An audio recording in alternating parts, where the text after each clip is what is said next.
Welcome everyone to Saturday Evening Chats. This is Dan with G23. Tonight we have Mr. New York Outcast Rob D joining us tonight. So welcome. Thank you. Welcome, everybody. Sorry about the background noise. Eh, it's fine. So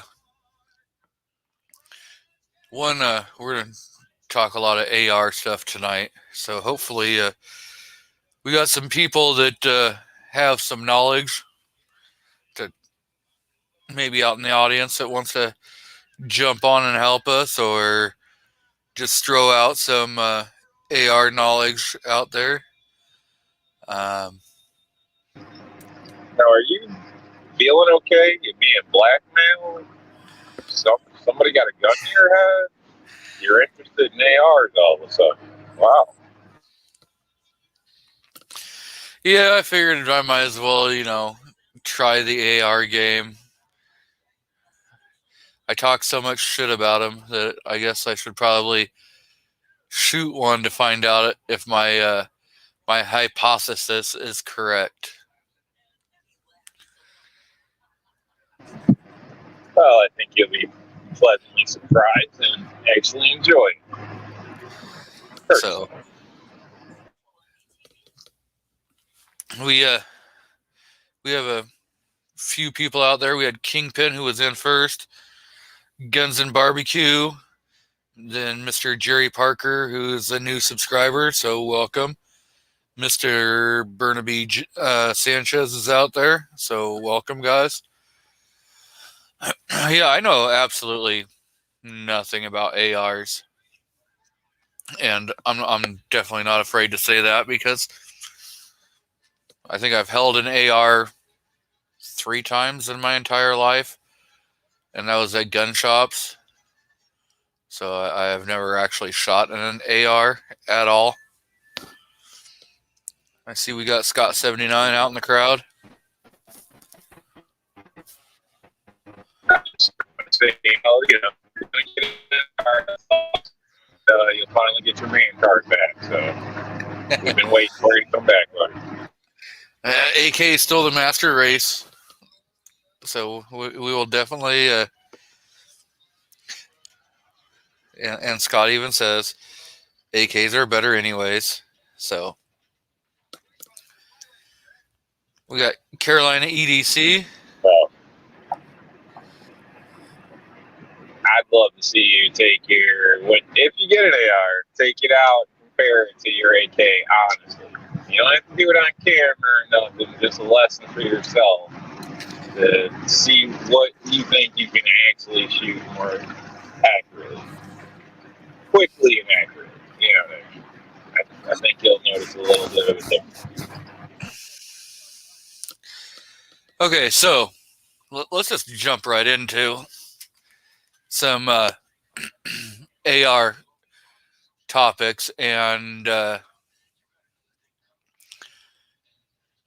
so maybe if a person who's never had an AR comes into this, they can enjoy what we're talking about also. So should a brand new person to the AR platform decide, you know what, I'm just going to build it from the ground up. I want to know every single thing that from the inside out. Or should they just go buy a completed and go from there? I think it depends on the type of person you are. Some people are great with their hands and they're technical, and I would say there's definitely advantage to building and understanding how things work. That way you can troubleshoot if you ever do come across a problem. It's like a mechanic or what anything else. If you understand the system, you can relate to it, pick up on issues, or improve things, customize a lot better, and with that confidence to do so. But granted, some people are just not their style. So if that's the case, or they're not 100% confident, then I'd say buy, because the last thing you want to do is get into something, find out you didn't do it right, have issues, and end up hating it due to your own lack of knowledge and skill, in my opinion. Yeah, so I've been, tossing the question back and forth. Do I just go break down and buy a completed AR that's like $1,000 friggin' dollars when the ARs used to be 400 to 500 bucks? That's another way of looking at it, money. But I can state, a lot of the parts, I was looking for some parts the other day, all seem about normal price except for receivers, uppers and lowers, but the lower receiver parts, things like that, in my opinion, all seem to be around normal price. So it may be cheaper. I don't know, when you figure out the markup or what barrels, uppers and lowers are going for now, but that's obviously something you'd have to crunch numbers on. But I would state, if there's a pride factor in it, it means something when you build your own stuff. So that could be worth the extra money just to build. It all depends again on the individual. Yeah. So there is a link out in that chat if anyone else wants to come in and state their opinions. We won't bite too much. So for yourself. Now when we're talking ARs, so many different gas, like, do you go directed impingement? Do you go piston driven? If you're going to go gas and with the direct impingement on your gas system, are you going mid length? Are you going carbine length? Are you going rifle length?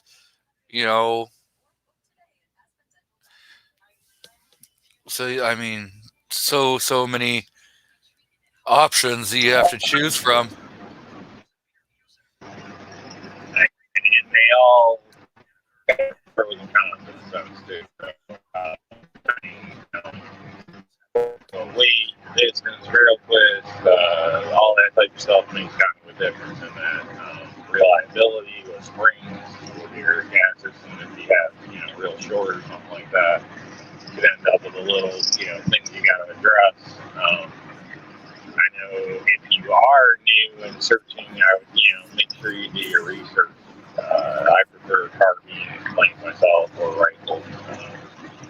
Being in New York, I don't have AR pistols, so that's just me. But from what I hear, I don't have personal experience, but once you get down around 10 inches, things get real kind of gamey. So you got to know, you might have to tinker with stuff.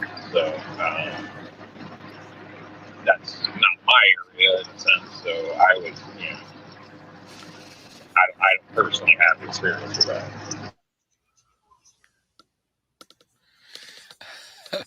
Moose says, sounds like two cans on a string. So, welcome, Mr. Carolina EDC. What's going on? Not much. How everybody doing? Doing great. Uh-oh. We got Rob out there driving in the snow, trying to outrun a snowstorm.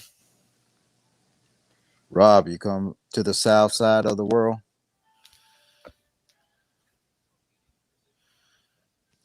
Is he moving to Tennessee?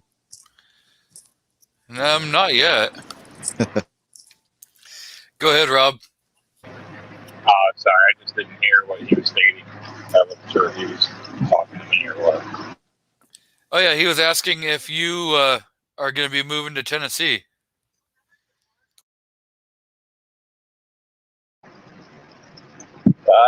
Possibly.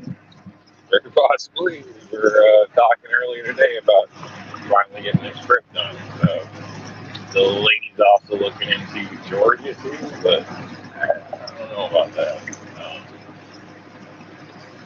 I gotta do some more personal looking into Georgia in a sense myself. I think cost of wage is lower than Tennessee, or well, people are getting paid, I should say. And also, if I recall correctly, they may have a pretty big issue with civil forfeiture around that area. So I'm not trying to, the rumors are true.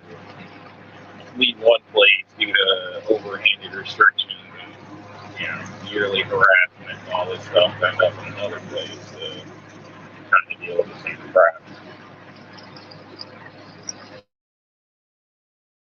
So, Carolina, what's your opinion on should a new AR person go complete or build their AR and then pistol length, carbine length, rifle length? What's your favorite gas system?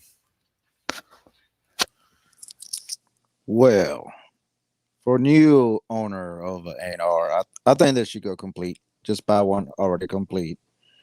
That way they can learn the system. Hopefully, most likely everything operates correctly. If it come from the from the manufacturer, straight from manufacturer. But yeah, complete. As far as the gas system, I like carbine length gas system. It's more common to me. It is. I got more experience with carbine length, in my opinion. So I like that one better. Depending on what you're going to use it for. Some people like the Mifflin or rifle length. They want to call it, I guess. It's a little more softer shooter, which I mean, 223 doesn't kick that much at all, anyways. But it's just a better experience if you're gonna do long distance or hunting, something like that. So, do you want a 5.56 barrel so you can also shoot 223, or do you want a 223 wild barrel? I'd say 5.56. I think Yeah. people are crazy about 223. Now, the perfect example, you might not be able to get the 223, but you can the 5.56. Yeah, that only seems to make sense to get the 5.56 so you can run either. You don't have to worry about a state cap. Yeah, I say 5.56 also be the best way to do it. My opinion. Okay, so then 1 and 6, 1 and 7, 1 and 8. What twist rate? You got a specific round you want to shoot? Because depending on that, obviously there would be a little bit of a difference sometimes. So, at least my opinion. So somewhere else works better with different barrels, depending if you're going to run the tracers or if you're going to run steel cores. Then you may want to, in my opinion, stick to 1 and 8, I believe. I could be wrong on that, but basically that stuff, in my opinion, you should look into and kind of match up. Maybe Carolina knows off the top of his head. 1 and 7 through 1 and 9 in those cases.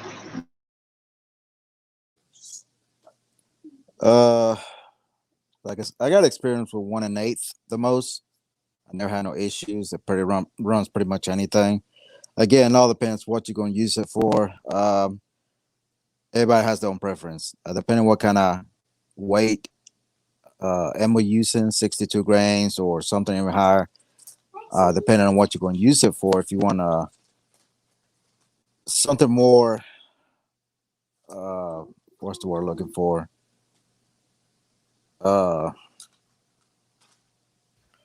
Like accuracy? Yeah, accuracy. That's it. Yeah, it all depends what you're going to use it for. If you depending on the gas system as well, it's gonna vary as far as the ammo and the gas system. Especially if you use a 16-inch barrel or 18-inch barrel, and again, depending on what you're going to use it for, it's a lot of factors. You just have to do the research and see what you're going to use it for. If you're new, you may, that may be beyond your first AR purchase anyway, as far as stabilization and flow, things like that. I mean, you may just be looking to get an AR that's good, defendable,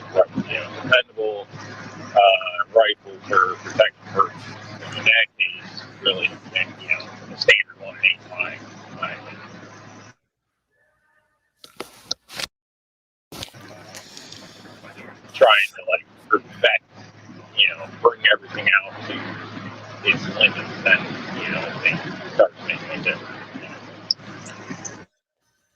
So there's a couple people out in the crowd that are like, Rob's audio is bad.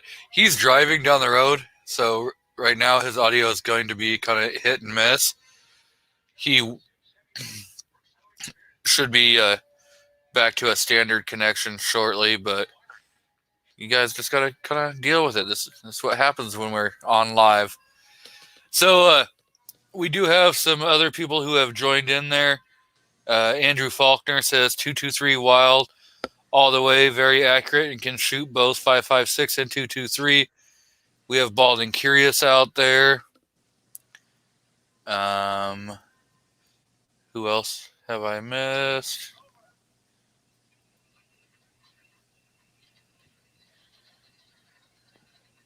The Gun-Toting Pacifist is out there.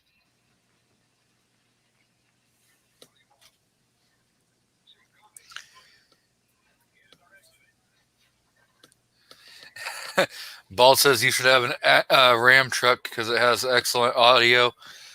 Not when you're going through, mountain ranges. You tend to not have very good connection. Yeah, as far as the twists go, the 1 in 7 is the more common military twist rate for heavier bullets. If you're using 77 grain, then 1 in 7 is a good idea to use. But most people don't shoot 77 grain. Most people use 55 and 62 grains. 1 in 8 or even 1 in 9 is actually better to use. So we have Hesaw out in the crowd. So welcome, guys.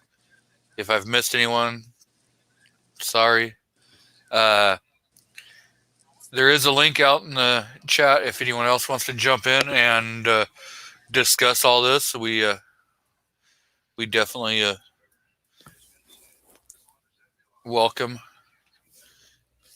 everyone.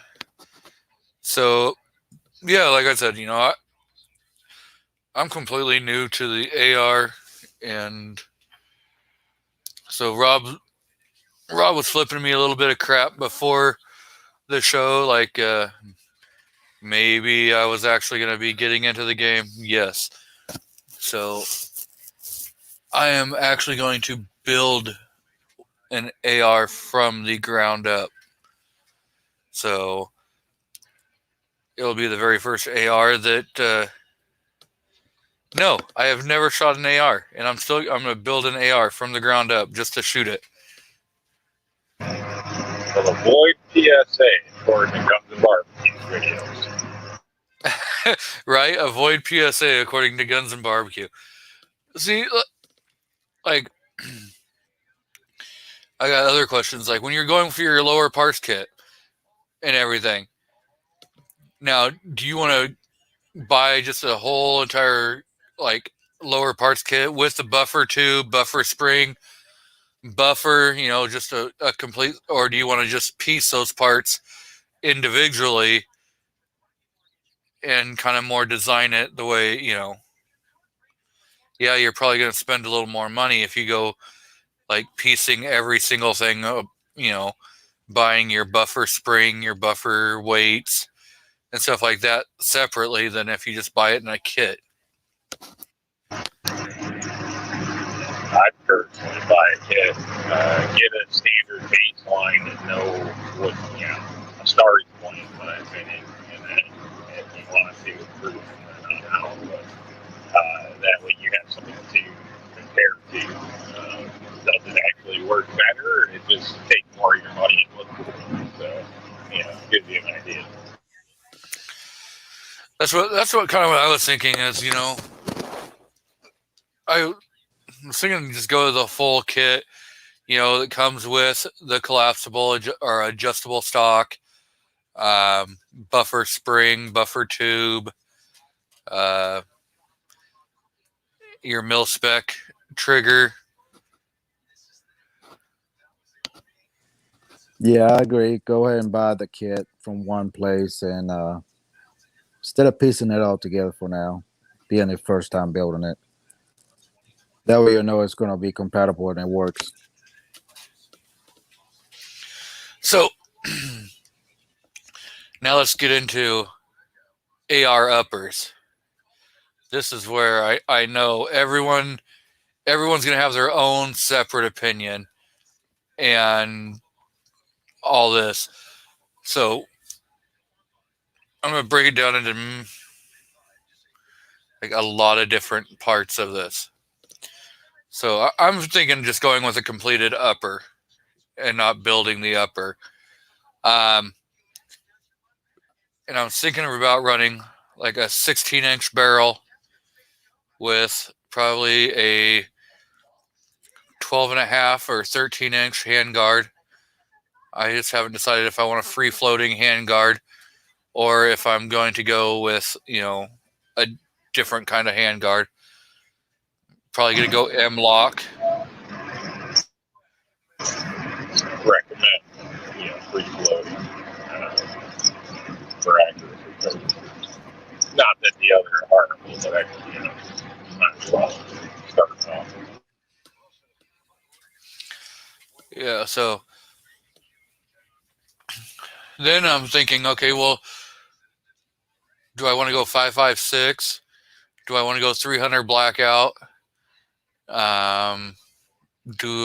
I want to try something completely wild and crazy? Build a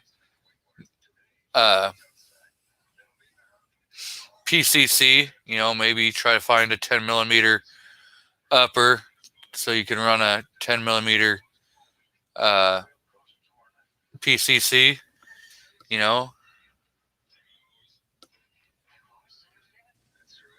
I think you should stick with 5.56 first, and then you'll work yourself. That way you can always build another upper, different caliber that is compatible to your lower.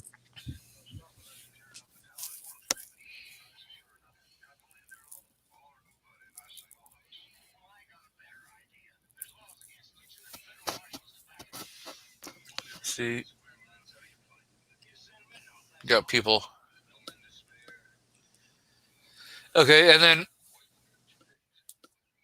now, do you want your actual, what's the charging handle, or do you want to go to a side charger?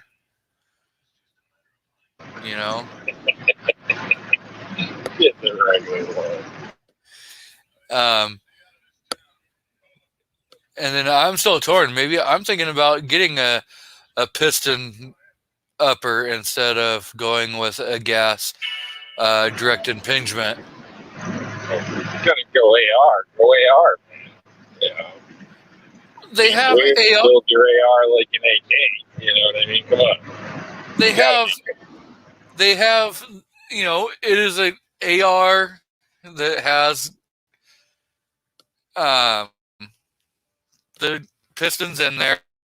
It's not something that I'm just saying, hey, it's out there. It's already, you can buy the 223 or the 5.56 with a piston, more like the AK. I think you're trying to build an AR into AK. I think you need a good comparison. So I think you'd be better off just going with a standard AR build. That way you can compare apples to oranges. We can all laugh later when you're on our side. See, I will never put a 7.62 by 39 barrel on an AR. That is a bastardized weapon. I'm not going to put 5.45 by 39. I'm not going to go any AK cartridges will not go on an AR. That's just a bastardized weapon and should never have even been allowed to come into existence. Again, that is my thoughts on this. So we have Patriot in the Dark out in the crowd, and I know I have missed a couple other people. So, Gun-toting pacifist. I know he's been here for a little bit, but I know I missed him. earlier. Bald and Curious is out there. CB's out there. DM Foss is out in the crowd when he could be on the phone. But everybody quit their shows. You know, this Rich White, Bald and Curious, Night Strike. Like everybody quit doing shows lately. What's up with that? I'm still doing them. I'm still trying. So,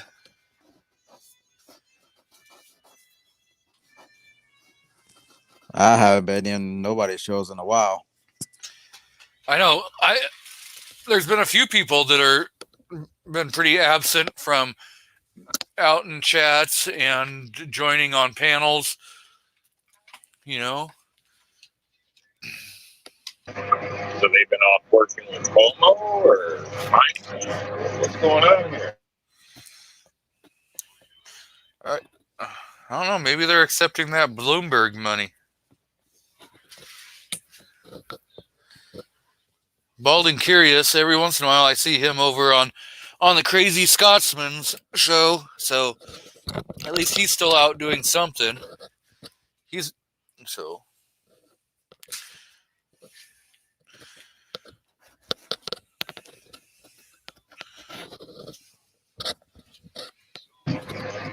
Do you have a brand in mind? A brand? Yeah, manufacturer. You gotta go with one of these like PSA where you can, stick your thumb in your butt for a warranty, or are you gonna go with something you can have on down the road? For my upper, I'm thinking about going with a company that's out here in the Pacific Northwest. Who is that? Aero Precision. Oh, yeah. You chose go one then. Yeah. I mean, they used to be in Tacoma. Tacoma decided that they were going to start putting taxes on ammo and on firearms and stuff. And Aero Precision said, hey, if you do this kind of stuff, if you go forward with this, we're out of here. You know, we're going to pack our stuff up and we're going to move. I'm not sure if Tacoma thought they were bluffing or what, but they had a big old warehouse over in Lakewood, just a few minutes down the road, and Tacoma went through with it, and the law goes into effect. I think it's here in July, and Aero Precision has vacated Tacoma and has now moved all their stuff to Lakewood, Washington. So they're done with them. They offer warranty. Aero Precision, yeah, I do believe they have a bunch of different. Because there is companies out there that offer lifetime replacement for barrels, so that extends. I'm not saying you're going to shoot that, but it's $20 more.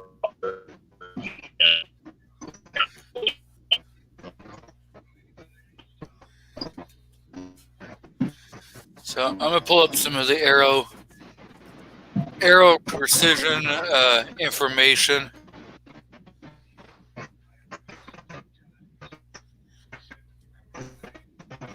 See if I can find out their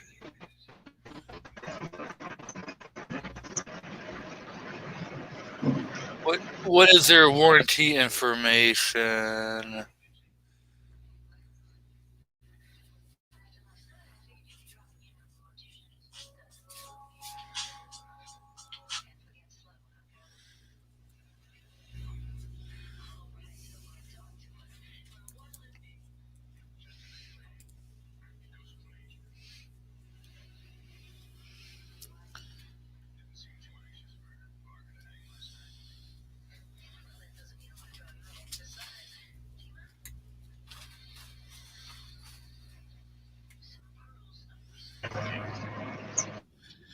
You'd think this would be a lot easier to find.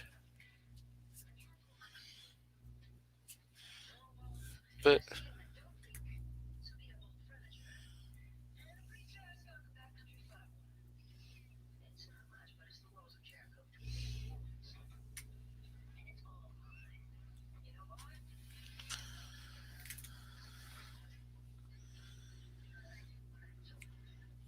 so warranty information on Aero Precision, uppers and lowers, warranty information on. So let's look at their upper and lower warranty information.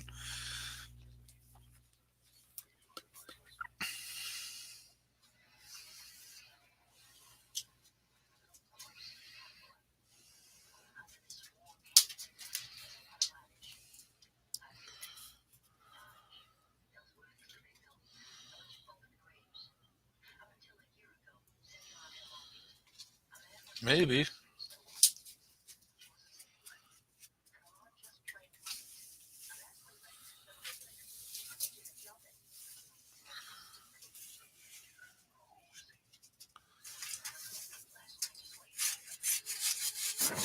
So how cool is this, guys?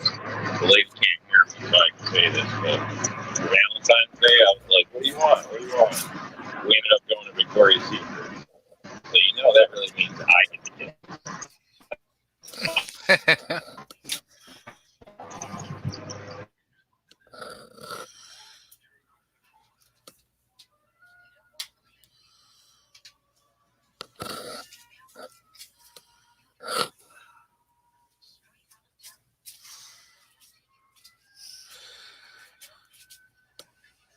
Yeah, I don't know. I'm not fine.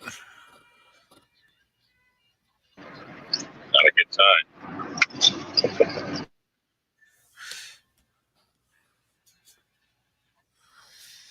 Well, Medic is trying. Medic! How's it going, buddy? Not much, boys. How you doing? We're doing great. So, I don't know how much you have heard, but I am dipping my toes in the AR world.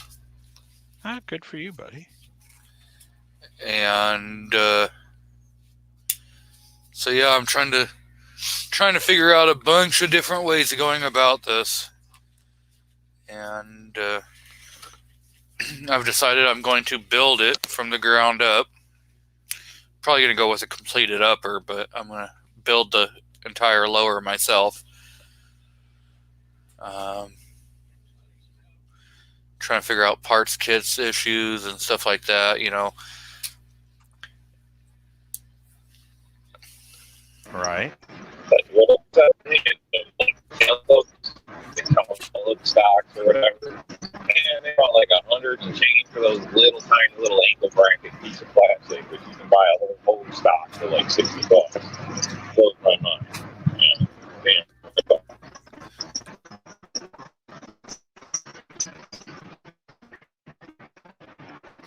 Yeah, we didn't hear any of that, Rob. It was all robot. So yeah, trying to figure out, you know, do I go AR with the 5.56 barrel? Do I go with a 300 blackout barrel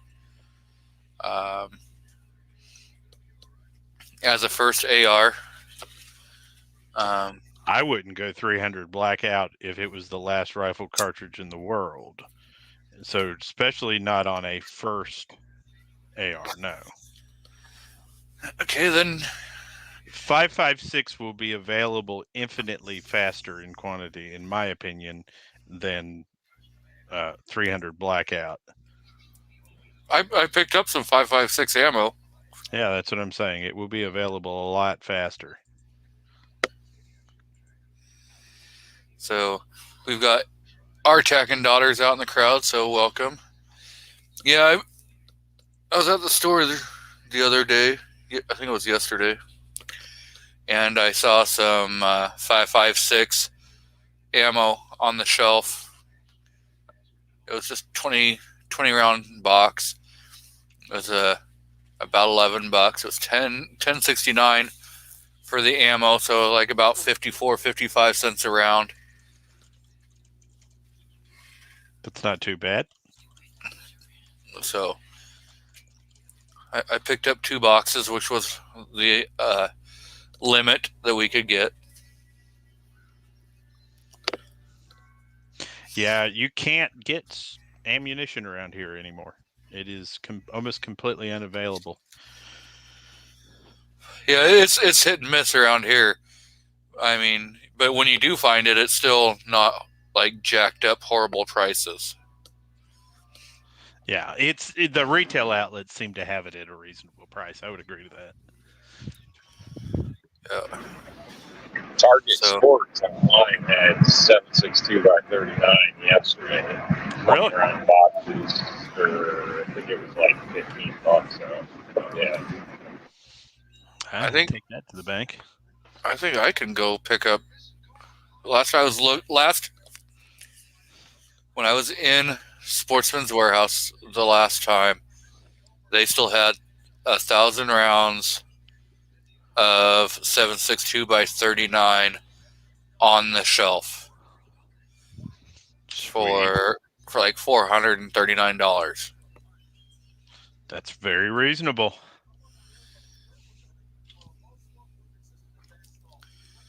So Artax says that they have Any some. better yet? Sorry. Yeah, you're sounding a little better. Cool. Out of the mountain section.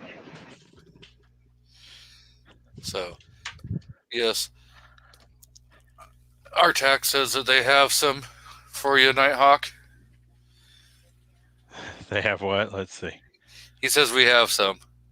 He has what? 5.56? Or 7.62x39.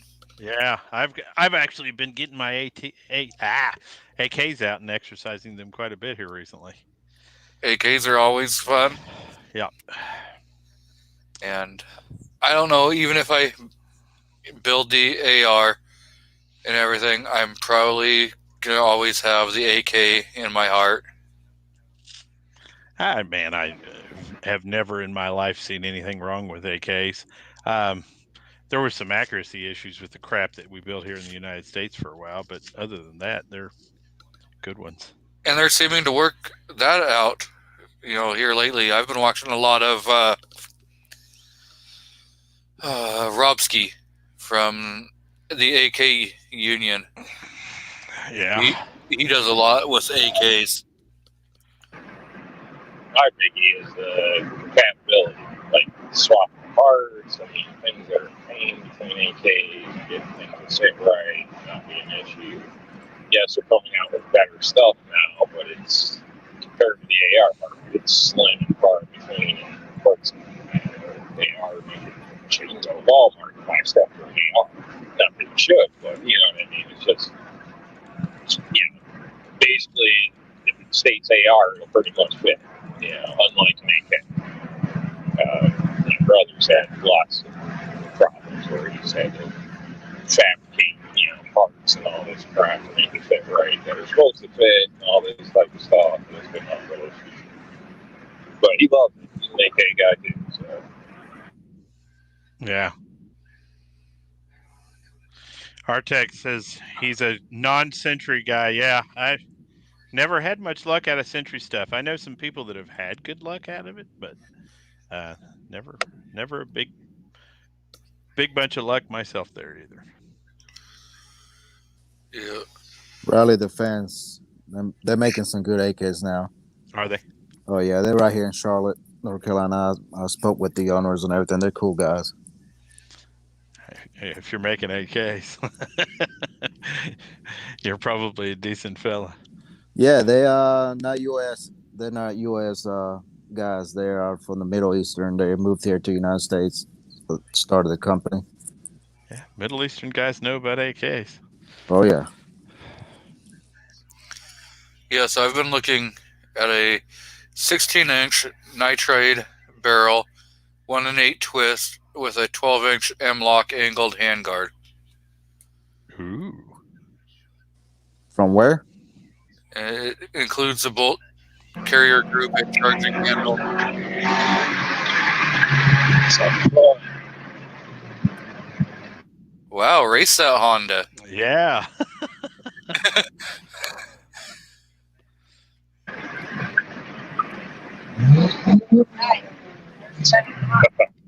No, he got in trouble. Oh, he got in a lot of trouble right there.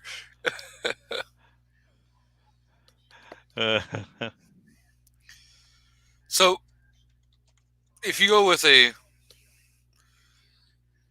complete upper and a complete lower parts kit, what is a reasonable price in today's market?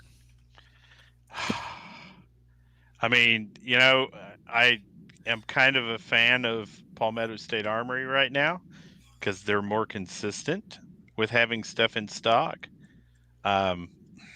Dude, I couldn't even begin to tell you what reasonable is based on demand right now. The last AR that I built cost me $392 to build. Yeah. So, When was that? 4 years ago. shop on it 1,200 for the one I got, and I got it for $1,000, which is overpriced, but it is warranty. Warranty's nice. Let's see. What does Palmetto State want to do it? So here's a complete kit from Palmetto State. Rifle or pistol? probably going to go rifle. So this Probably is a go ahead. Sorry. Probably go with like a 16-inch barrel, thinking 1 and 7 or 1 and 8 twist, something like that. So that's a pistol. I was like 10.5. Holy SBR Batman. Hang on just a second. Say carbine. 5.56, 11.5. Boy, that's a pretty pistol. 16-inch M4 carbine. So $689.99 for the kit sans the lower receiver. So is that the upper? All of the guts, tube, stock, pistol grip. So the upper is, let's see, it's got a floating rail on it. Looks like it's key mod. Yeah, it's key mod. Let's see. Chrome moly steel 5.56, 1 and 7 twist, nitrite treated. It's got a 750 low profile gas block, M-LOK float rail with an A2 flash hider. Let's see, blah blah blah, anodized. That's, you know, if it's not anodized, it's not going to run long anyway. So this the one I was kind of looking at, it's 700 included. $720. It comes with a complete upper and lower parts kit, chambered 5.56 NATO, M4/government, length 16th, twist 1 and 8, carbine, gas port is a 0.75, gas hole diameter is a 0.070, muzzle thread is a 1/2 by 28, feed ramps M4, material is a 4150 CMV, finish QPQ nitride, button rifled, lining is QPQ nitride, extension M4, muzzle is an A2 bird cage flash hider, handguard attachment system 12-inch, M-LOK angled, finish. Does it have a bolt? Yeah, it has a bolt and all that. Is it an auto profile bolt or is it a AR-15 style bolt?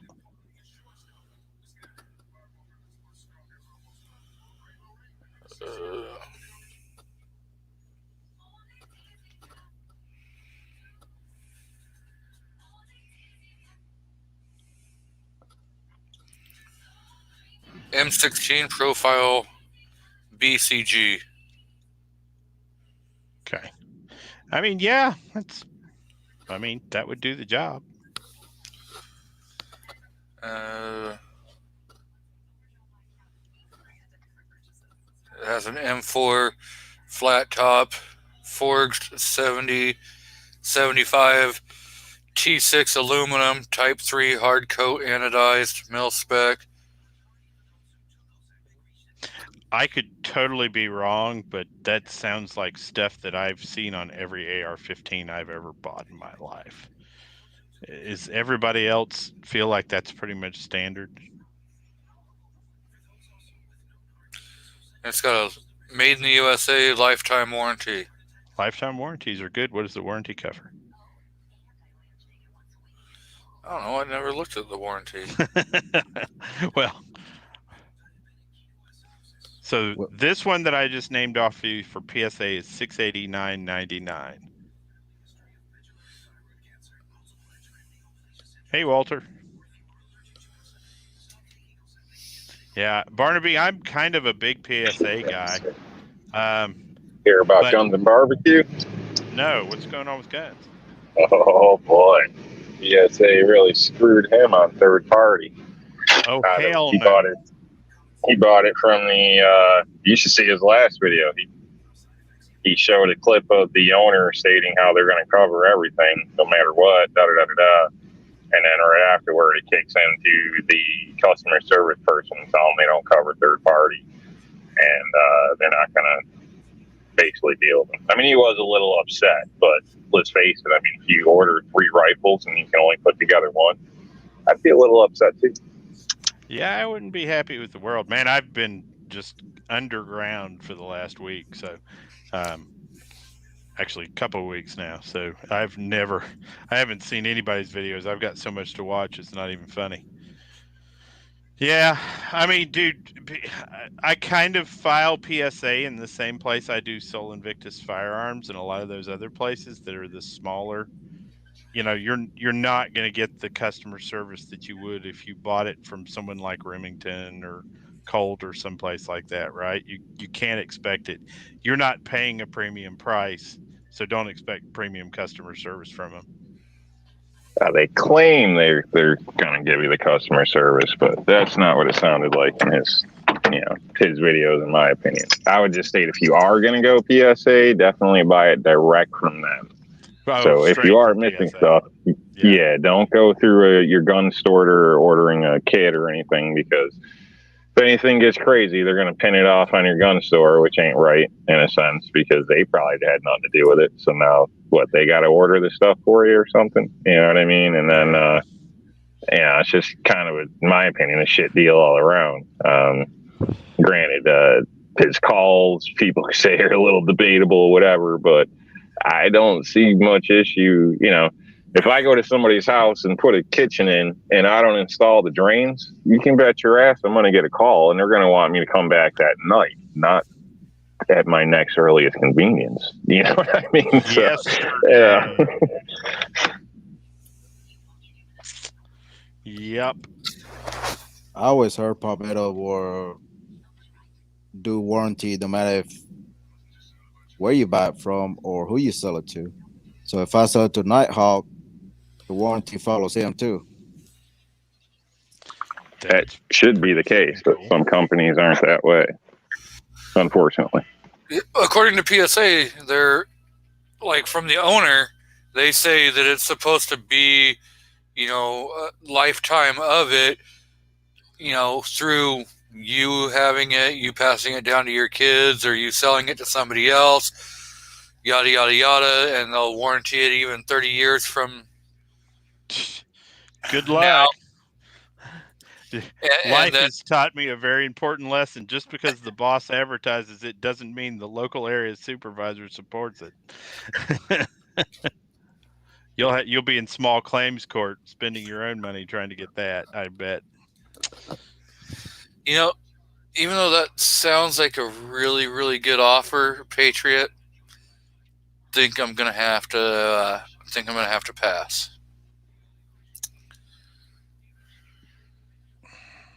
Swords are missing, not broke. Yeah, I mean they completely left out like lots and lots of parts. I think that safety plunger spring, a few different things that he was saying. G23, why don't you just contact PSA and let them come to one of your live stream that gives, get everything straightened up. Shit, they're about to plus harassment charges on his ass. Should have heard that supervisor. It took 5 calls to actually speak to. And that's another thing that pisses me off. Yeah, whether you are, whatever the case is, if you ask to speak to a supervisor, they should let you speak to a damn supervisor.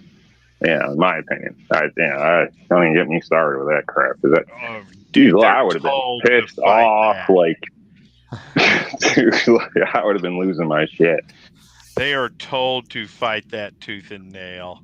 I used to work in a call center 150 years ago, and that's like the greatest. I'm sure they are, but you got a legitimate problem, the person you're dealing with, for whatever reason. I mean, I've honestly had issues with an insurance company. I couldn't understand what the guy was saying. I mean, no disrespect, but this is serious, and I don't even know what the hell you're saying. I literally can't understand you. I need somebody I can understand if I'm making a decision on how much I'm spending for insurance. I mean, I don't want to say, yeah, figure it out, and then get a bill in the mail. Oh, hell no.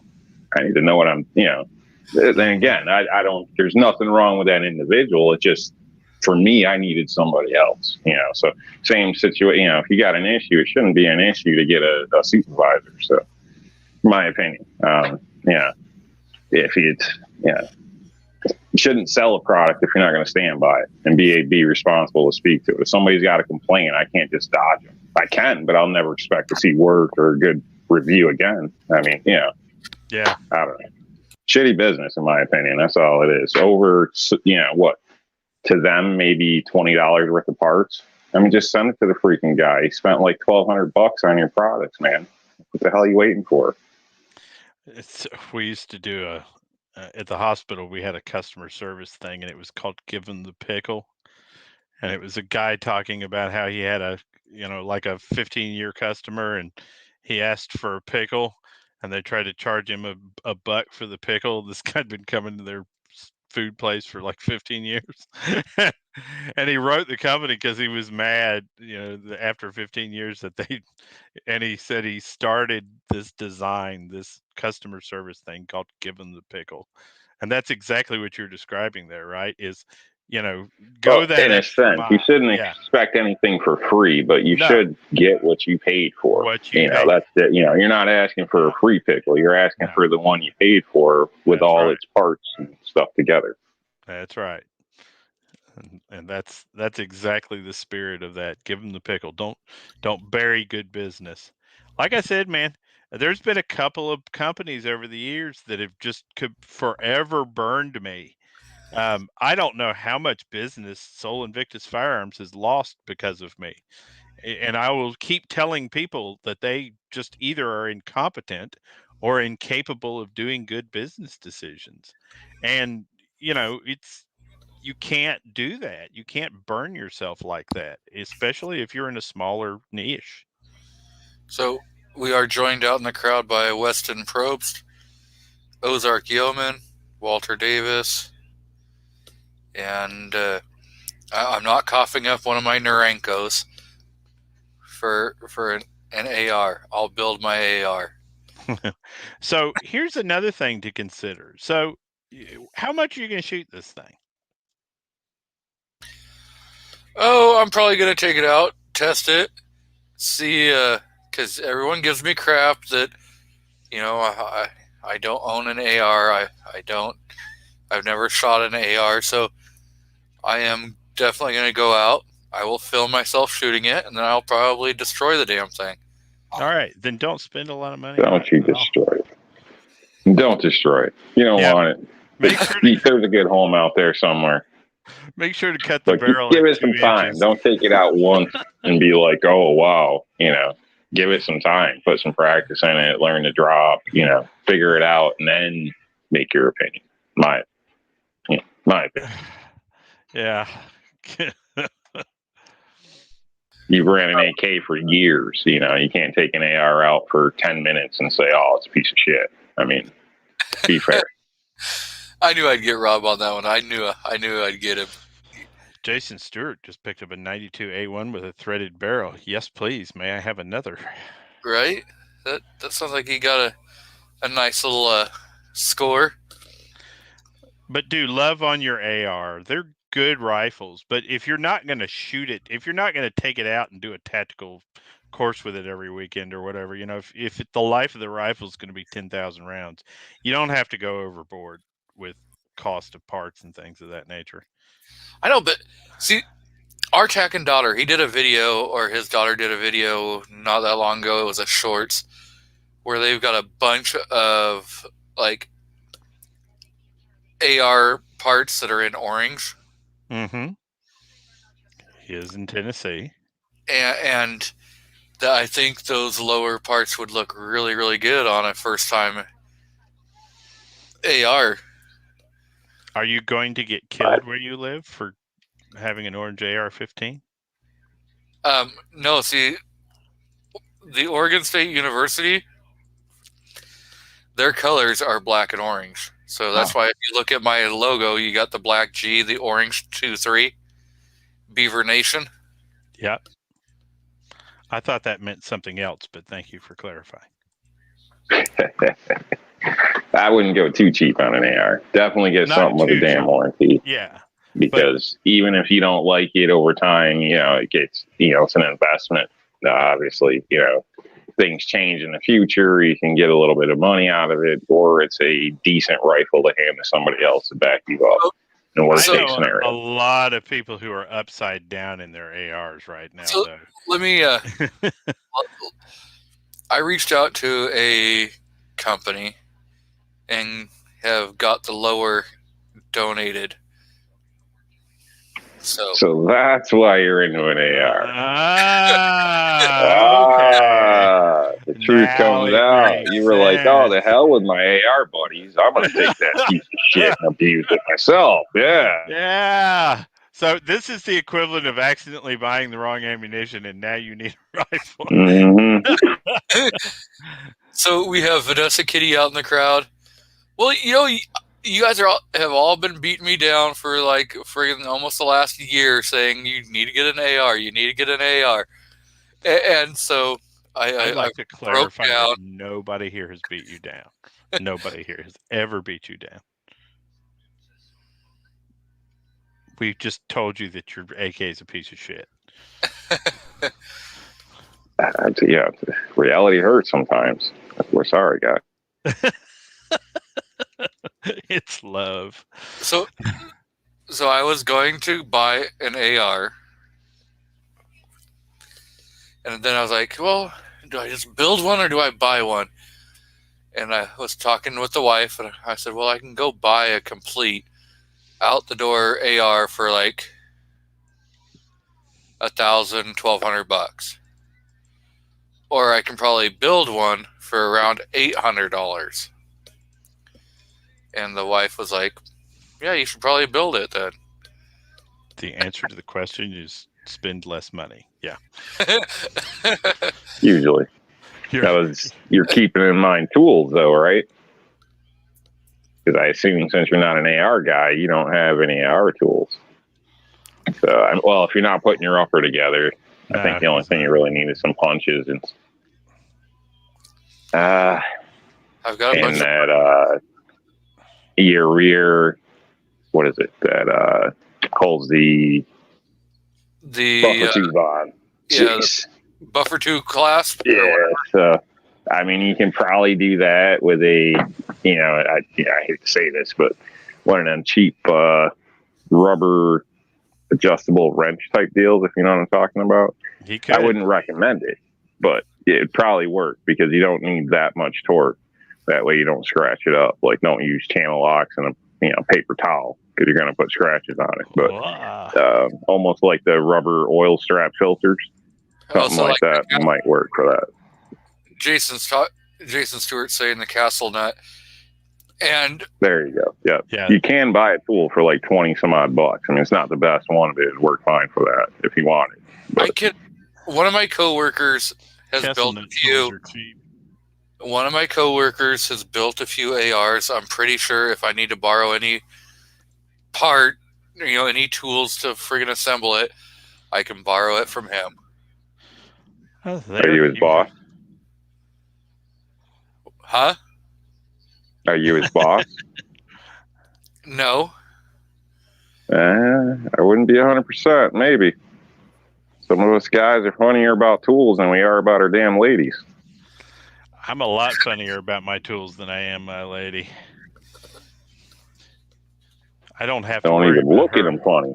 Yep. Yeah. Well, I will choke you out over my punch kit. I had a spare front sight tool, and I gave him my spare front sight tool so that he could install some front sights.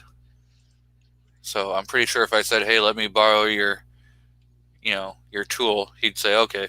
Oh, well, some guys are. I wouldn't ask it like that. Good way to lose your job, buddy. Carolina, what do you think? Or yeah, no, it's just us. Dang it, boy, it'd been fun. You left. Respond to that, yeah. So yes, I will. Did he rage quit or just took off? His internet may have dropped him. Who knows what happened? See, now there's a great friend out there. Vanessa Kitty. Yes, if I had tools, I would loan them. I think Vanessa Kitty would cut you if you failed to return her stuff, though. So, oh, of course. We're not talking about complete innocence here. It's some people just like to watch the world burn. So Jason says that get a Max Ops sling kit, comes with a buffer tube wrench, $25. Ah, nice. We got Christian Grest out in the crowd. He's a good little channel going on. I think he's around 1,000 subscribers. Yep. He's kicking butt. Yeah, it's not little by our standards. At least not mine. Hey, have you guys seen Rogaroo? Yeah. He's up over like 350 now, pushing like 400. He's killing it. Wiley Guns, I've talked about him a little bit, and he's already, I think, 120. Are those the guys that wear the Daisy Dukes and do their nails? No. Oh, okay. I don't They know. must be doing something right. I don't know what kind of stuff you watch. We're watching Dudes and Daisy Dukes, but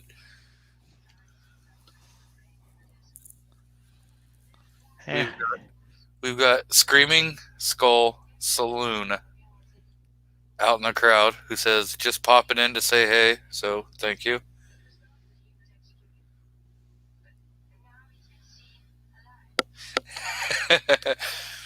He says that Patriot in the Dark says, everyone knows the AKs are sloppy. Better to trade for a nice AR. Just saying, my offer still stands. I think I'm just gonna. Let that offer. I think he's on to something in a way. The ARs. I mean, just looking at them. I mean, look at them grips. Like it just looks like a damn clunker, man. I know it works. I know it's fine, but damn, it's like looking at a Yugo versus a Cadillac or something. It's just wow.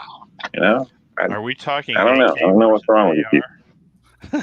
Yeah, it's just like one looks like a badass machine, and the other is like, well, what the hell am I doing with that? And it's like, oh, just da da da da da da da. Like, who cares? Just shoot it, right?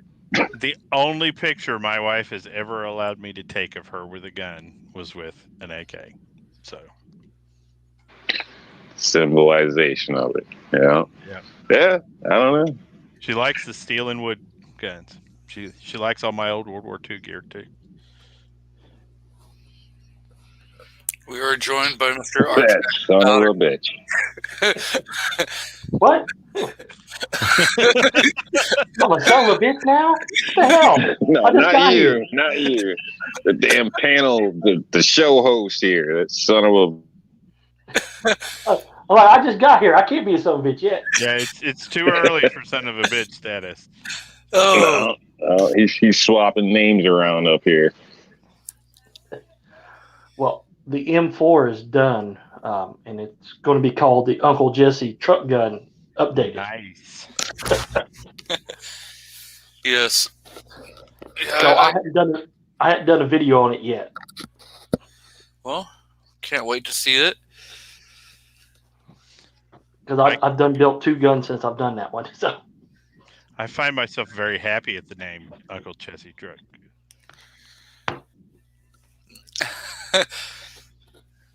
Yes, Rob. I had to change your name. What did you have? Yeah, I see that. And I don't approve. I'm highly offended, and I think the only way I'll feel better is if you send me that 5.56 you bought. There you go. Yeah, I'll hop right on that. Do we have Cool. a picture of Thank him you. and Daisy Dukes? Is that why the topic change or the name change? No. Are we sure? Everybody check your inventory. Yes, I'm pretty positive. Who has a picture of Rob and Daisy Dukes? I'm pretty sure that I'll be getting. Photoshop doesn't count, folks. I'm pretty sure I will be getting a picture in my email address from somebody who's not on the panel, who also has a picture of Rob in a Glock T-shirt. That somebody should be on the panel.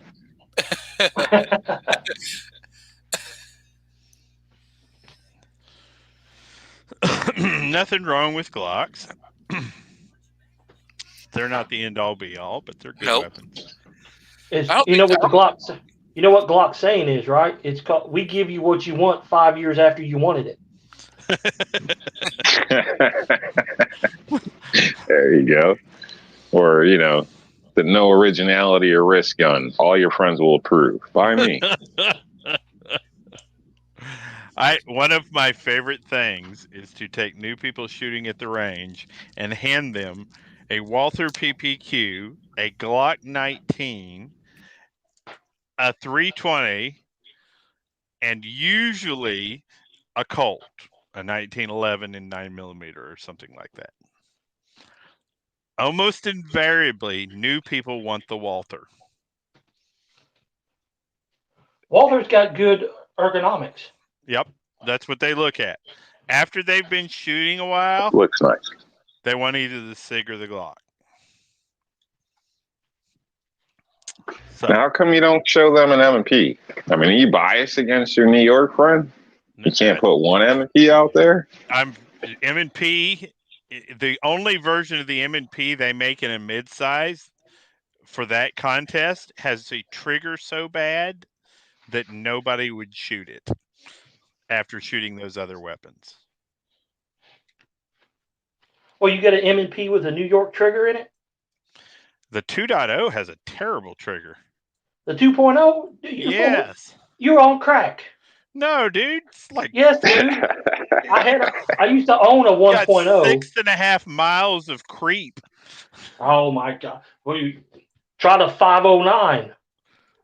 I don't know. Oh yeah. Okay. Yeah. That one's got a pretty bad. Okay trigger. then. All right. Yeah, the 509's got a Hiroshi's trigger for $1,000. No, No, sir. I know. But No, dude, sir. I'm not an any one gun fan, and that's what people are always trying to paint on me. And what I point out to them is I have 6 of everybody's gun. Well, And it sounds like it when you said that M&P will shoot. But everybody gets out there and they're like, "Oh, but my gun is the best kind," et cetera, et cetera, et cetera. Well, everybody does that. Consistently, when you hand it to newbies, the 3 guns that they go for are a top tier and 2 mid tiers. That's always what they select consistently, at least in my region. It feels like Out of your bias. statement. You know, you're How many not putting them people we all talking out about? there. So that's out of your selection. I take many about people? 150 people shooting a year. Well, there's Not always one of them refunds gets the anywhere. opportunity to touch an M&P. Poor bastards. Now, I am Now, a connoisseur. When we're I'm a going con- with the small guns, they get to handle a shield, and they do like the shield. They get to handle an honor guard. They get to handle SIG, G365s.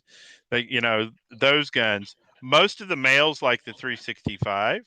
Most of the females don't like the 365 because it's too snappy. They like the shield over that pistol.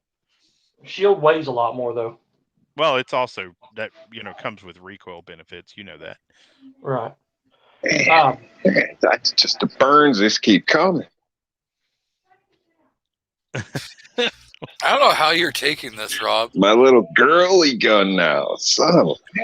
It's okay, dude. We've seen. Well, what's the girly gun? The shield or the 365? The shield My is shield. the one the females always choose. In my This group, guy. at least. We sell more 380 EZs to women than we do the 9mm EZ. Oh, I'm sure in the EZ, yeah. And the shields, we sold a shit ton of them, man. We got there was the 1.0, and they came with a satchel and 5 magazines and a face mask and a first aid kit. Holy for crap! $480. Wow. Sold. We had 10 of them. We have 0 now.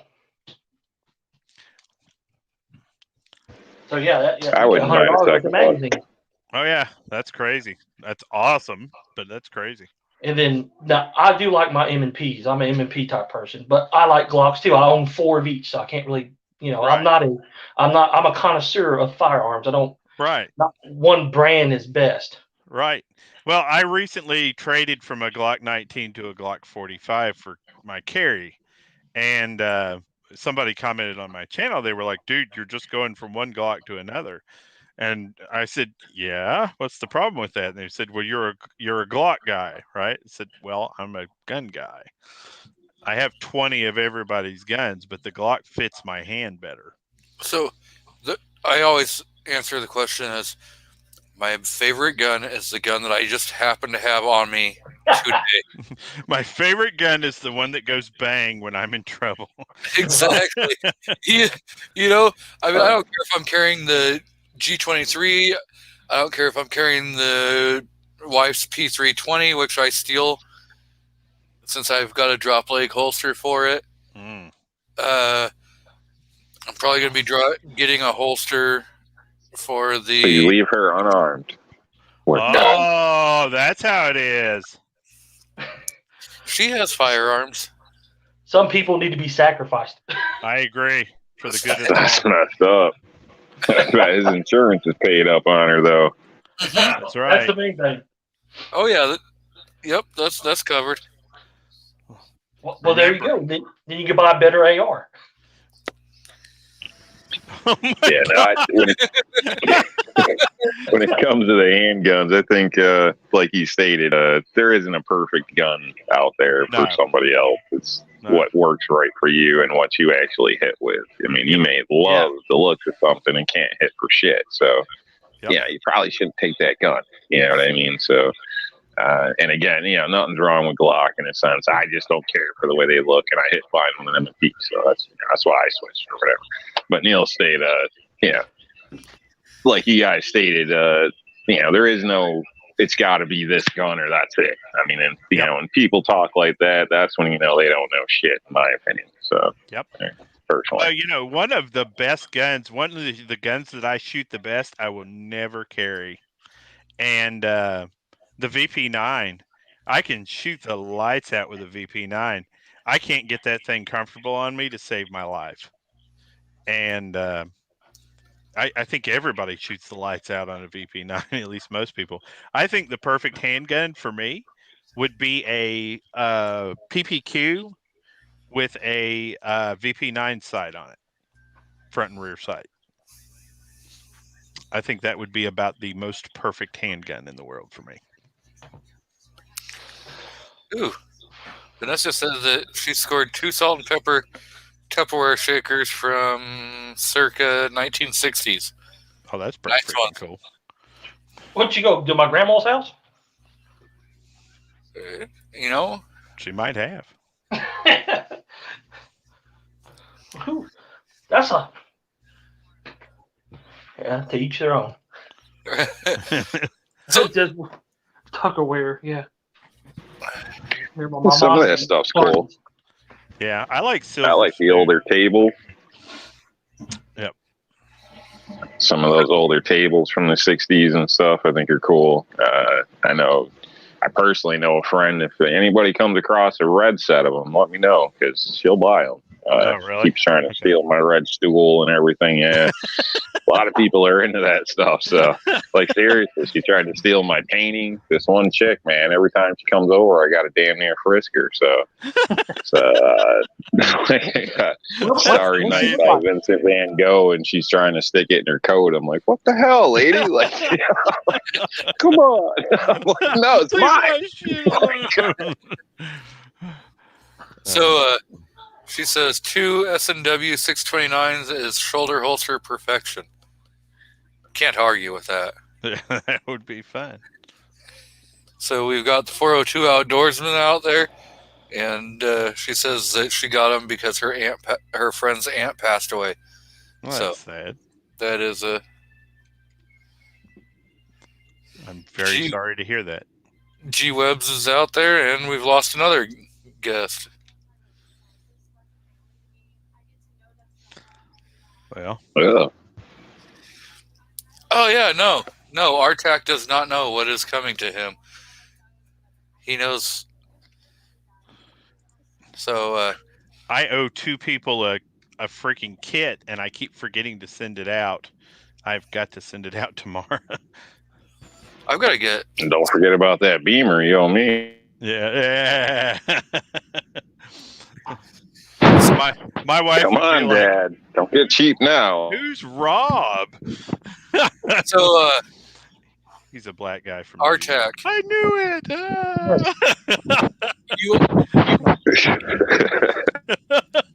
it. you ordered the pen holster from G Webs? No. Oh, No, sir. I forget what. You should watch his live stream that he did, because I think he did win some stuff. Oh yeah, yes. I know what he's talking about. I remember. Are you getting him in trouble? I'm No, Did I win something? you right. won something really, really, really nice, and a lot of people are going to be really, really, really, really upset with you. It wasn't that battle pack 308, was it? It was the canvas bag Nice. with all the stuff that was inside that bag, that plastic or canvas bag. What was inside of it? I didn't even see it. I was This, at the gun shop Evidence. when that happened. the 7.62.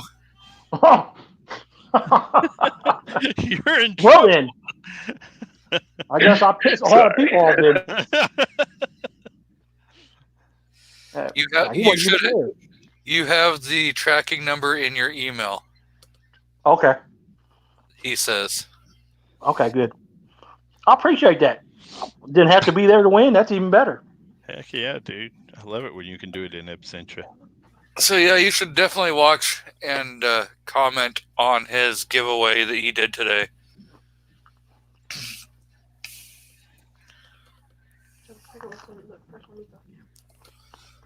So I yes. will let you. A little bit longer.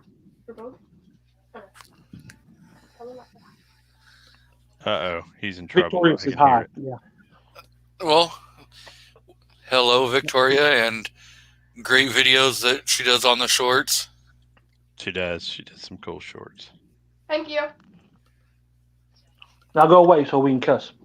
Some I think I haven't heard it before. I know that, but thanks for my little tax write-off. Oh, tax write-off.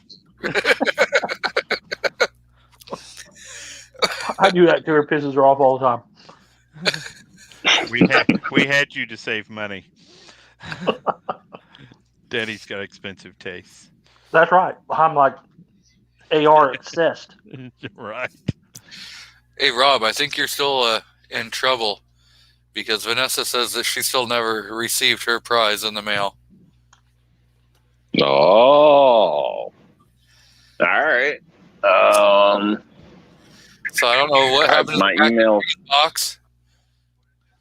I have no idea. I know. I think Jason Stewart was going to be mailing out the package to her, so I offered to throw in the mac and cheese if she wanted, but I didn't hear any response on that. So, is she still missing the package from Jason, or is it the mac and cheese she's looking for? I don't know. You'd have to ask her. You can't ask me. I'm just the relay. Right. Well, I'm just putting it out there so she can respond. I can't see the chat, but obviously, if for some reason things got held up with Jason, I can double check with him first, so I don't, send out a double or something. But if for some reason he didn't get it out or couldn't, I'll get you something out. So, that's how we roll. I see you rolling, Hating. patrolling. They're trying to catch me riding. Well, nothing's worse than being told you win something and then getting nothing. Yeah. Oh, yeah. So, Patriot in the Dark and who was the other person? I think it was Patriot in the Dark and somebody else. I owe two things, and they're sitting. Hang on, just so you know, they are right here. I have not forgotten. I just keep forgetting to go to the post office, and so your stuff, your swag, is boxed up and all ready to go. So Jason says no, he has not shipped it, and he will be getting it out there. Yeah, I think. Okay. If you have any issues, Jason, just let me know, man. It's no big deal. So I don't know how things are or whatever. So, but like I said, feel free to contact me off the show or whatever. So, yeah. He's just cleared you to have issues, Jason, and take it over for himself. So, have issues. Well, he damn near cut his finger off or something here not long ago. So, I know he's took a day or two off. So I don't know how things are going, and I don't want him to have a hardship or anything if there is an issue. So, and I don't want to embarrass the guy either. But so I put it out there. You know what I mean? So whatever Jason, the case is, why you cut your we finger can off, cover dude? Vanessa either way. He's Stop just hurting trying to get out of yourself. work. I know, but we love him. We don't want him injured. So I have a very easy remedy to this entire situation. You both send her stuff. Rob can send her some swag, and Jason can send her some swag, since it's been a month since she won it.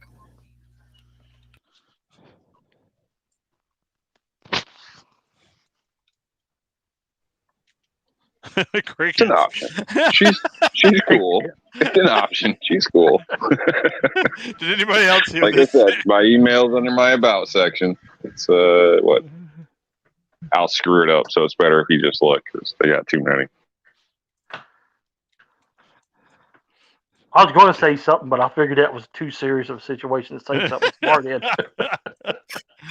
No. I mean, I was about ready to start playing the Jeopardy theme song. It got really quiet. I was like, Well, it's kind of sets precedent for future events. You know what I mean? So you got to think it's a substitute show. It was a fill-in. Jason brought it up, but hey, I don't mind. She's cool. All Not I many could people think watch the was, show, so hey, I'll hook her up, no problem. we totally put words in Rob's mouth. Right? You bastards, every time. I was there. I was watching the show when she won.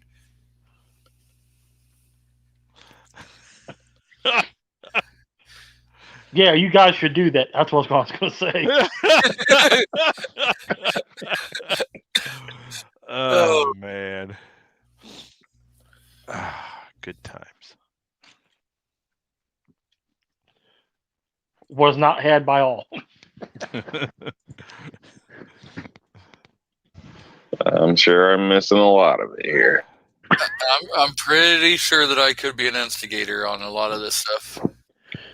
Probably are. Not People don't you. like instigators, you know. You already got a strike with that Glock thing, so watch it. I have a lot of different things.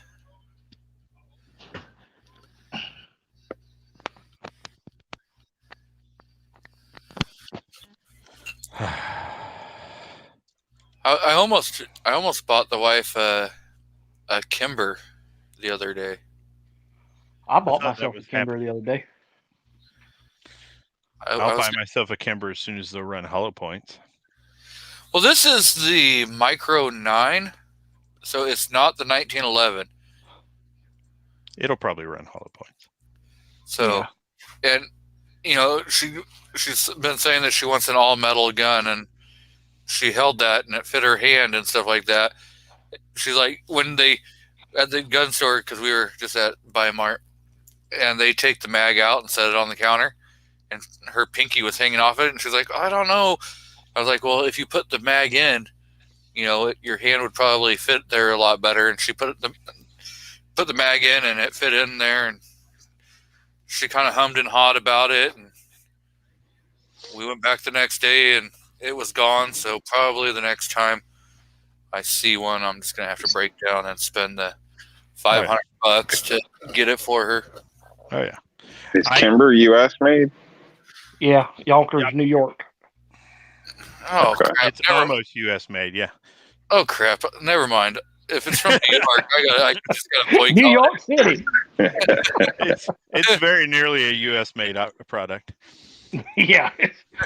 Yeah, the Republic of New York. Yeah, that's close enough, right? Yep. Welcome, DM. Thanks for finally joining us. That's the other person that I owe something to. Boss, I've got it right here, man. I'm mailing it tomorrow. That's all right. You should overnight it, Nighthawk.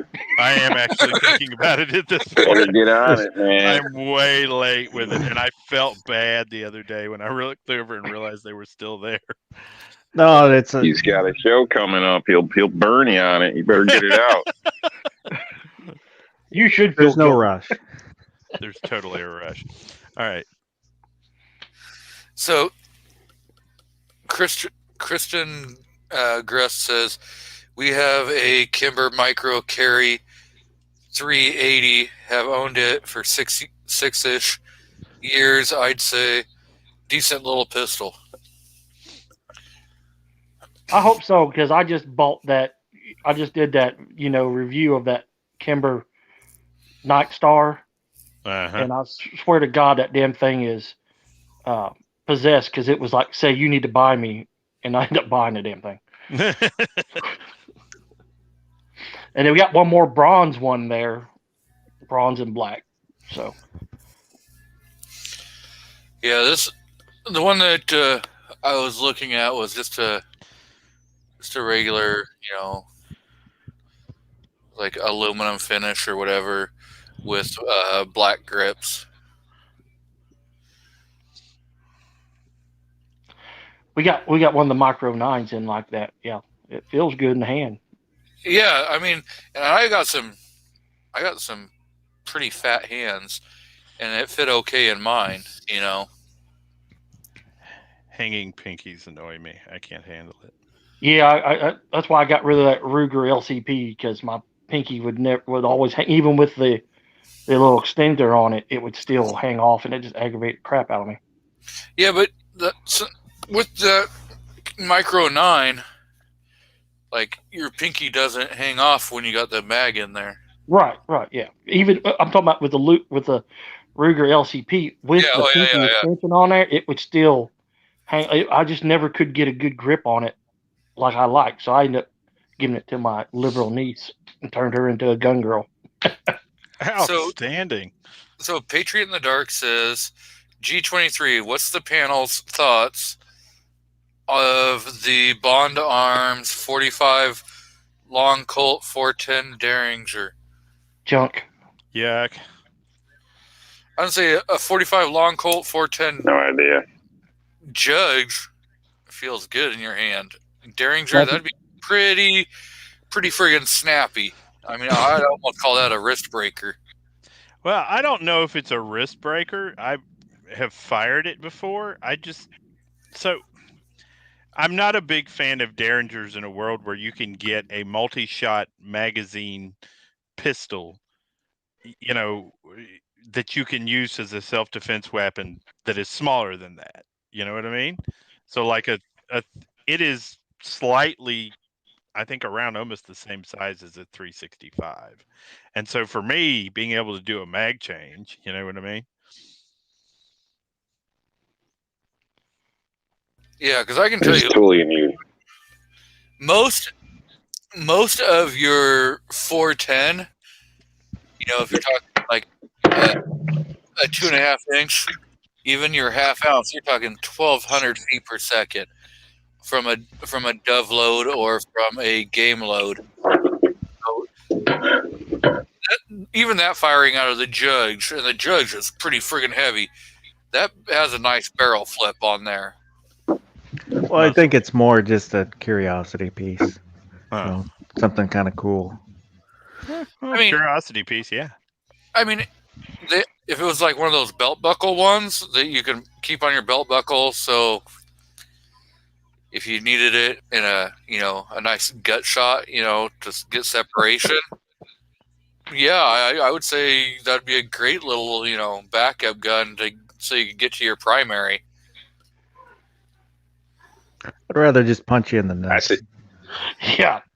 Well, or I see those guns as like get off me guns. I mean, I guess they're ideal for, in my opinion, women, older men, wearing the, older that, where more than likely you're not going to have the common issues that younger individuals would. You're not fighting about money and women and, who scuffed whose shoes in a sense. You may deal with, some prick trying to get hands on and take something out your pocket. You know what I mean? And right there, that the little gun like that is, kind of perfect for something like that. If you're only dealing with one, hopefully one individual, but hopefully one getting one in the gut would be enough to make the others say it's not worth it. So that's what I was saying. It's a perfect little gut gun, Yeah, something like that. Yeah. But what if your gut hangs over your belt buckle? Then is it still a double? 45 long Colt. Well, then if your gut, like if you got a big gut like I do, you turn your belt buckle off to like say the 9 o'clock position. Wear it like a bandolier. So you're carrying. So then you're able to get it with your left hand. Beer bandolier. Yeah. I mean, I got a perfect elephant keg. Mine's a gas tank for a love machine. I don't know what you're talking about. Right? Oh, Lord. So we got Zippy 9898 out in the crowd.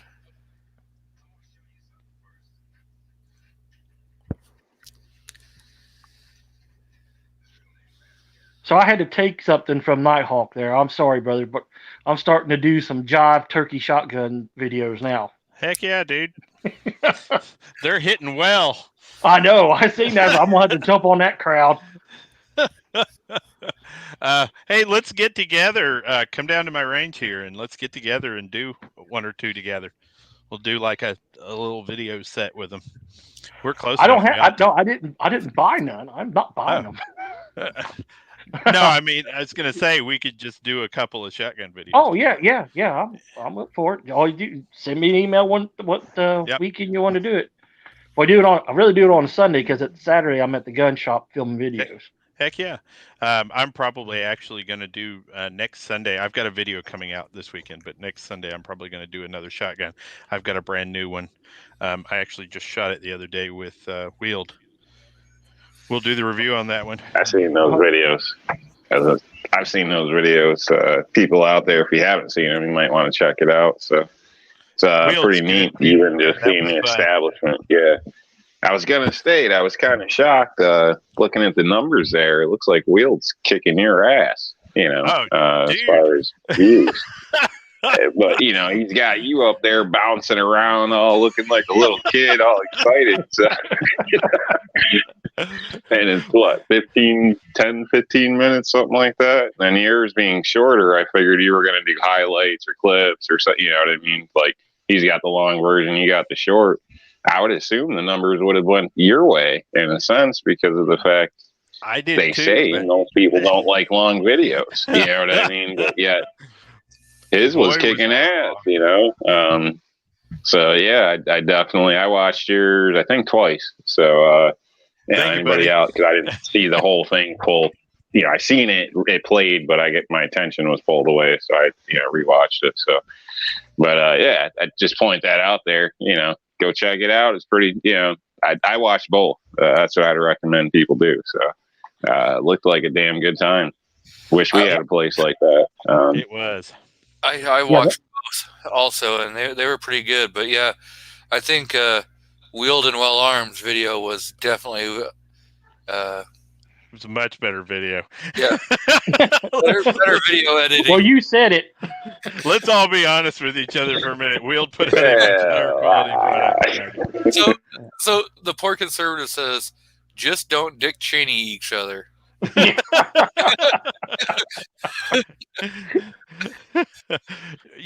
The thing about it, and so it is, I shoot with so many new people all the time that whenever I'm at the range and it's with these, the majority of my weeks, it's constant fear, not like I'm afraid for myself, but afraid for them, right?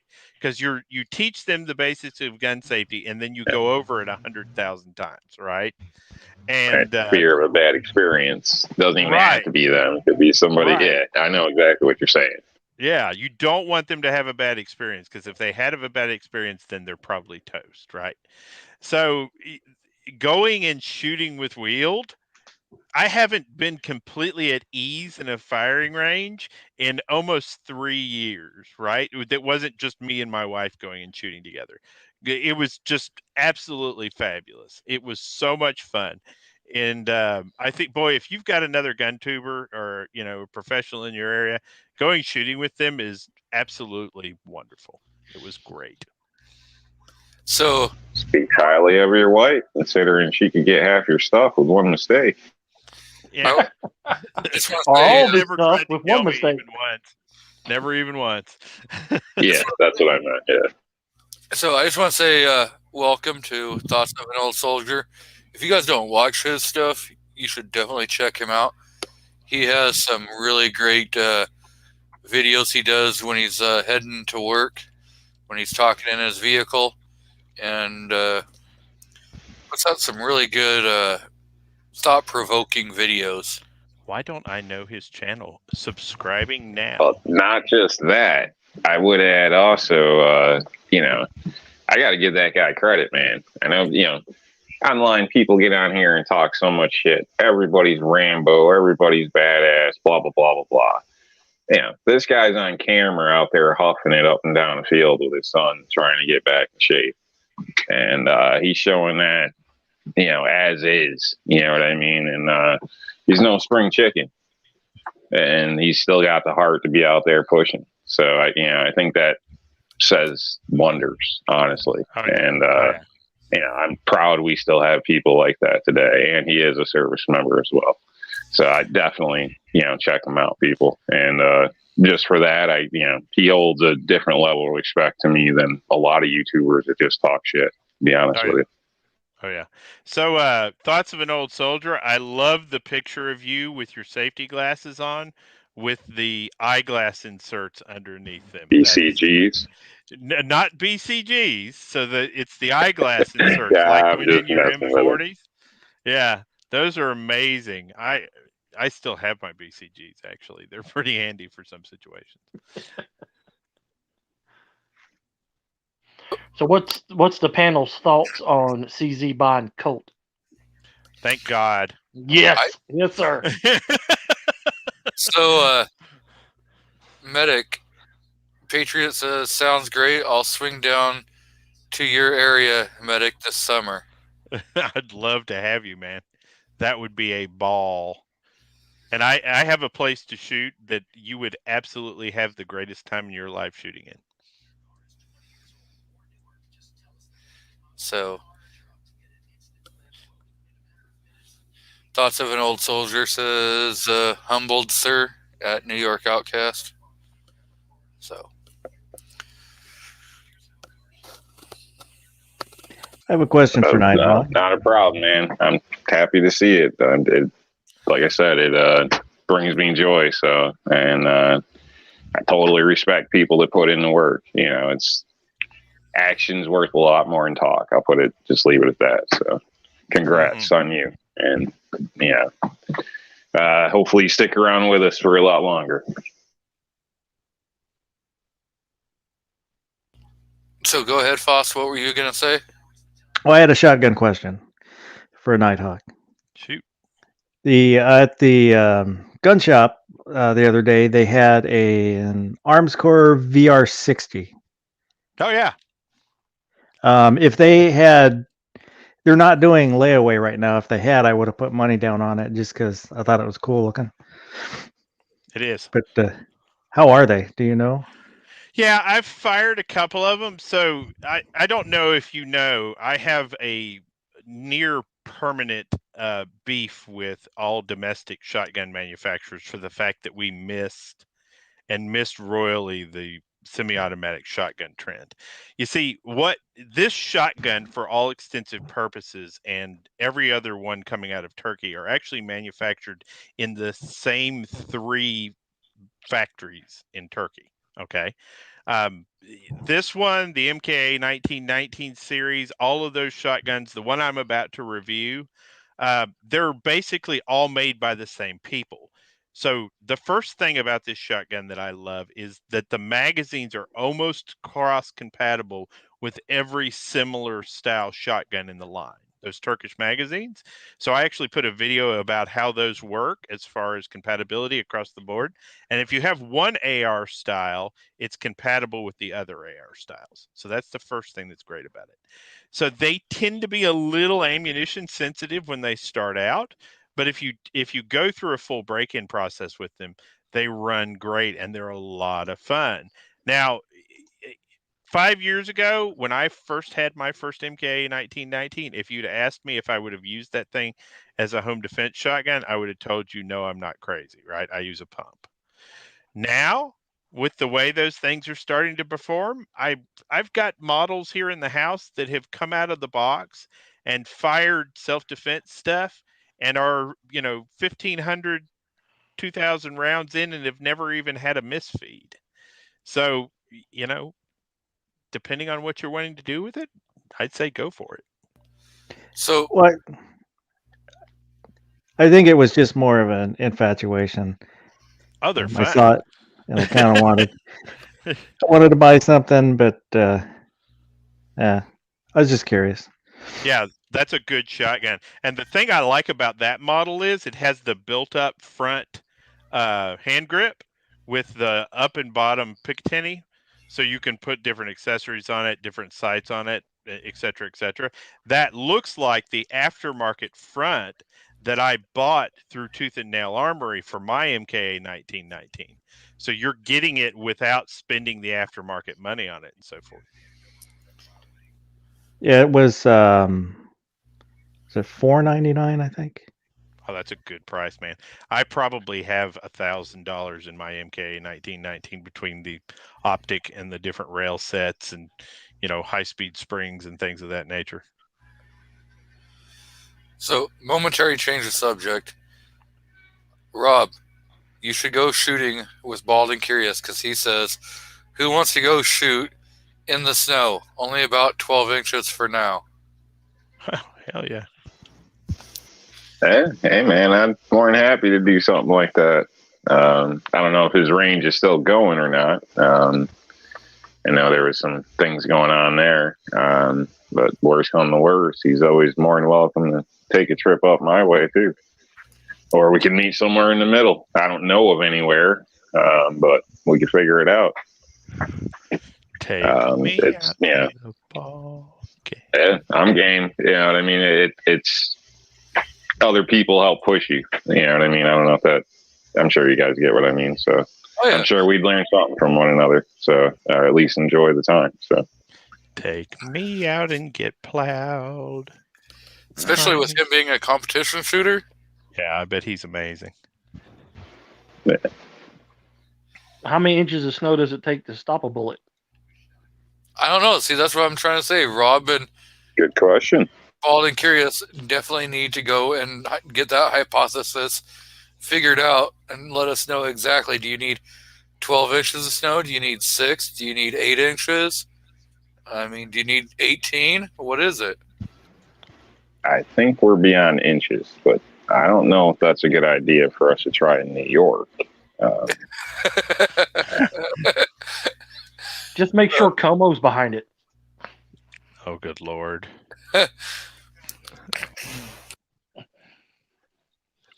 We don't understand why they banned. Why did they ban the channel? M. Gabriel says, you got to start shooting at some range, but 12 inches? So we are joined out in the crowd by M. Gabriel, Warsaw Patriot, SS Pawn, Andrew Faulkner. Yeah. If we could find a hill that matched the grade of the drop, which would, figuring that out, boy, that would be something alone. Wouldn't it be? That was covered with enough snow. We might be able to do it, but I don't think we'd find a place to legally do that in New York. What is this legally word you keep throwing around? Right. What's legally in New York anyway? I'm too pretty for jail. No, you're probably the right amount of pretty for jail. Man, that'd be I'd go in there for a year and get life just trying to stay alive. Right. Oh, I'm telling you right now, I'd probably spend my entire jail time covered in poo. So, Christian Gress says, well, and then is the snow heavy, wet, and packed, or light and fluffy? I mean, all these questions have got to be answered. They're all valid. I mean, Foss send Bald and us, $1 million, and we'll go buy a spot and we'll figure it out for you. It's not a problem. $1 million. All right. $850. Things aren't cheap in New York. You send me $3 million, I will send you $750. All right. I suppose for $20,000 we can take a small vacation and find somewhere. $20,000. There you go. The man has come down to a reasonable price. I'm pretty sure that you could go to Pennsylvania for about $400, and that's with a nice hotel room and a bottle of champagne. TMI. Champagne.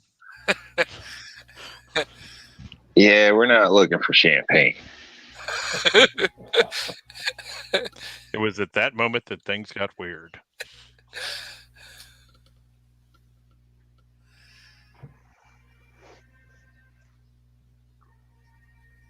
And silence. Right? The other day. Well, I wasn't saying that it was just going to be those two. Yep. I'm pretty sure Rob's going to take his woman with him. Well, I don't know about that. Okay, well, hey, this is on you. I'm not sharing if that's what he's thinking, so I don't know what the hell's going on here. We're getting on. We're off track, okay? don't know where your mind is Two going. words? Sure.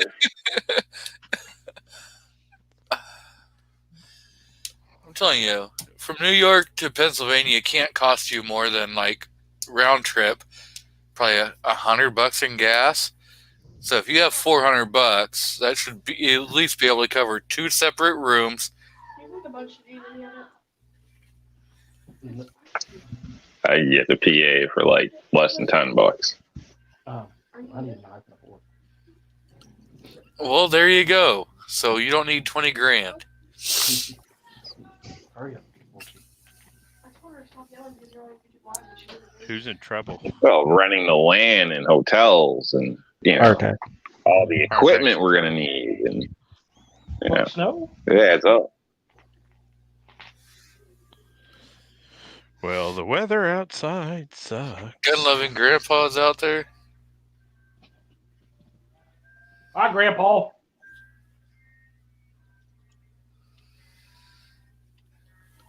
Hello, Buck. Gotta love Buck. Did you watch his video that he put out with his dog in the snow? I've watched 0 YouTube videos in the last 2 weeks. None. You're a slacker. I seen the tab. I didn't watch it, unfortunately. I think the last one I seen of his is where he was outside shooting targets around his property. Getting active, unlike some people. So another thing I'd point out. So Buck was out there rounding corners and stuff, and actually doing something instead of sitting down and talking. So just give him a round of applause for that as well. I like action. I'm sorry. Get it, Buck. Get it. So Foss did a video also with his dog. I cannot believe he threw his dog in that much snow. No. No, I didn't throw him out there. I let him out to go to the bathroom, and he ran over to the shed where there's, an overhang, pooped over there, and then didn't want to run back through the snow. Well, do you blame him? There was almost more snow than the dog.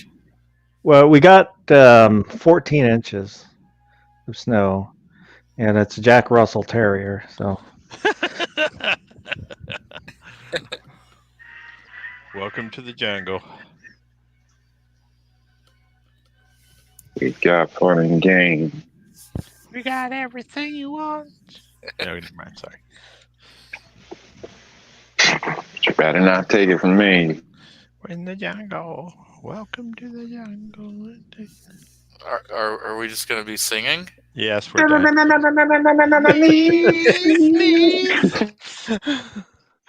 We want to watch you scream. Oh, boy. Or whatever. Y'all just drove my cat out of the room. Sorry about that.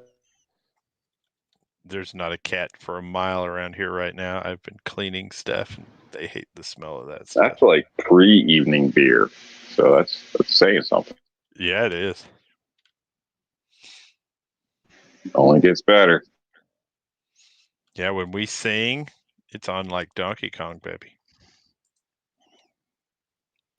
I thought the singing only happened when I dropped signal or left the chat. No, we've expanded to vocalizing during visiting hours. Oh, okay. Yeah, we don't have any shame anymore. No. Wait a minute. We had Lost shame that at in one the point? shower. No, not really. You'd think at some point we'd grow up, but No. What fun is that? Just our toys become a lot more expensive. Oh my gosh, amen. I told you to get rechargeables.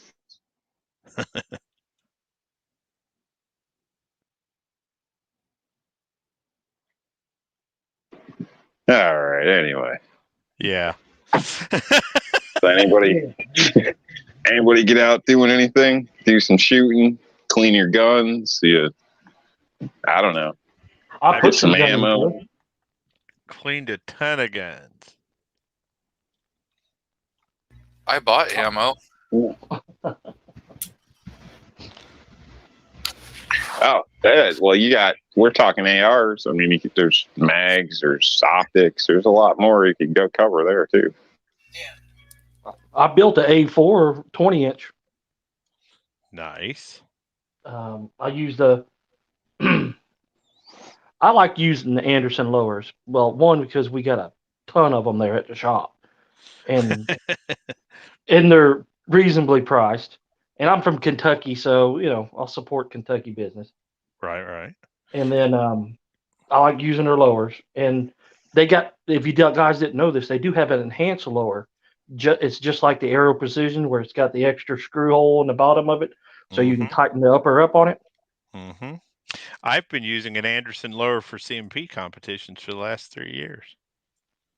Now, there's nothing wrong with them. There's only like six. There's only like six forges in the whole United States that make the damn thing. It's just the way they're machined out. That one is actually. We were having a contest to see who could make the cheapest equivalent to a high dollar rifle, right? And so I used an Anderson lower, and I built a $1,700 AR for $380. Yes, sir. Yep. And I like to use Bear Creek barrels. I've never done one. They guarantee 1-inch MOA at 100 yards. So I've really? used barrel. Yes, sir. I have to look this up.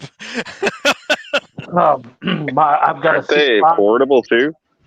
Yes. I bought the 20-inch barrel. It's a heavy barrel on top of it. It's 1-in-7 twist, nitrated, and it was like $150. Outstanding. And then I got the M4. Hell, that 350 Legend purple AR that I built, the upper came from them. Is it chrome line by any chance? No, they're not traded. If you're gonna get chrome line, you're gonna pay for it. Okay, so since we're back on the AR discussion, and we got more people that have ARs here, let's talk direct impingement versus piston.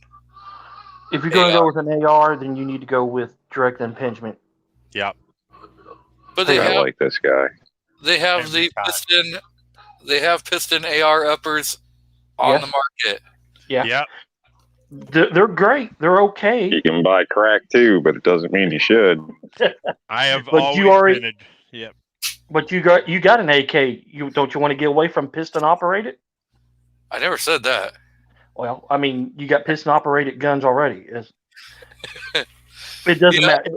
If you want to get down to it, if you look at Military Arms channel, and he's right, the direct impingement is a piston operated gun as well, because the piston is just in the bolt. It's moved. I have never found, and this will change, technology will improve, and this will all go away, but I've never found a piston AR that ran as well as my direct impingement ARs. I can agree. So then, what about going with a side charge versus a rear charge? That's I got both. I like that. It's preference, whatever you like. If you like side charge versus rear charge, it don't matter. Since you're used to AK, side charger would probably be natural for you. Yep. The one thing I don't like about side chargers is it's almost you have to have a side charging bolt to replace it if there's a problem. You have to have a side charger. Whereas everything, all the rest of the bolts are the same for, a standard charging handle. And then if those go away, then you have to already have some, or you're not going to get any more. This is very true. That's just my opinion. I just said, The good going thing for an AR, get a regular AR, man. You know what I mean? My opinion. That way you have apples and oranges. Don't make your AR like an AK with a side charger. I know there's companies that make them and you got all that but you're just putting extra shit on top of it to weigh more to get snagged on something. In my opinion, I would just run with the standard AR, man. That way you got something to compare, and then your next AR, get fancy with it if you want, if there's a next. That's a good point. It's a good point on getting fancy. I see the pros and cons of what you're saying there, Rob.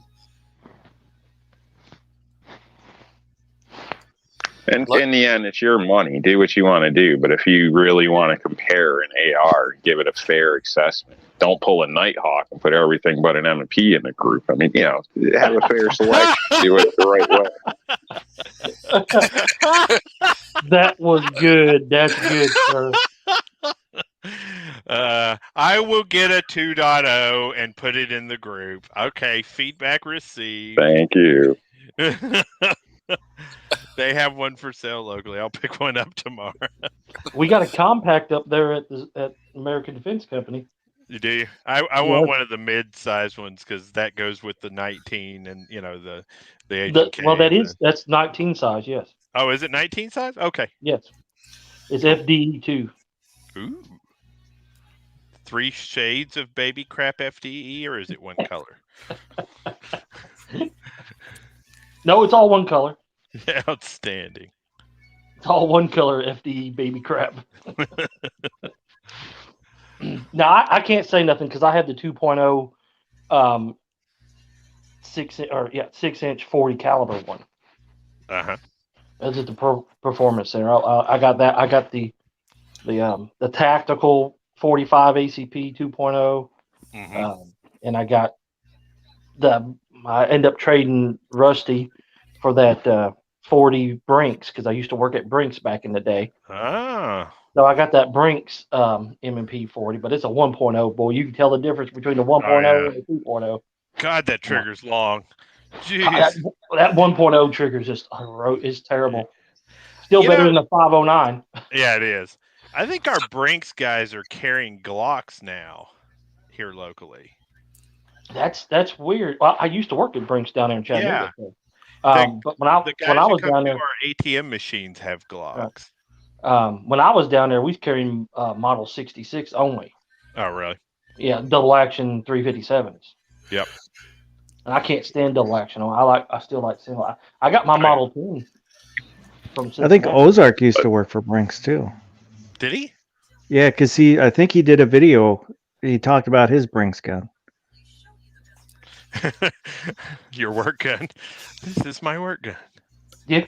I talked to one of their drivers local a while ago, and basically I was entering a store and I almost stumbled into the guy with his gun just right there. Like, I could have just easily just grabbed it because he was bent down at the ATM machine right by the door. Like, I felt awkward as hell. Like, I would have went in the other door, but I couldn't really see it with the light reflect. You know what I mean? I wouldn't have came up on the guy like that, and it wasn't cool, so we ended up talking for a minute because I, tried to make eye contact, let him know I'm not trying to jack you or not, you know what I mean? And step to the side. And I was like, damn, what, are you here by yourself? And the guy was like, yeah, I couldn't believe you freaking told me that. I'm like, what an idiot. You know what I mean? Like, just disarmed your ass. But from what I can tell, they're not taking care of those guys, man. So it doesn't surprise me they're giving them Glocks or something. I'm not saying there's anything wrong, but they probably get them at affordable cost. I don't think they care for their employees from the look of it. If you don't send a guy out by himself, I mean, Jesus. That's crazy. Like, you're just asking to get jacked up by a crackhead. Oh, holy shade. I can tell you some Brink stories, and you guys would be amazed on how many millions of dollars that you have to have before you get a third person on a truck. Oh, I can imagine. It's $11 million. What? Wow. I just figure at least 2 guys at all time. I mean, any basic security, you need an Overwatch. I just don't understand how you're working like that. Right. Well, there's always a driver, and then there's always a messenger, and that's the guy that does the ATM or brings in the money and all that. He's the messenger or she, but yeah, they're off on their own unless you got a heavy coin load or over $11 million. It's only going to be 2 people. So when people used to ask me that stuff, how many guys are in the truck? I said, there's 2 more in there with rifles. I've always lied my ass off. Right. I would, especially if I worked for him.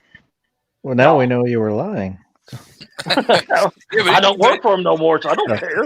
I was saying, he doesn't work for him, so he doesn't have to worry about if he was lying or not. Hey, but y'all can say that you known a multimillionaire because at one time during the Y2K, if any of y'all kids remember that. I don't remember that at all. You don't? I don't know how I was still alive. I'm over 40. So back then, I was working in the Cincinnati branch, and you had each Fifth Third bank had to have $1 million in reserve on hand because they were actually afraid that the computer systems were, going to shut down and all that. So that was a very real scare, unlike this pandemic. And so I went down to the Federal Reserve in Cincinnati and signed my life away for $52 million. You could not steal $52 million without taking the damn truck. So you could put $100,000 in your pocket and walk away. Not $1 million. Nope. That's a lot. That's a lot of weight, and we was chucking that stuff in the back of the truck like it was cordwood. I believe it. They busted a guy a few years back who's laundering money for the mob, and he had $100 million, and it was in a 2-story house, and you could not walk on the floor. Yep. Well, that's why they got rid of the $100,000 bills and all those large bills. Money laundering. All those large bills were used for in between banks. That's Bank what they transfers. were meant for. Yep. Yeah. They weren't meant for individuals, but you can get them. And then here's something funny. Have you ever seen? I've seen and actually handled $1 million worth of food stamps back in '99 because they were still using paper food stamps. I was like, that was just wild to see that many food stamps at one time. 50 cents on the dollar on the open market. That's right. That's how it was. What? People are crazy. People are crazy. A lot of people did do that, but people are crazy. That's a damn shame because they're never going to make it through the month. You know what I mean? But those people usually got drug issues or something going on. But that's just, it's just one of them horrible things, unfortunately, in a sense. And, they stated that getting rid of the paper was going to solve that. Bull crap. I can tell you what, boy, like you see people making deals right there in the store. They ask you when you walk in half the time. Yep. Same thing at Lowe's. I go to Lowe's, they're trying to sell me, gift cards from stolen shit from their employer they returned or whatever. It's like, nah. I've actually known people that worked for people, and I call them up, and they're like, "Yeah, you stole it, but I ain't worried about it." I'm like, okay. Like, wow. I don't want them near my truck. I can tell you that. My ignorance has been exposed for all to see. I had no idea. Really? Yeah. You must have not been poor growing up. Dude, we ate lentils, but my parents taught me you don't take money from anybody, including the government. I don't cash out on veterans benefits or anything else. It has always been in my family, nobody gets to lord over you under any situation. Wait a minute, catching in on your veterans benefits is not wrong. That's the I'm not saying it's wrong. I know. Hang on. I'm not saying it's wrong. But no, they don't owe me anything. Yes, they do. That's for service. They do because you wrote that like I did. You signed that line to sign your life away. Yep. By God, the government needs to give every veteran everything they deserve. I have never been denied a job. Yeah. I've never had a struggle with getting a housing loan. I take advantage of lots of benefits, but like the VA healthcare system, Oh no, I It's wouldn't send my dog there. Right. It is so overloaded with veterans that truly need help. Why in God's name, when I have a great job and great health care, would I ever use those benefits? Right. And so Well, not unless there's, you want to die waiting. well, yeah, but I mean, well, there's things like medication refills and things of that nature that you can get done that are not so bad. Like I could get most of my heart medicines for free. Right. Right. Yeah, they'll send them to you to the house. Yeah. Right, but there's really no reason to do that because it puts strain on a system that is already just so badly managed and so overrun in most places that there's a struggle. And if you have a family member that works for the VA and they work hard, I appreciate them. This is not me saying that everybody works for the VA is bad, but in general, government run healthcare is never the answer. And the VA is proof of that. Yeah. There's no doubt. When people say a single payer health system, look at the VA. That's the failure of government health care right there. Yep. And I am certain that there are people out there that have had good experiences with the VA. I'm not crapping on your life. You know what I mean? What system? I'll tell you, I use my discount. Like, I use hotel discounts. shit like that. If you're talking, they'll take a bit off, especially hotels and stuff like that. I don't go around like avoiding places if they don't take a discount or something. And I do forget occasionally because I don't do it all the time. But if they offer one or they ask, oh yeah, I mean, why not, man? You know what I mean? I don't know. It's not. No. Like I said, I'll take it. You could haggle for your room. You could go online and save a few bucks. You can pull a senior thing. I mean, what's the difference? There's different prices. It depends what you want to pay it with a lot of things. Same museums, same way. You go to any museums, they usually give you a discount or it's free.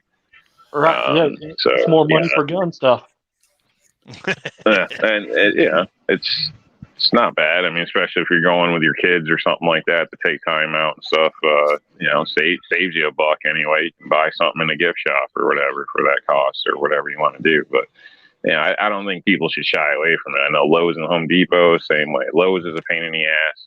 They want you to go through the customer service desk and put a phone number.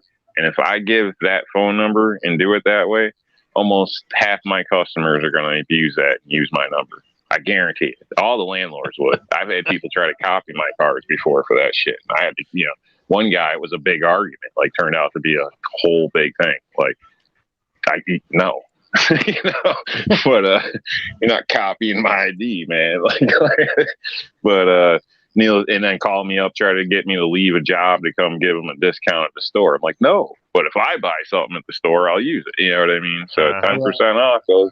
It goes away when you're spending $2-3 a week at the store. So that's true. Look at it like that. So you got it. Why not, man? So I think it puts strain on a system that is already creating another issue, but that's my opinion, right? Well, the VA, I agree. Stuff. The VA is the only one I'm referring to, though. I will flat eat. I don't mess with that. Day. Yeah. Hey, I'd like to say something about the VA. I do use the VA. It's when I was injured back in '99, I was out of the Army, but since it was a catastrophic injury, I was living in Czech Republic, didn't have U.S. health insurance, got into the VA system. It's been a lifesaver for me. I mean, over in Czech Republic, they do not have rehabilitation in the way they do in the United States. I mean, they just put people in the house. And you live in the house and drink beer for the rest of your life. That's what they do over in Europe. They don't have any way to train you to get you used to living out and taking care of yourself. And so that's what I'm saying. There's always going to be somebody out there, and you're a great example that got a good experience out of it. But for me, I think it just puts strain on a system that you should be taking advantage of, right? So I'm assigned to the Bronze Clinic, and it's for people above 80 and spinal cord injuries only. So, awesome. I go there. It's the 11th floor, and every elevator in the VA says Bronze Clinic, 11th floor, because all those 80-year-olds have a hard time remembering where they're supposed to go. Right. So I don't know what silver and gold are. They must be treated better than us, but they're not all over the elevators. I Yeah. tell people all the time, as a medic, everybody got the same health care, right? I've poured saline on generals and everything else. And sometimes that's a little tongue in cheek. Well, I will say, I mean, there's times like when they said, your urine's refluxing into your kidneys. Your kidneys are only going to last a couple more years without this necessary operation. Mhm. And so you're on the waiting list. I'm like, well, how long is the waiting list? They're like, oh, 6, 7 years. I'm like, well, I'm like, oh, what do I do? And they go, oh, well, you got to write your senator and get to the front of the line. And I'm like, you mean I'm beholden to a senator? I've got to go to a senator on my knees and beg them to, to keep me alive. Yeah. Yeah. So you do that, and 6 months later, you're at the front of the line and you get the bladder augmentation. I mean, it's just so people half-wits, I don't know how they make it through. I mean, I guess half-wits know how to milk the system or whatever, but or they die. You got to be an advocate for yourself. Uh-huh. When you've got a serious injury or and you are dependent on the government, you got to be your own advocate. It shouldn't have to be that way, though. It shouldn't have to be that way, but it is. I mean, so state-run healthcare. Don't they assign you one? Not an effective worker? one. No, they don't care about you. Okay. Yeah. But since then, I've had my own jobs, had my own companies, and I've chosen to stay in the VA system. It's gotten better under Trump, much better, but it's still kind of a jobs program. I mean, you'll go to X-ray, and the booth faces, one waiting room is for wheelchair-only people and people in stretchers, and the other room is for able-bodied people, right? And the room is 12 foot by 6 foot wide in between, and they got 2 windows on each side. Only 2 windows, but they'll have 8 people in that room.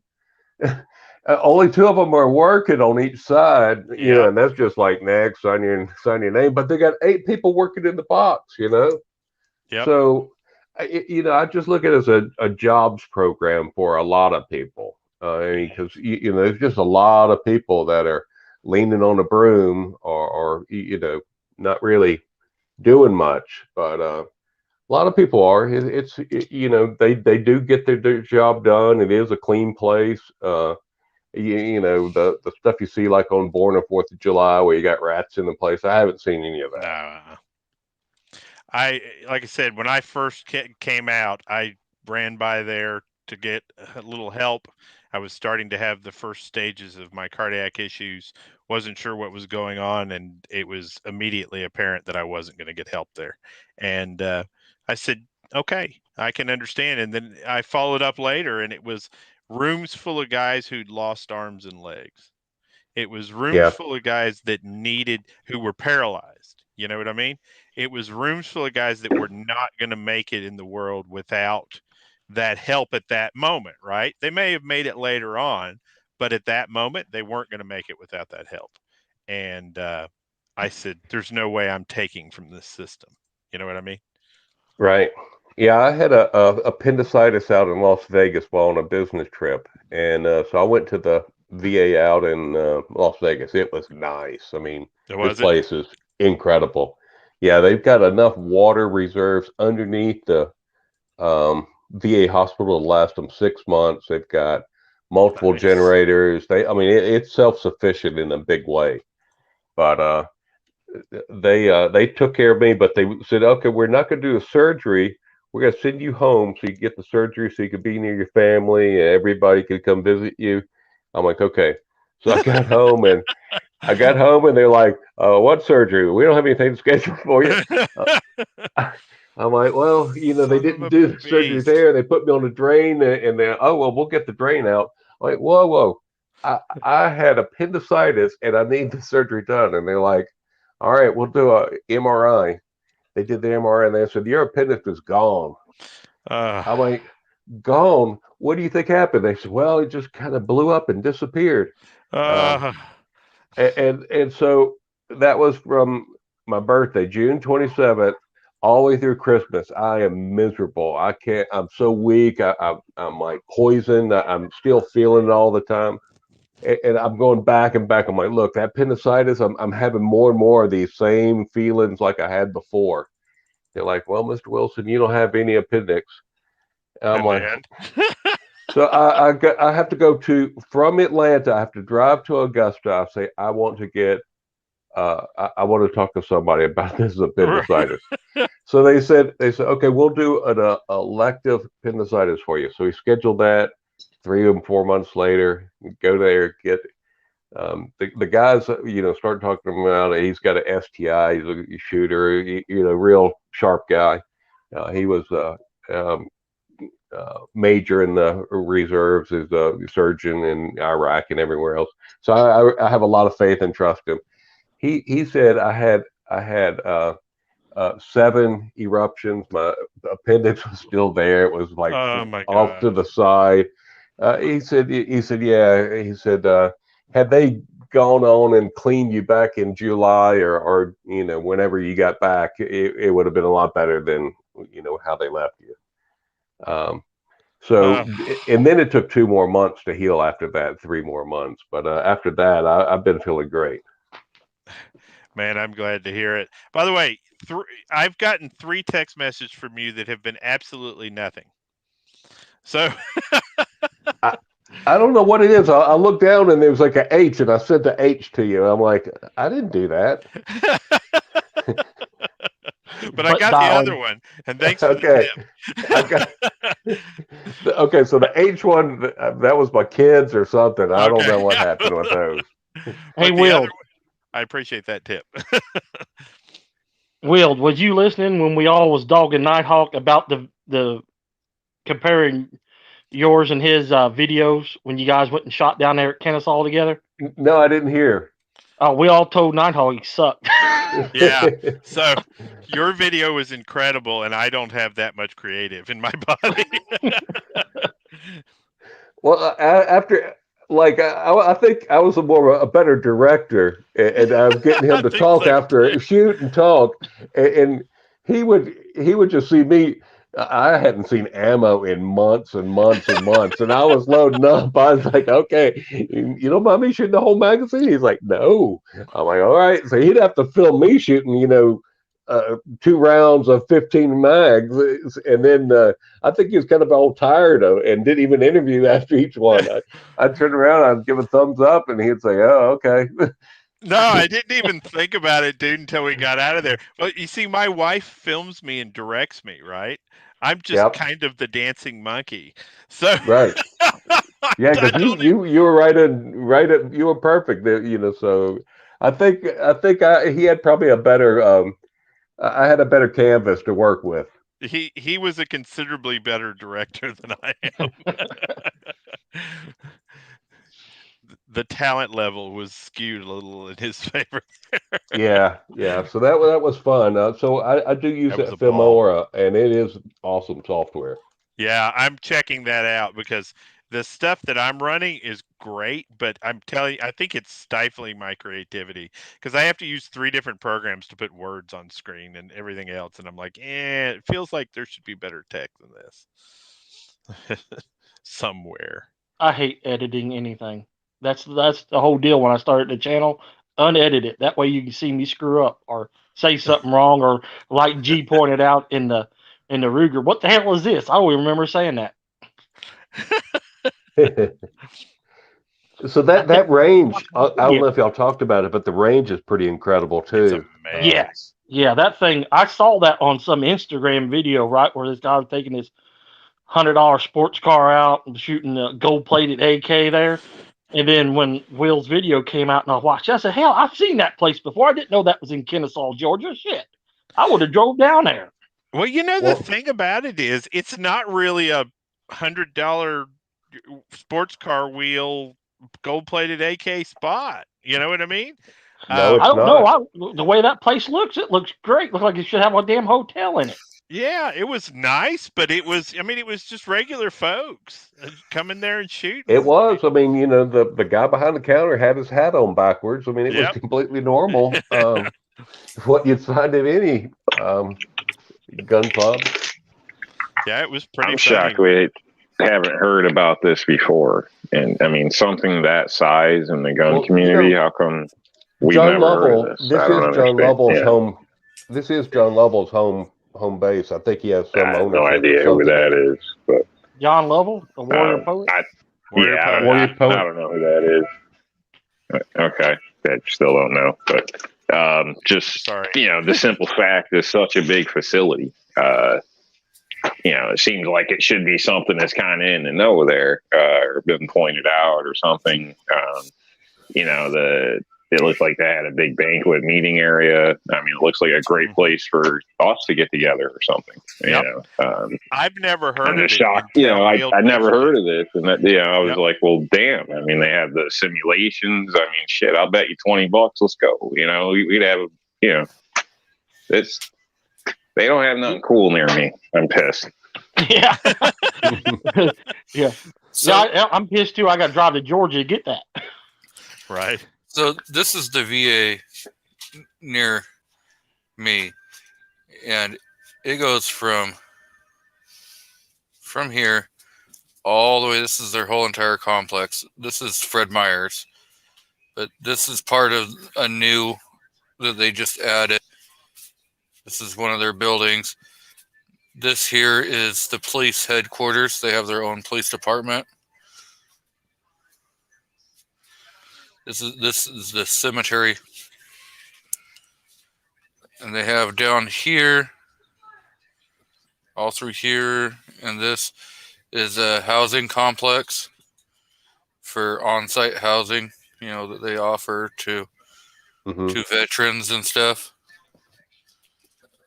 So yeah, this is all part of it until you get down to where it says this. This is part of the That's freaking amazing, dude. That's beautiful. cemetery. I'll try to go through. This is more of it. This is more housing Man, that's that they a lot have. of land. Yeah. There's more housing, plus they have their own private golf course. Here, this whole time, I thought you lived in a communist nation. Really? Nope. Where I am at is actually very veteran friendly area. They actually have, I think it's this on signs when you start coming, it says welcome to veteran capital, and stuff. They actually, and 99.9% of the businesses in the town offer some sort of VA military discount. Tennessee's pretty good about veterans discounts. I don't have any particular issue getting, just about every store I think we deal with has some type of a veterans discount. I don't do the mom and pop places because their ratios are already so low, but like even the big box stores, I don't mind taking a little off the top there. Like one of the businesses that I frequent a lot,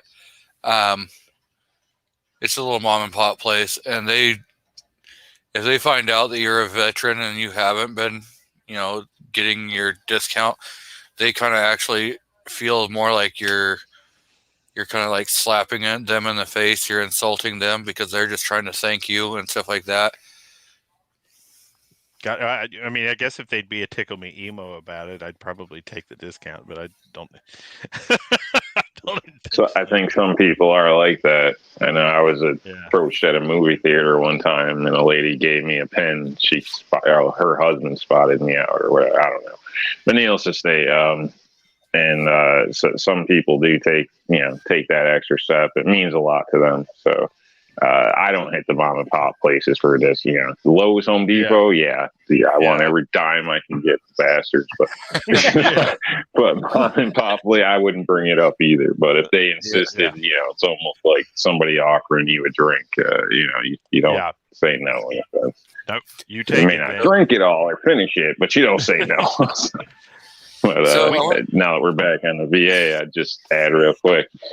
I've had to forced to transport people to VA a few times, and not cool. I can say from what I've seen, not cool. I didn't appreciate how they treated people, honestly, but they were pretty forward about it. So I assume all places aren't the same, but almost like Will's appendix thing, I've heard lots of stories like that, where they don't even want to even see the person that, you know, they have an issue and they're not even trying to see them. So, you know, granted, I assume it's different in different places.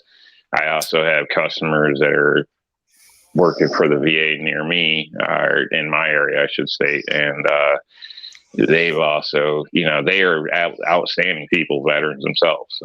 And honestly, if it wasn't for those people, you know, the place would have gone to shit, in my opinion. But it's, you know, same thing. I think, you know, it depends who you end up having to deal with in a sense. So I'd like to see it better, honestly. All in all, I think it should be a lot better than it is, but just my opinion.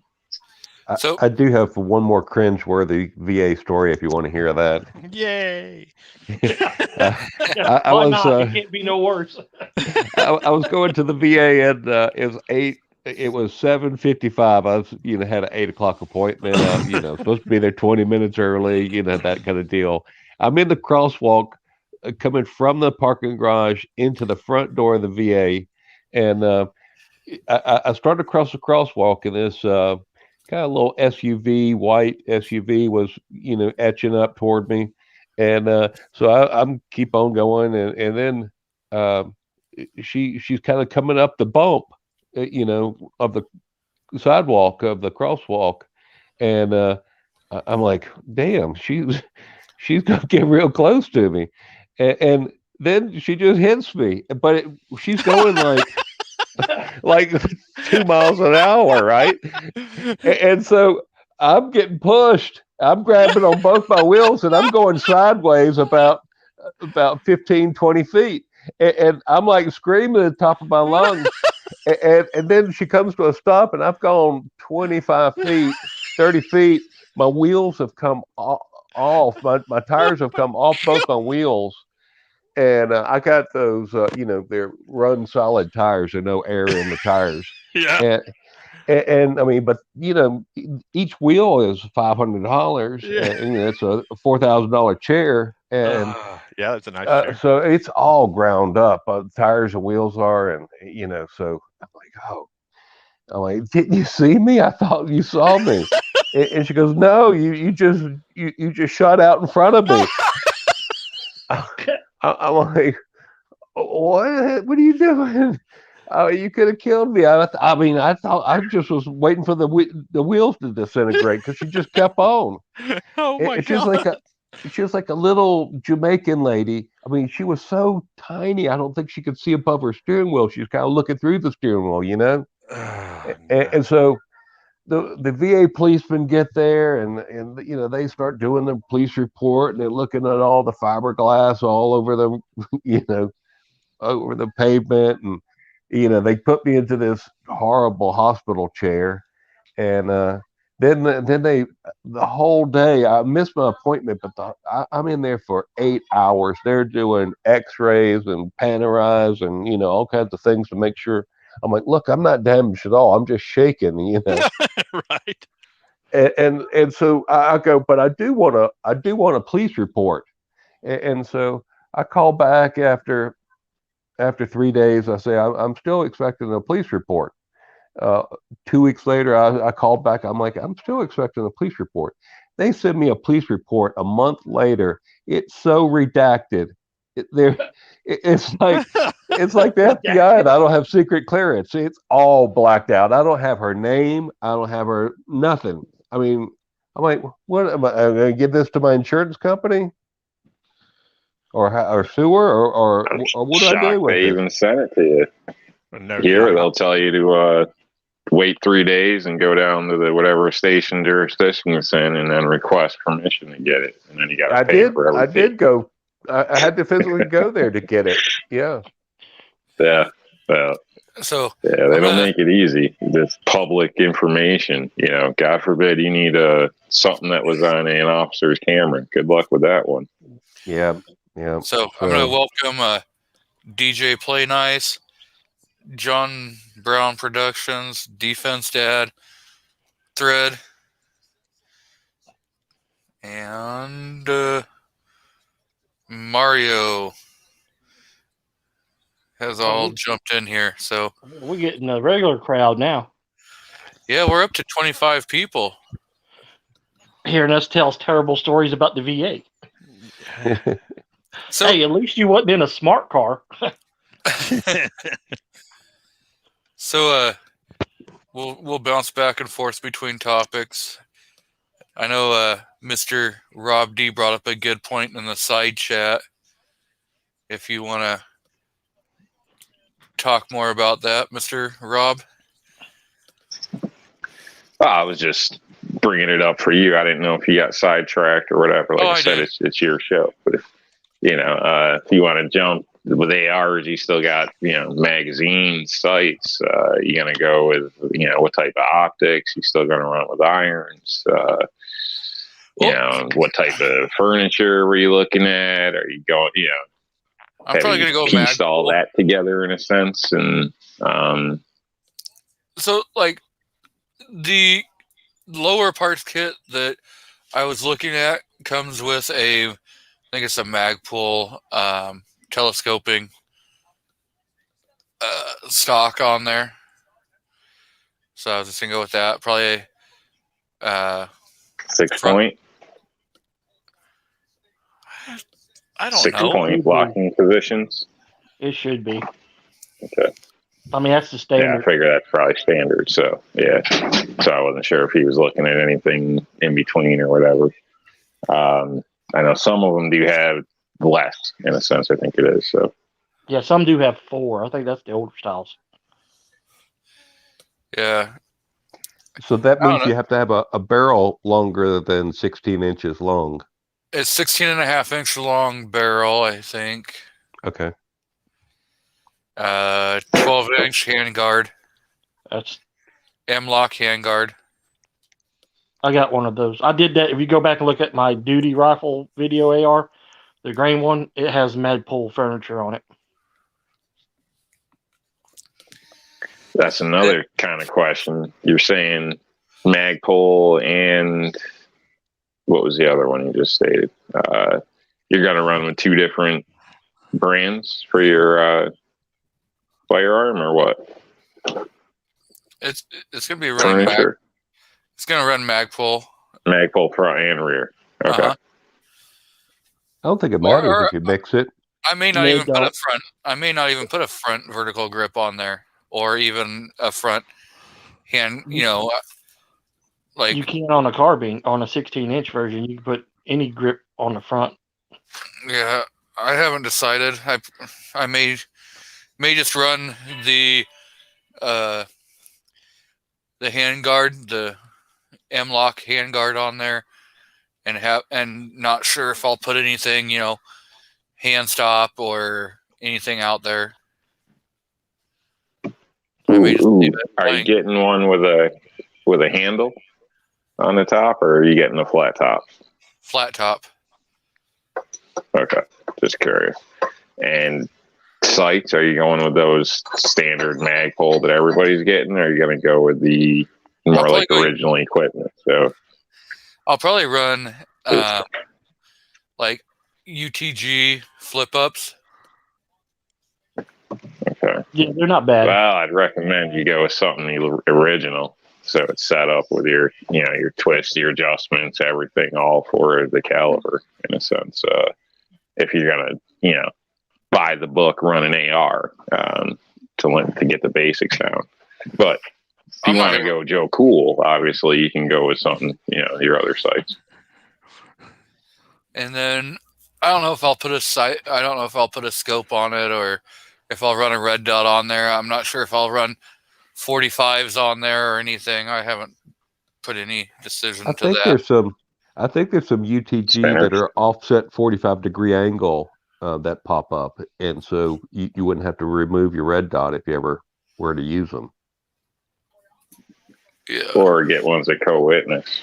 You're right. I'd recommend going co-witness instead of having stuff hanging off the side, but that's just my opinion. I agree.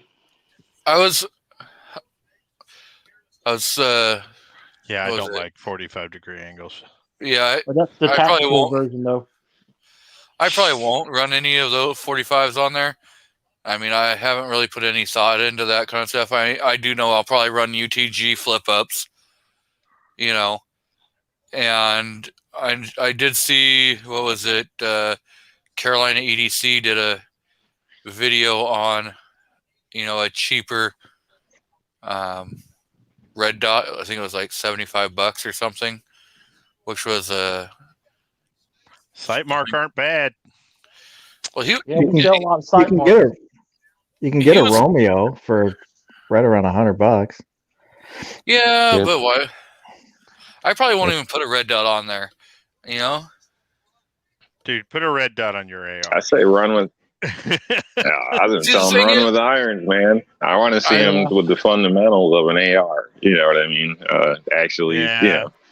So skip all the bullshit. Let's just run a standard AR against your standard AK, and let's see what you like. You know what I mean? That's all. I spent years in the service with iron sights rifles, and I can tell you that the moment we started to get red dots, I was done with iron sights. I get it, right? I shoot CMP. I get the value of knowing how to shoot iron sights, but really the experience of that rifle is so much better with iron sights. No, I agree. Yeah. Well, does he have a red dot on his AK already? Are you used to shooting an AK with a red dot? No, I don't run any sights on my AK. Okay. I just run your standard. Go the same with your AR, so you can evenly, compare them side by side. I do have the master mount if I want to put, an optic on there, but I don't run an optic. That's still not fair, though. If he ends up running A2 sights versus regular AK sights, that's not fair because the A2 will always dominate that. Oh yeah, it's just a more accurate rifle. Much more accurate. Yeah, but so but he needs to learn that by first-hand experience. Rougarou says, "Just get an AK. I already have a couple. I don't need." I'm going to just test an AR platform because everyone bitches and moans that I don't give it any kind and I just talk crap about it. So you need to buy orange stuff from RTAC so that you have a UTC. I have been he's telling never him, even shot one. So RTAC can even tell you the very moment that he released that video that had the orange parts on there, I commented saying I wanted those damn things. He did. And I have been commenting pretty much every time for them to get a friggin' website or take phone orders, something like that, so I could have damn well bought those damn things. See, I've been trying to get him to do that, but there's the monetary cost of it. But just a phone order. But it costs, if he does that, it's going to charge you almost 5% on a credit card. Who owns that store? David Veach. Okay. Everything explained. Thank you. How's that? Do you know him? I know of, yes. Okay. Not know him personally. Okay. But Well, that's different. I mean, you could easily run to be able to process credit cards. I mean, it's not the greatest credit card processing company or whatever, but you can get what's it? A cube that plugs onto your cell phone. Oh yeah, I know what you're talking about. And but I here's mean, the thing though, whoever he's using as a process company, and this is something that a lot of the gun tubers are not talking about, is that now you got banks that will not process Yep. oh yeah, credit cards Yep. because you're selling gun components or anything gun related. Yep. So he has to watch, because he's had like up in our area we got Southern Heritage Bank and a couple others that's come to him to try to get him to change over. why where he could why do doesn't something he like do that. why doesn't he do PayPal? PayPal PayPal takes money Doesn't from do you. guns, dude. Yeah. You can. I have seen PayPal. I have used Guys, PayPal to buy They parts. will freeze I- your money when they businesses figure are out it's gun businesses. parts. I have bought Some gun like working parts. one way, some work the other. If you don't like it, find another business. You know, Dude, I'm telling you, it's just yeah. a matter You can't of be time. mad. Hey, yeah. Yep. Bring them cash. PayPal. If they say no or something, then that's different. But Yeah. I don't know. Why do you think eBay People run stopped their businesses differently, and our Yeah. AR parts? That was Yeah. one of the reasons why eBay stopped selling AR parts. PayPal froze my account because I bought gun parts. Froze it. And Wow. then that's when I learned that other people were getting their shit frozen for the same reason. I have bought many a parts using my PayPal account. I have Yeah. too, but it's just a matter of time. Well, you were buying AK parts, so they didn't know what that junk was. I was buying gun Okay, parts. I get it now. I It bought wasn't my like he was buying a real gun. I got you. Okay. I bought my Rock Slide using my account. I've used different. I've used it to buy different kinds of gun parts, but I have too, but you run the risk of getting it frozen. I guess that is true. I mean, I hadn't had mine frozen, but I know that it'll come one of these days. It possibly could. Good thing I have 6 PayPal accounts. Yeah, but if they're all linked to the same bank, they'll just shut off. They're not. Okay, I was going to say. I tried that too. This was the fateful day that the United States Postal Service lost a part to a 200-year-old rifle and sent me an empty package that said, "We're sorry, something happened in shipping," with the letter that the guy from Alaska who sent me the part in, which said all over it in English and 2 other languages, by the way, one of which I don't even know how to read. Do not scan, and you could see the rub marks where they scanned the envelope. And it's gone. And so when I complained to PayPal, they immediately suspended my account for buying gun parts, which is against their terms of service. I guess I should go back and read terms of service. Yeah, read them. Why? It doesn't matter. They don't abide by them anyway. Most of the time. But see, the thing is if by some chance that something like that would to happen, I wouldn't go to eBay. The credit card that I have has protection for when you're buying stuff online. They would refund my money. Yeah, I was almost at $4,500 because a gum company didn't want to send me my AA-12.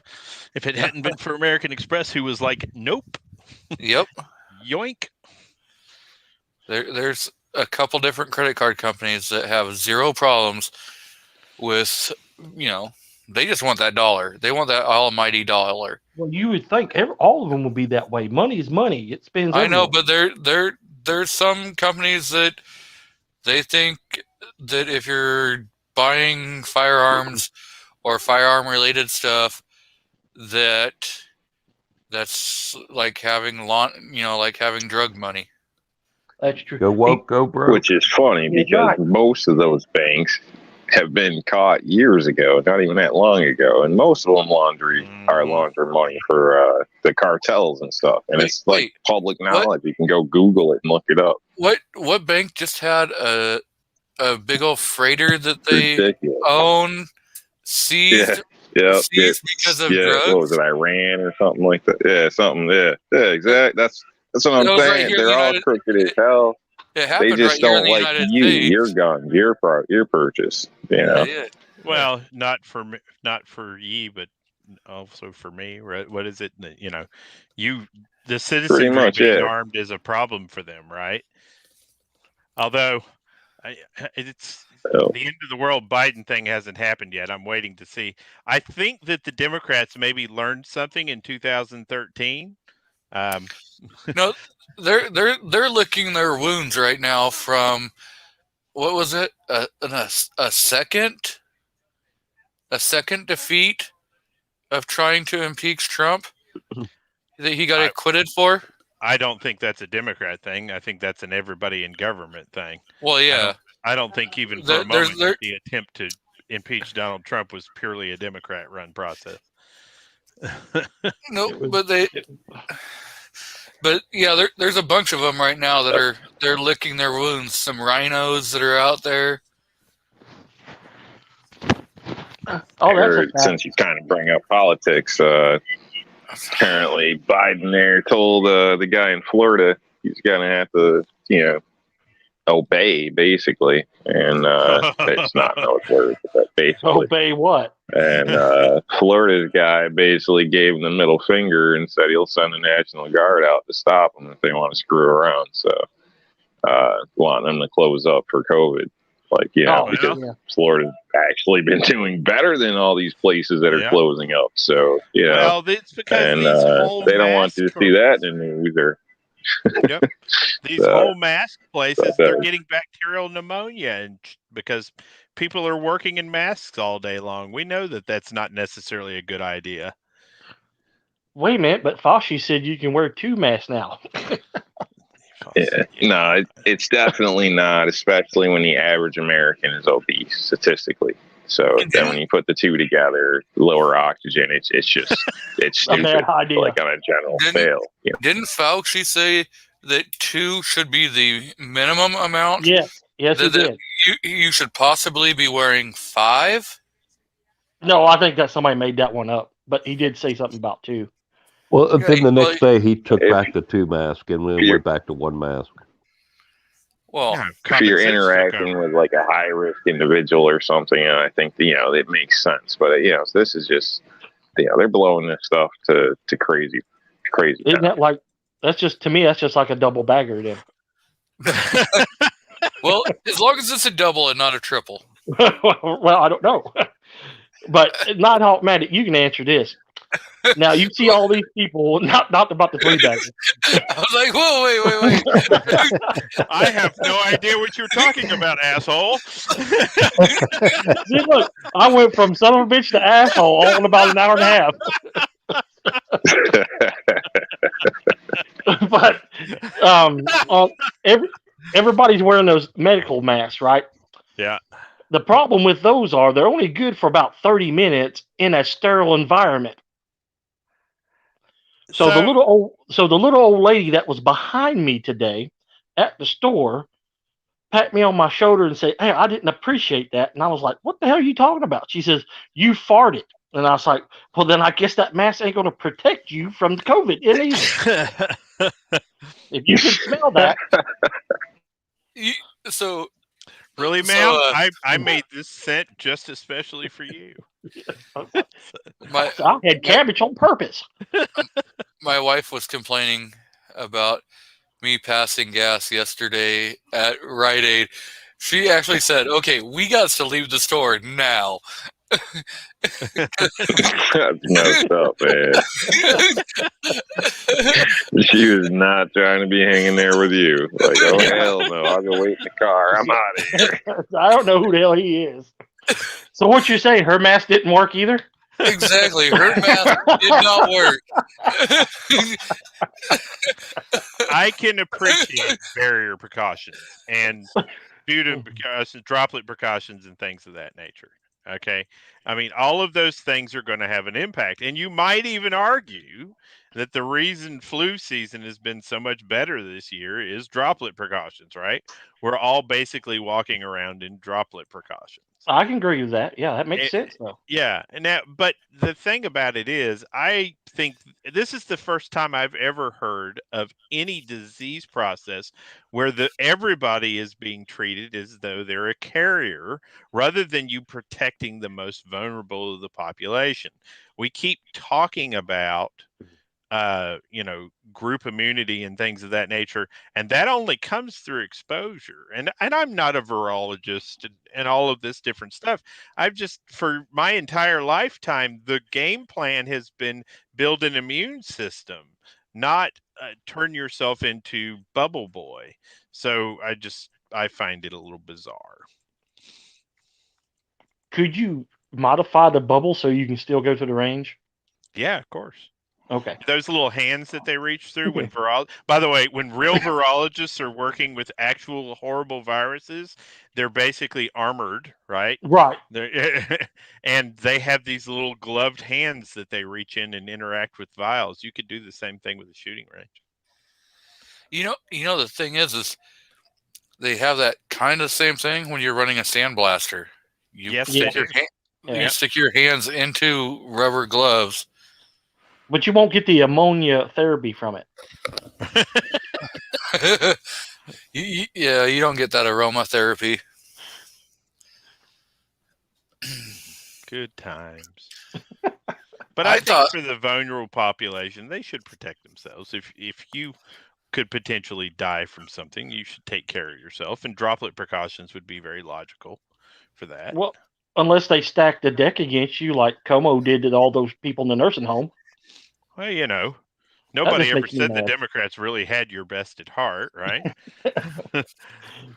So, defense dad says, as someone who is forced to wear a mask 7 to 10 hours a day at work, I can tell you that I get dehydrated and have awful headaches that I didn't have before COVID. I can imagine that's the case. Yep, I agree. Yep. My daughter Victoria has the problem all the time. She's constantly got headaches now because she has to wear a mask in school. I mean, we wore respirators if we had to go long range, right, for long periods of time. And there are people here that are still in medical practice. We use droplet precautions, and we definitely, when you were dealing with C. diff or something very virulent, protected ourselves. But I can't. I think the longest I was ever in a mask was in the Army, and that was dealing with SARS patients very close. And that was only probably at most an hour at a time. They weren't like the SARS people from South Park, right? No. Pink eye. Okay, so we have Mr. FNH. We have Mr. FNH out in the crowd. Welcome. So yeah. Okay, G, what's the next rabbit hole? Well, we could have plenty of those. I just don't want to talk politics. Okay. We've got so much going with. I mean, crap that's been inundating everything for like the last 9 months. So I was thinking today would be a day that let's just BS, talk actual firearms, and try to educate people that may know nothing about some AK or ARs, because AK is the master race. Well, let's circle back to CZ buying Colt then. Hallelujah. Hallelujah. I can see that as a good thing, and I can see that as a bad thing.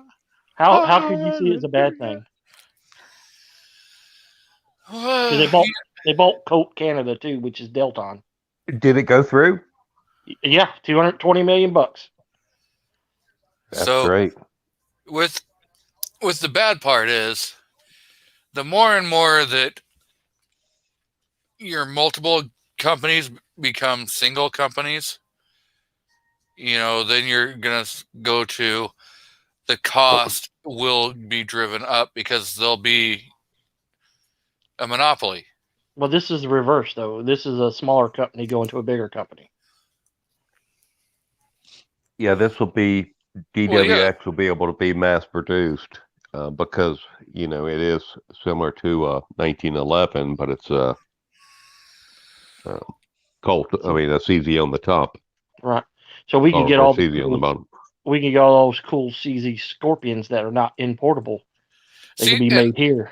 That's where I was saying the pros is it's going to help with importation issues because you'll be, stuff that you can't import or whatever, you can just send that same technology over to the United States and have one of the U.S. companies. Oh, we're going to introduce the Colt King Cobra. Well, they'll probably be made in CZ or in Czechoslovakia now. I mean, Czech Republic. Sorry, maybe. I have a hard time being mad about any CZ product. Actually, we fired the Tankfolio the other day, and I think that the weapon has some break-in issues. And by the way, I'm still mad at you. Wheeled, limp wristing my ass. But oh, that was hilarious. I forgot all about that. You should have never said nothing about that. I haven't limp wristed anything in my entire life. Except for that Tanfolio. Yeah, right. But dude, everybody in the world tries to copy their stuff, and that's an Italian copy of a CZ weapon. You know what I mean? Yeah, they're made by EA Witness or European Armory. Yep. You can't argue when the Italians want to copy your stuff. I mean, that's true. Yeah. Well, actually, the Swiss make it. I mean, it's made in a lot of different countries. The English make a Sterling, and that Sterling, whenever it pops up, it goes for 1,200. Yep.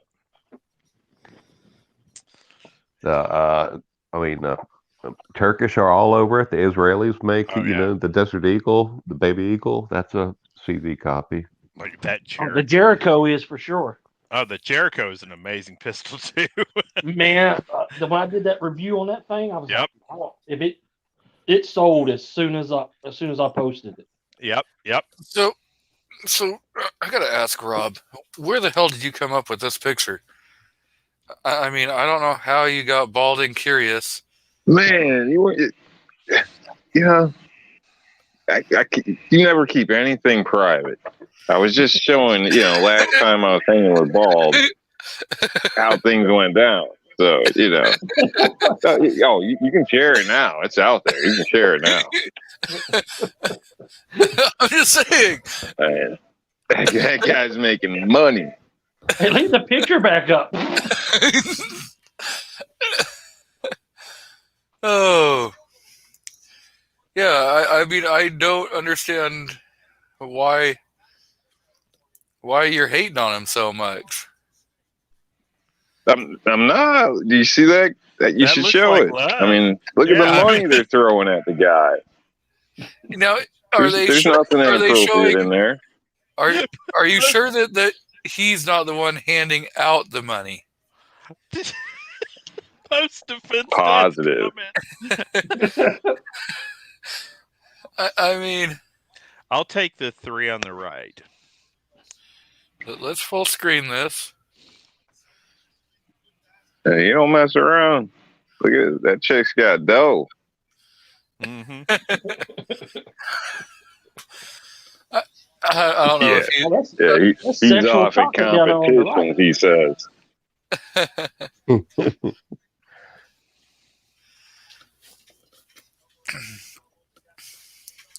I do miss my CZ75B that I traded off. I have the Compact and the SP01, and I love them both very much. The very first CZ products that I ever bought or exposed to is I bought the Tanfolio Witness, the EAA Witness. Oh yeah. I bought the comms, and they had the polymer lowers. I bought, and they're both in 45 ACP, and I bought the full size and the compact, man. And I wish I should have kept them. You know, woulda, shoulda, coulda. They Right. were great guns to shoot, fun to shoot, easy to shoot with 45. Yeah, there are some of those copies are pretty. Israel's Cherokee series and those type things are IWI and all that. Yeah, I think CZ does not. You know, there's a man bun comment in chat right now, right? CZ gets a lot of hate for being an exceptional firearm. Who gives them hate? I've never seen anybody give them hate, really. Really. Well, in the competition they do, because they do break down more than, you know, say a Glock 34 or something like that. So Burnaby says, "Is that the Biden kid in the corner?" Me? I didn't see any kids. Yeah, I'm struggling with that definition myself. Hunter Biden's 52, right? Is he really? Is he? Think so. Well, I'm younger than him, so I'm 45. Biden and Ball got nothing to do with each other. Okay, come on. You guys talking about me? Oh, Give the guy a little credit here. Come on. All right, you gave up cocaine a long time ago, right? Cocaine is a hell of a drug. It's a hell of a drug. Just think, Biden takes advice from a crackhead. He does, actually. Yeah, I mean, that's fact. I put that on Facebook, and they're not willing to fact check it. Well, if it's truth. Well, you know, you can put truth out there; they'll still fact check it sometimes. They won't that. You know, the thing is after the last time I ended up in Facebook jail, and I appealed the decision. Yeah. This was when they were all being called in to testify. Right. I was like, you know, you guys are violating my First Amendment right to the free speech No, and they're free not. press.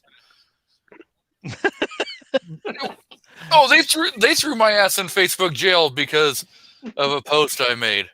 Freedom but of that's speech not a is against the violation of government. freedom of speech. Oh yeah. no, it was they threw me in Facebook jail because of a comment I made about Biden. But they're not Well, the only the federal government. For that to be a violation, they have to be the federal government doing that to you, or even a state government official doing it. They're in violation of Section 230. How about that? They're not. They're not Sure even they are. remotely in the violation of Section 230. Okay, so The only with all this free speech and yada yada, the only time where there even comes close to where I think, this is my opinion, is there are certain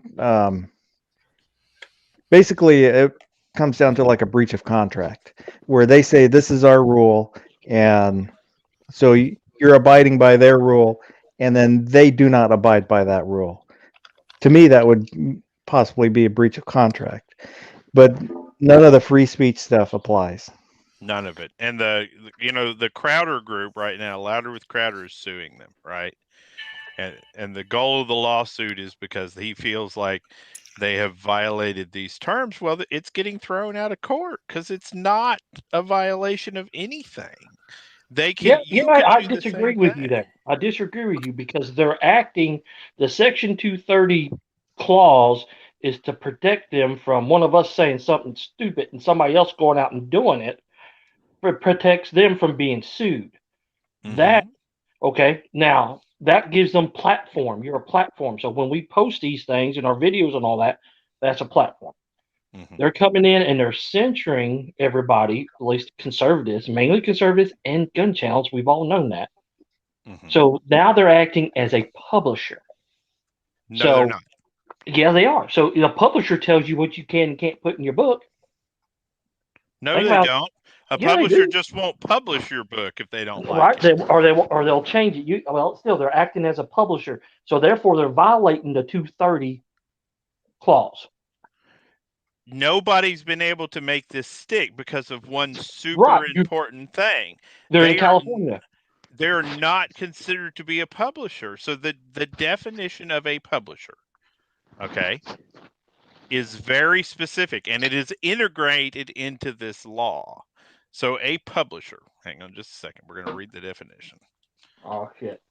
Now we didn't know you're gonna get all lawyer up on me now. Well, asshole. no, it is a business or person who produces and distributes something, such as a book, magazine, in electronic or printed form. Mm-hmm. It is one who is, as a first source of supply, issues books or other literary works, maps, engravings, musical compositions, or the like for sale. One who prints and offers a book, pamphlet, engravings, or to sell to dealers or the public. So they're not. They don't produce anything. Right. They're a platform. But what they are selling is advertisement on our labor. And that does not count against you on 230. And this is the problem. We keep chasing our tail on things that will have no impact on our situation. For what was it, 6 years ago, everybody just walked away from MySpace? You got to walk away from YouTube or Facebook. If you want this to stop, you just got to walk away. They'll go away. If you have, half their population pick up and hightail it out, they'll fold quick. But we No, they can't won't. keep. No, they Well, won't. maybe. They'll do exactly what they did to Parler. What to Parler? Parler wasn't going to survive anyway. It was impossible to find or do anything on it. It was as thought out as laying a turd in a field and painting it with a Crayola. It was That's awful. true, but when they had like a ton. I mean, it was like 11 million new subscribers. Uh-huh. And yes, it was hard to use and it was awkward and all that crap. But what did they do? It was a threat, so they shut it down. And you just got to keep coming back, man. I'm telling you right now that we're not going to win this battle. And we keep fighting these battles and it drives me mad. 230 will not get us anywhere. We're not going to win that fight. The only way you're going to win any fight with this situation is to vote with your feet. And people are not. And I'm just as bad as everybody else, 100% willing to vote with their feet. They're just not. That's still not going to I help. won on a personal level because I never joined to begin with. There you go. Outstanding, sir. So, but what I was saying is, so after I argued with them about my post, they reversed their decision and let me out of Facebook jail. And but they still deleted my post, which I really didn't care if they deleted the post. But I have posted some more offensive stuff than that since then, and was expecting to end up in Facebook jail. And they completely did not violate and send me to Facebook jail. Oh, so Balding Curious is back. Let me ask him about the credibility of this photo. I think the Facebook social media stuff. Oh, go ahead. I need to find out the validity to this photo that was anonymously sent to me. So hopefully Val will either deny or say that yes, this is true.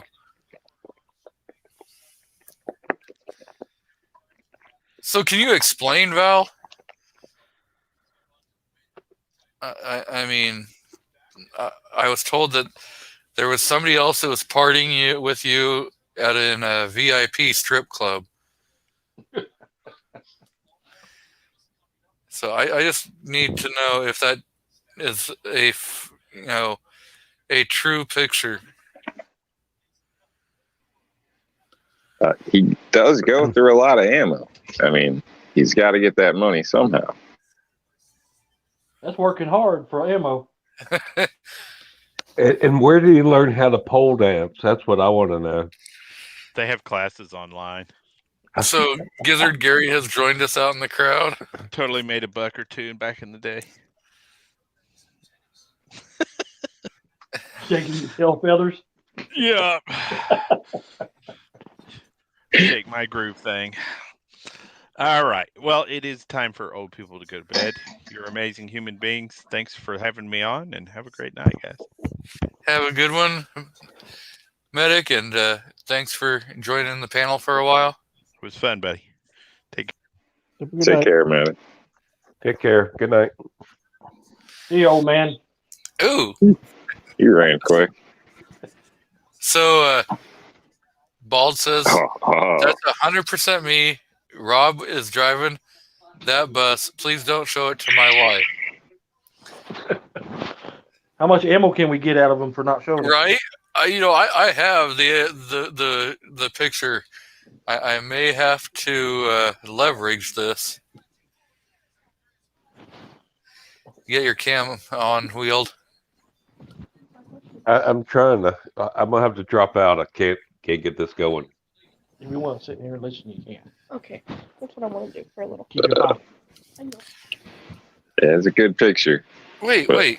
Jumping to that social media thing, it sounds to me like high school, man. Like, oh, they're mad at my post. They took my post down. Man. Like, to me, I'm sorry, but man, this ain't no high school party line shit. I mean, life is life. Who gives a shit what half these people are doing? And I don't care what you ate last night. You know, like, You I better don't care what understand I why ate everybody's last so night. worked up about this. All you do is, not you, but I see it with dozens of people. They're always bitching about this with IG or this with Facebook. And, oh, she said this. And because I said that, or they didn't like this. I mean, come on. Don't we have enough bullshit in life to deal with? I mean, yeah, in a way, YouTube's enough. And this is full of bullshit. How much bullshit do you need in your life? Some people, they can't live without it, brother. I just don't get it. I don't get it. I don't want every ex-girlfriend tracking me down, sending me pictures, creating issues, or God knows what baby mamas or God, And, my life is my life. If I want you to know, I'd tell you. You could call. What's gotten into people these days? I don't get it. Yeah, I can't read the chat on my phone, so I'll read it there. You can. You just hit. There's a button at the bottom of the screen that says comments. I did that last time and it sent me out. Oh yeah. You have to be careful and not hit the back button on your phone. There's an X at the top of this. We're at the top of the comment box. Have your daughter show you how to do it. What did I do? Run your palm. Don't laugh. That's the truth. I just got chats on mine. Yeah. Okay. Chats, comments, same thing. And then comments right there. There you go. Now you can't post. You can't post in comments from your phone, but you can read all of them. And then there's a red X or an X at the top of the screen. Versus if you hit the back arrow at the bottom, it'll kick you out. Okay. There you go.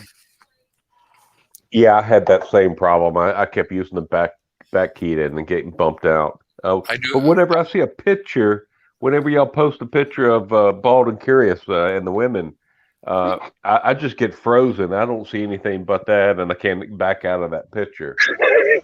Go back to what I did. One way to put it. Oh yeah, Defense Dad was talking about. Did we hear about the woman who used Gorilla Glue in her hair and is now and has raised $21,000 so far? Okay, 21 yeah. grand For what? For legal defenses and stuff. That she's suing. She put spray on. I don't understand. She put it in her hair, and now she wants to sue them. Yes. Why don't you sue her parents for making a dumbass or something? I don't understand. It doesn't make any sense. Go watch Kingpin's video that he just did, because another dude, a guy, was like, I didn't think it was true, so he gorilla glued a red Solo cup to his lip and had to have it surgically removed, and they had to graft skin onto That's his just lip. stupid. That's not the company's fault. I mean, if you buy a car and drive it into a river, you don't sue the manufacturer of the car. This is ridiculous. Hold on now. In the driver's manual, you can look. It says, when you sit your auto cruise, not to leave the steering wheel unattended. Someone's done it. But yes, so Well, that guy reading the Harry Potter book that went underneath the truck, he died in a Tesla, right? yeah. Well, there is. So if I cut a finger off at work, I can sue DeWalt. Probably, but You my can wife. sue anybody you want in America. My wife knew somebody who rented RVs, and some people that were not from the United States rented an RV, and when they were renting it, they explained, hey, you have cruise control and blah blah. Well, the driver thought that the cruise control meant that it would drive the vehicle, so they got up from the driver's seat in this RV and walked to the bathroom or something like that. It happened. I've seen it. Wow. And that's why it's in your owner's manual too. Now here's the thing, on the Gorilla Glue, it says do not put it on your skin. Yep. Doesn't say anything about your hair. Well, I mean, come on, your hair is connected to your freaking skin. I mean, but that's why coffee cups from McDonald's now say hot on it, because that old lady sued McDonald's. And won how is he smart enough to make the money and get to the store without getting ran over and make the purchase for the glue in the first place? Well, the kid, the second guy, I think he was just a teenager. Yeah, he's joined her lawsuit though. Did he? I think he said that he was taking the side of Gorilla Glue. Yeah, but he did say that. But then I saw where supposedly he's joined her lawsuit anyway. I don't see how you can. If you've already admitted that you were in the wrong, it becomes a frivolous lawsuit.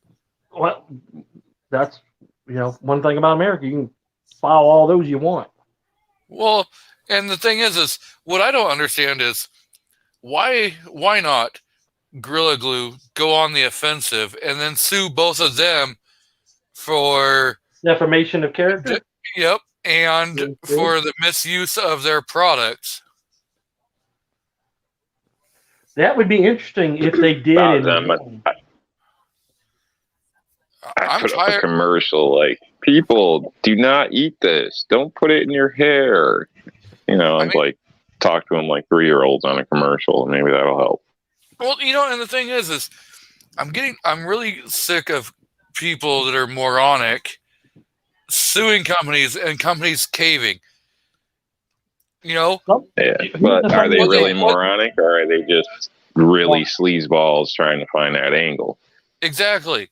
The thing is if the first time a company goes on the attack and says, you know what, we're not going to fucking play this game, either people are going to learn, okay, we just don't screw with this company, or they're going to learn, you know what, this is set precedent that we could, if we screw around, we could end up paying them instead of them paying us. Oh, that's how they do it in Europe. So if you sue somebody and you lose the case, you have to pay all their legal fees. Well, that's in the U.S. It could happen too if you ask for it. That's what the tort reform is all about. Yeah. So when I was in Europe, I fell down an elevator shaft in my building that was being remodeled. Added a new elevator shaft. They never had one, but because it was taller than 3 floors, they had to add an elevator shaft. They had no protection barrier. In fact, they had a ramp over it, but no barrier and no ribbons, nothing. And so I was coming home, got up to the 5th floor. The lights had cut off on the timer. Stairs were under reconstruction. I got to the 5th floor. I went past the elevator and tripped over a ramp, reached over for the wall, and it was just an open shaft, and I fell down. And so I had a real difficult time suing them. Not many lawyers would take up the cases. One lady did, and so we got all the way up to one level below the Supreme Court. The judge just had it for. I went there, and my translator was sick that day, and then I had the stand-in translator. He wasn't worth a shit. And anyway, so it's just hard suing somebody in a foreign country as a foreign national. But so it ended up the judge wanted to just clear the docket and said I lost, and so my lawyer just said, okay, we'll take it to the Supreme Court, and now I don't owe them, and they don't owe me. So Defense Dad has a pretty good point out there. He says, remember, the American pastime is no longer baseball, it's litigation. Yep.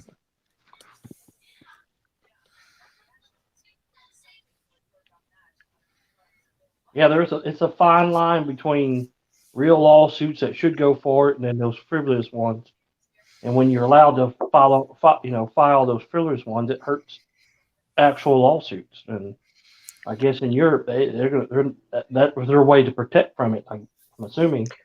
I mean, you'll see where the sidewalk is completely gone, right? And there's just a 12-foot by 12-foot gaping hole, and then there's a little board that's 2 feet wide across the middle that you're supposed to walk across. If you're in a wheelchair, you're just screwed. But there's no tape, there's no nothing out there. You just gotta. If it's dark, you better be looking for that board, or you're going to fall in that 12-foot hole that's 20 feet deep. And somebody says, I fell in the hole, and they sued the city. And they're like, well, why'd they fall in the hole? Well, that was stupid. They got unions over there. Did your case make it to the Supreme Court? So I had to take it to the Supreme Court just so I wouldn't have to pay them. Oh, so you still lost? No, I never lost. It just ended. The Supreme Court never took it. Oh, well, that's a crock of shit. Yep. So I don't know if it's all of Washington. Like the Supreme Court. I don't know if it's all of Washington State or if it was just in the area that I was in when I lived up in Washington. So if you sued somebody in like small claims court or whatever, and you lost that case because you were bringing a frivolous lawsuit or whatever, if you lost and you were then responsible for, any kind of legal expenses that other person had. So if they hired an attorney, you had to pay for that attorney. You had to pay for all of the court costs, and you had to pay for the lost time of work. So how did they determine what was a frivolous lawsuit?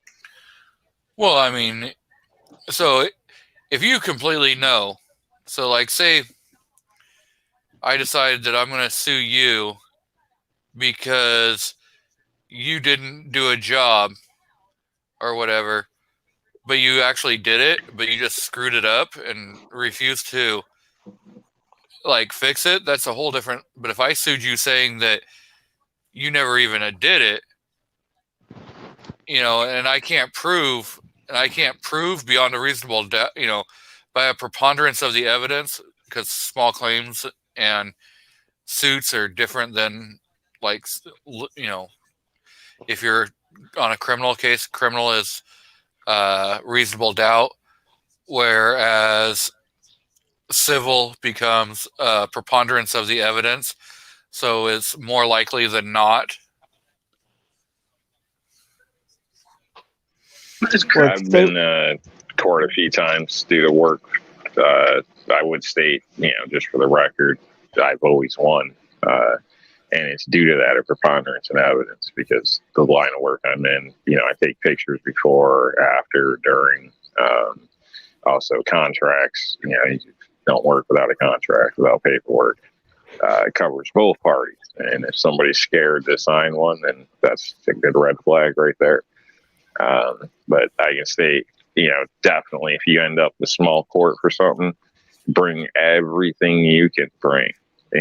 Even if you're not good with the phones or pictures or something, you can go to a CVS and they can print them out for you, whatever it is.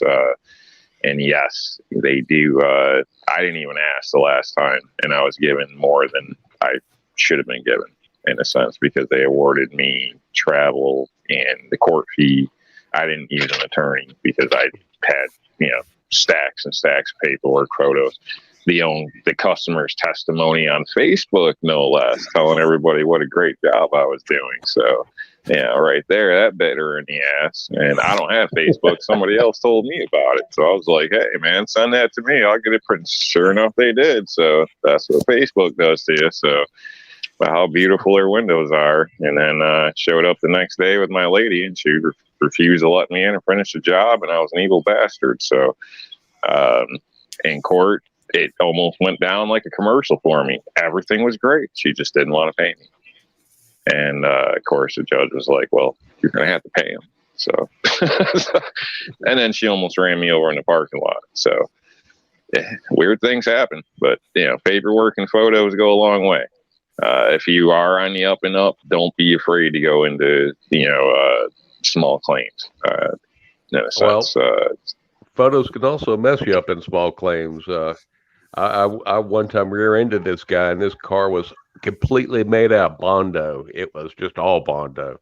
And I hit the back of his car, and a big hunk of Bondo fell off. It was a Porsche 914 piece of crap, but he had it all Bondoed up by this big whale tail on the back of it. And I cracked his whale tail, but it wasn't part of the original car. You know what I mean? It was like the sculpted Bondo. Anyway, it cracked all up. And it was on the Army base. I took a picture of it, and I went to court. I was the only one with pictures of anything, and they used the pictures against me. I'm like, my point was, it wasn't an original car. It was, and I don't know if the crack was there or not, because it wasn't. It's not like it was metal. It's not like it was plastic. It was Bondo. And anyway, the judge found $800. I'm like, $800 for Bondo? That's crazy, But I'm the idiot that brought the pictures. And you rear-ended him, right? I did rear-end him, but yeah. Well, you was at fault anyway, then. I was at fault, but I mean, we were going up a hill, and he kind of rolled back. Is kind of how I felt it went. Well, that's kind of different then. Yeah, but if you hit somebody in the back, regardless if they roll back or not, law and if it's on video or not, yeah. New York's like that. If you rear end somebody, they could be backing down the highway, but if you hit them, they're going to be trying to give you the ticket. It's just that's that automatically, unless you have proof or they admit it, you're going to be stuck. That's just how it goes. So, Bald says, I wouldn't sue anybody on this panel. They are all just broke ass mofos. That Wielden Well Armed is the only one with decent guns with smiley faces. Now, are you sure that that's the case, or just that some of us aren't showing what we have and only showing the very specific crap guns so that people think we just have crap guns? I think that's liable, and we all should sue him. Right? I mean, come on, DM Foss has a not great all of us looking get women throwing money at us like him, No, I'm broke. There's nothing to see here. Move along. Move along. I'm penniless. Move along. Move along. Nothing to see here.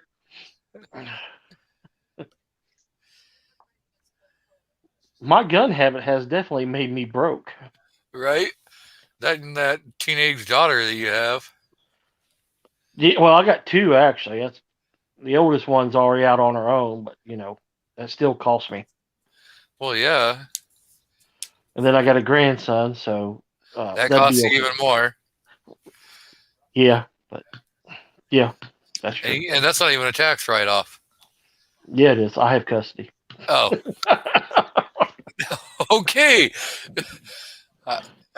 So I assumed wrong. Oh, come on now. You should know there's probably more grandparents raising kids now than ever been in history. Oh, well, yeah.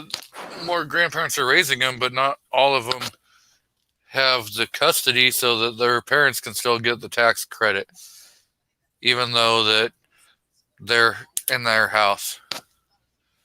And so it becomes the race to who's filing first. It's unfortunate that you're in a position that you have to do that. I think, it is happening more and more. But, I think that's, if you make your bed, you kind of got to lie in it, unless there's, other circumstances and things. And obviously we don't need to turn this into a personal discussion or nothing like that. I'm just, I think that's just one of the things. People need to be accountable for their actions in life. But like I said, I don't know the detail. I'll just stay out of it. Sorry, shouldn't have said nothing. No, but you're right. Because you can lead them to water, you can't make them drink it. Well, we don't. But in today's world, you got two things. You got grandparents that are bringing up children, and then you got people that are old as hell and having children, and they're like grandparents. I mean, I was 41 when I had my first one, and 44, 45, 46 when I had my twins. So, people. I mean, I got buddies that are, had kids when they were 20, and now they're having kids, and so I mean, their grandkids are the same age as my kids. Yeah, I can't say that for my two daughters are 6 years apart. Yeah, I was gonna say I had kids young, but I will publicly say and come off as a cruel bastard and say if my kids fail, they're on their own. That's just what it is. It's the same thing I was given, and that's why I don't depend on other people to fix my problems. In a sense, when I call my dad to get bailed out, and he laughs at me and hangs up the phone or something like that, you learn not to do that type of stuff. You know what I mean? But not stating anything again on crossing into our tech or nothing like that. I'm just stating in general, I think that should be more of the thing to do. If they're on the up and up, shit happens, of course you support them. But if they want to be a dumbass and listen to their friends with everything and screw themselves, well, I hope their friends are going to give them a place to live, because you ain't coming here. But I'm a hard ass like that, so other people aren't. So, but, I got values and morals, and was raised a certain way, and I sacrificed things in my life for you on several levels, and for kids that weren't even technically mine in some cases. So I do expect a certain code of conduct. I don't expect to love everything, but if you want to be a dumbass, I ain't helping you. It's just that simple. With my own flesh and blood or not. Agreed. No problem with that. That's why I have said child. Somebody wanted to be a dumbass. I have 0 kids, so yeah, and that's not the kid's fault. So I understand that too. It's not your grandkid's fault. I wouldn't give him back anyway. Come on now. And Misha's got a great point that grandparents raising grandkids is very common on the reservation. Well, if you want to take it into that, I think the household structure should be more that way. It's less bills out, things like that. But I don't think, people depending on other kids to raise their kids and things like this, or the grandparents to do that. No, they did their time. If they feel like chipping in, that's fine, but it shouldn't be an obligation. If you want to have sex and have the fun, you want to play the game, you do the damn job. That's what it is. You don't have to like it, but you do the damn job. It Well, ain't what you their do job. It ain't your kid's it, job. it, It ain't your sister's job. It's your job. if you don't want to have kids, but you still want to go out and be a man slut, you just go have a vasectomy. You don't have to worry about having kids at that point. Just saying. Well, I think people are, having baby daddies and all that stuff. They're not really thinking about vasectomies. They're not that responsible. Yeah, that's true. See, I can tell I knew at a young age that I didn't want kids. And so when I was 15, I went to Planned Parenthood to find out how I could go about getting a vasectomy and everything. And they're like, yeah, you can't do that till you're 21. They'll give females abortions here without your permission in New York at 14, I think it is. So that's kind of shocking. Yep, back in the 90s, they wouldn't do it until, but so I ended up having a vasectomy when I was 20. But it didn't work out too well. I went and had one when I was 20, but I had to pay for that. What's that? You been neutered? Yep, I had a vasectomy.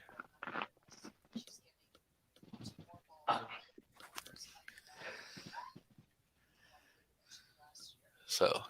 Yeah, that's not for me. I did it because I knew I didn't want kids. Oh man, they're great until they get to a certain age. Yeah, but then you have to sacrifice what there's other things that you have to give up. He's too selfish for kids. I am. It's It's too well. That's at least you admit it. That's better than pawning your kids off on the damn TV or a smartphone or somebody else. So if I get a job, for you, honestly, you know what I mean. So that's what I mean. At least you thought about it in a sense. So I mean, let's face it. Nowadays, kids are tired of hearing your parents' bullshit. They're tired at school. They see people running around doing shit, whatever the hell they want to do. All they got to do is get knocked up, and the government gives you an apartment. And then you get taxes. You get a bunch of free shit. You get the free food. And your boyfriend leaves his house. No, screw work. We get everything for free. I'll just sell drugs or make some money on the side. And then, oh man, let's have another kid. And that's how the shit goes. And then but a lot of people, that you see it here. You got high school on one side of the street and welfare on the other. When they quit going to school, you'll see them next door. That's just how it works. Hey, can but that's just can I get this more doing. back on the guns and ammo? And I got a subject for us. Sure. All right. Sorry. No. I just wanted to get a little change up. I bought 1,000 rounds online, and the package said it was 16 pounds, right? Well, I know 1,000 rounds got to weigh more than 16 pounds, but I'm not really willing to freaking count every bullet, right? So I went online, and Ryder, he gave me some advice. He said, if you put it in a metal can, the metal can and 1,000 rounds should weigh 30 pounds, and without the metal can, it should weigh something like 26 and a half pounds. So this is that small, narrower can. It comes. The bullets come up to about 3/4 of the way up. How many rounds will fit in one of those narrow cans? If you fill it all the way up, how many bullets will fit in that? What caliber? So, like in a 30 millimeter can. What is the narrow can and what is the wide 30 can? cal. 30 cal can and a 50 cal can. Okay, so the narrow can is the 30 cal can, right? Yep. Even if it says 7.62 by. Yeah. 51, yeah. So how many 9mm will fit in that can roughly? At least 1,000 if full. Oh, I can. Maybe more. I guess. Well, in the box. No, Luke. And just say Luke. around 1,000. Well, guessing around 1,000 loose. oh, there's way more. You could fit way more than, but if in the plastic ones, you'd have to worry about the hinge Sides on bulging out. you'd have to worry about the hinge breaking and the sides bulging, and the plastic cracking over a long period of time because of the weight. But you could I don't have any easily, plastic cans. but if you with the metal, you could probably, I would say, around 1,200 easily. Okay. You should be able to fit about 1,200 in there. Okay. I mean, There's I could. 870 cases in this right here, and you guys, for comparison for size, it's not a 30 cal can, but those, obviously they're just the cases, and there's 830. So, I don't think you're going to get a whole lot more than 1,000 in one of those 30 mil cans, personally. Well, I could open and dump over 1,000 rounds and find out, because I have 30 millimeter cans. Okay. So the 50 cal cans, would I be able to get 2,000 rounds in that can or not? Probably more. Yeah, you should be able to, on a metal 50 cal, you should probably be able to get. Well, it's not twice as wide. If it's only loose, yeah. It's about 1.5 times the 30 cal. Yeah. And it's probably another 2.5, 3 inches taller. Nope. Same height, I think. I think they're both 10 inches tall. Yeah, it should be the same height, just narrower. So Bald was saying he's saying 2,200 in a 50 cal can, and I was thinking 2,200 to 2,300. Okay. Ask Bald how big will fit in the 30 millimeter can. He says 1,200 according to Google. Okay. Good. And so yeah. So I think he shortchanged me a little bit. I think I probably got 900 rounds in there because it's only not quite 75%, but he can't quite say it's 66%. It's somewhere in between those two.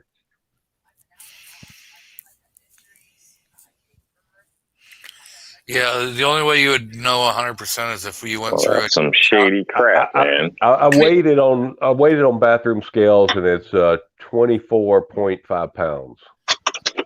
Well, let's see what. So this guy gypped a disabled veteran. He gypped you on freaking ammo. Yeah, we should hunt this son of a bitch down. I got his house. I mean, it's a business, and it shows me a subdivision house. I looked him up. Does it have a ramp so you can get to him? It's in the suburbs. It looks like pretty easy to get to in Augusta, Georgia, and it's only a 3-hour drive from me. So, according to this, for example,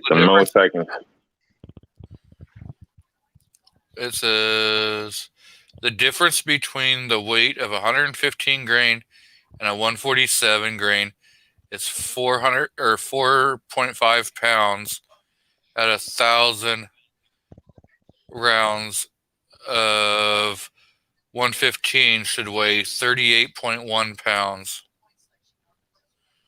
And that's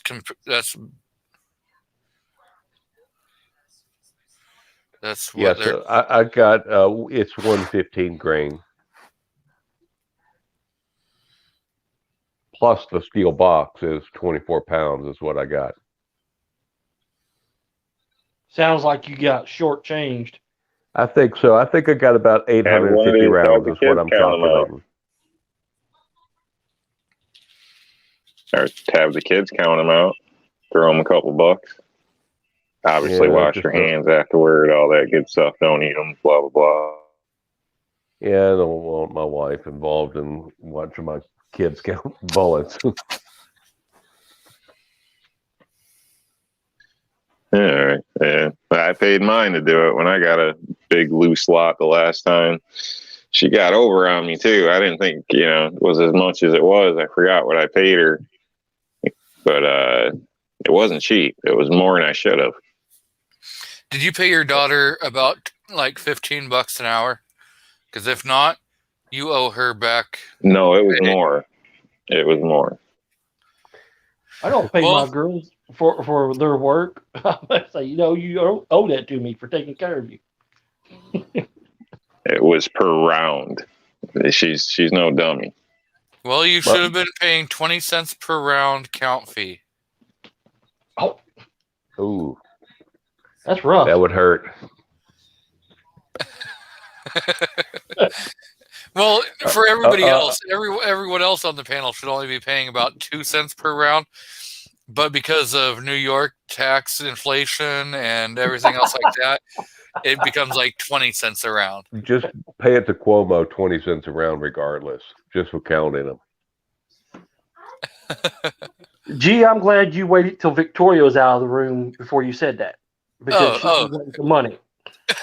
That's not cool, dude. You need to let me know if you say something like that. Because she'll be here trying to collect.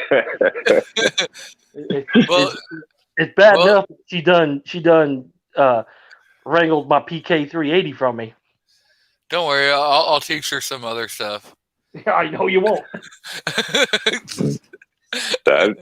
I've even offered to pay to have her clean guns, but she tends to like to clean the guns too. So I get a gun cleaner too. So don't count out your kids. Them doing that type of stuff, even if it's not the best job, it gets them hands on and familiar. So I'm telling you, the kids should be getting about $15 per cleaning of the gun minimum.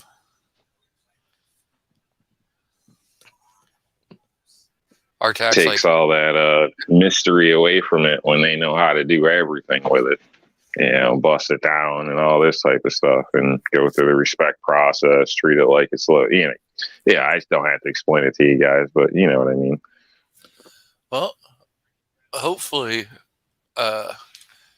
we'll still be She'll online be for. wanting me to pay. She'll be wanting me to pay for the videos that she does. Oh yeah, editing, that's quite a bit, you know.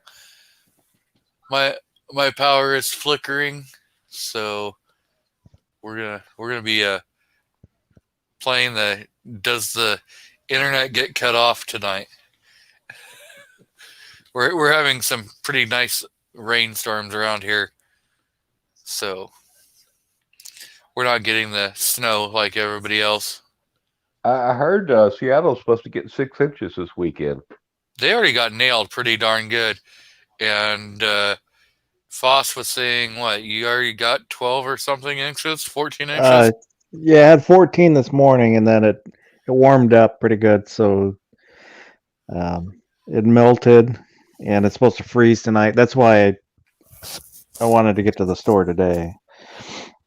I got a buddy in Lacey. I need to give him a call and see how much snow he got.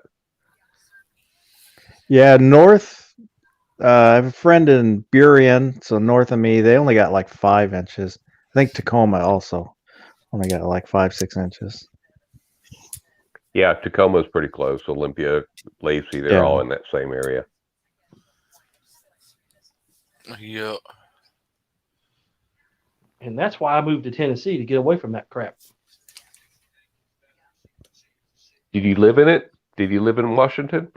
No. I lived in northern Kentucky, and we used to get the Ohio River lake effect snow from it. My sister lives in Lexington, and they get a lot of snow up there. Yeah. So that's all flat right there in Lexington. I moved away from the snow. I used to live in central Washington, and there were some years we got hit with massive amounts of snow, and I am definitely glad to be away from it. God, I was in Yakima, Washington for cold weather testing, and we were the first ones issued that polypropylene and Gore-Tex. Yeah, it was so damn cold. We were burning up all that 100-year-old shrub brush and fence posts and everything else. And then after I got out, I was in the reserves, and I went out to Yakima in the summer, and it was like 110 in Yakima. I mean, so they just get the worst weather in summer and winter. So I wasn't too far away from Yakima. I was in Wenatchee. So, like, if it was a little north of there by about an hour and a half northeast of there.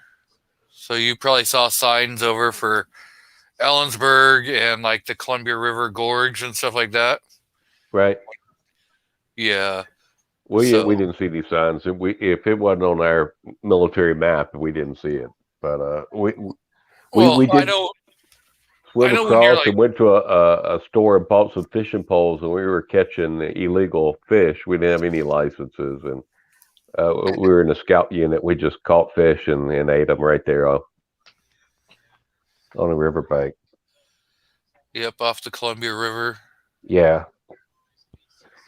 I was attached to a tow unit, and they didn't want to have anything to do with the scouts, so we just took off, and I was an E5, and I was in charge of 6 guys, and we just stayed nude and enjoyed the damn river and suntanning, and just we didn't do shit except to eat MREs and do some fishing. Yeah, a lot of that area over there in the Yakima Basin, especially where they like to run the military guys out there on 97. That's some pretty nasty high wind area, and when the wind in the winter time and you get snow going through there, you can get the snow drifts going through and have whiteout conditions where everything will shut down. Yeah, when we were there in the winter, we had like 4 of the guys that lost toes Yep. with frostbite. Yeah, it's cold. Quick, it'll happen quick over there. I mean, you get that wind chill blowing through there, and because of how,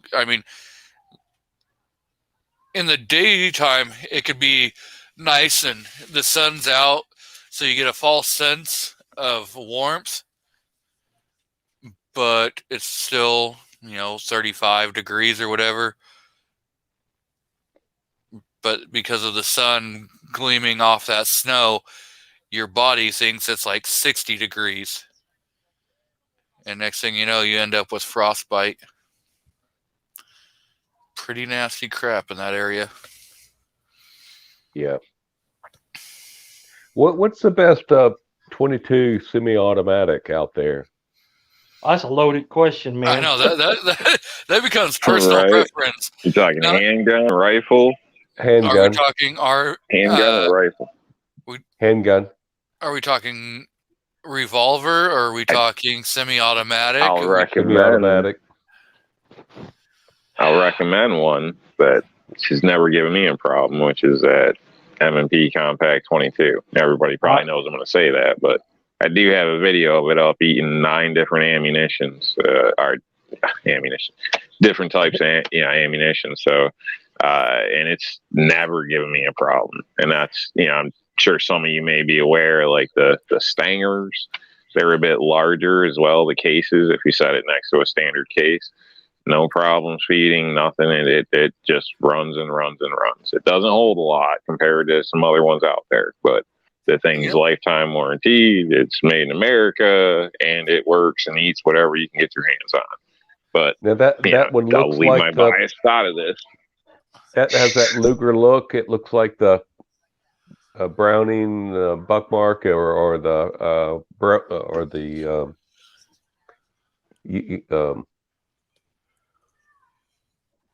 Ruger Mark III. Has that same look. No. I second the Smith & Wesson Compact 22.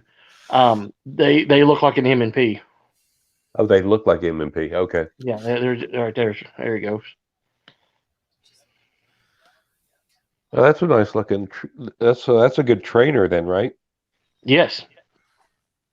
But the only downside, Everybody in the family loves it.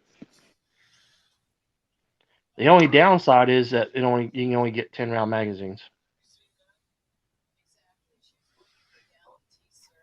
That's nice looking. What does that cost?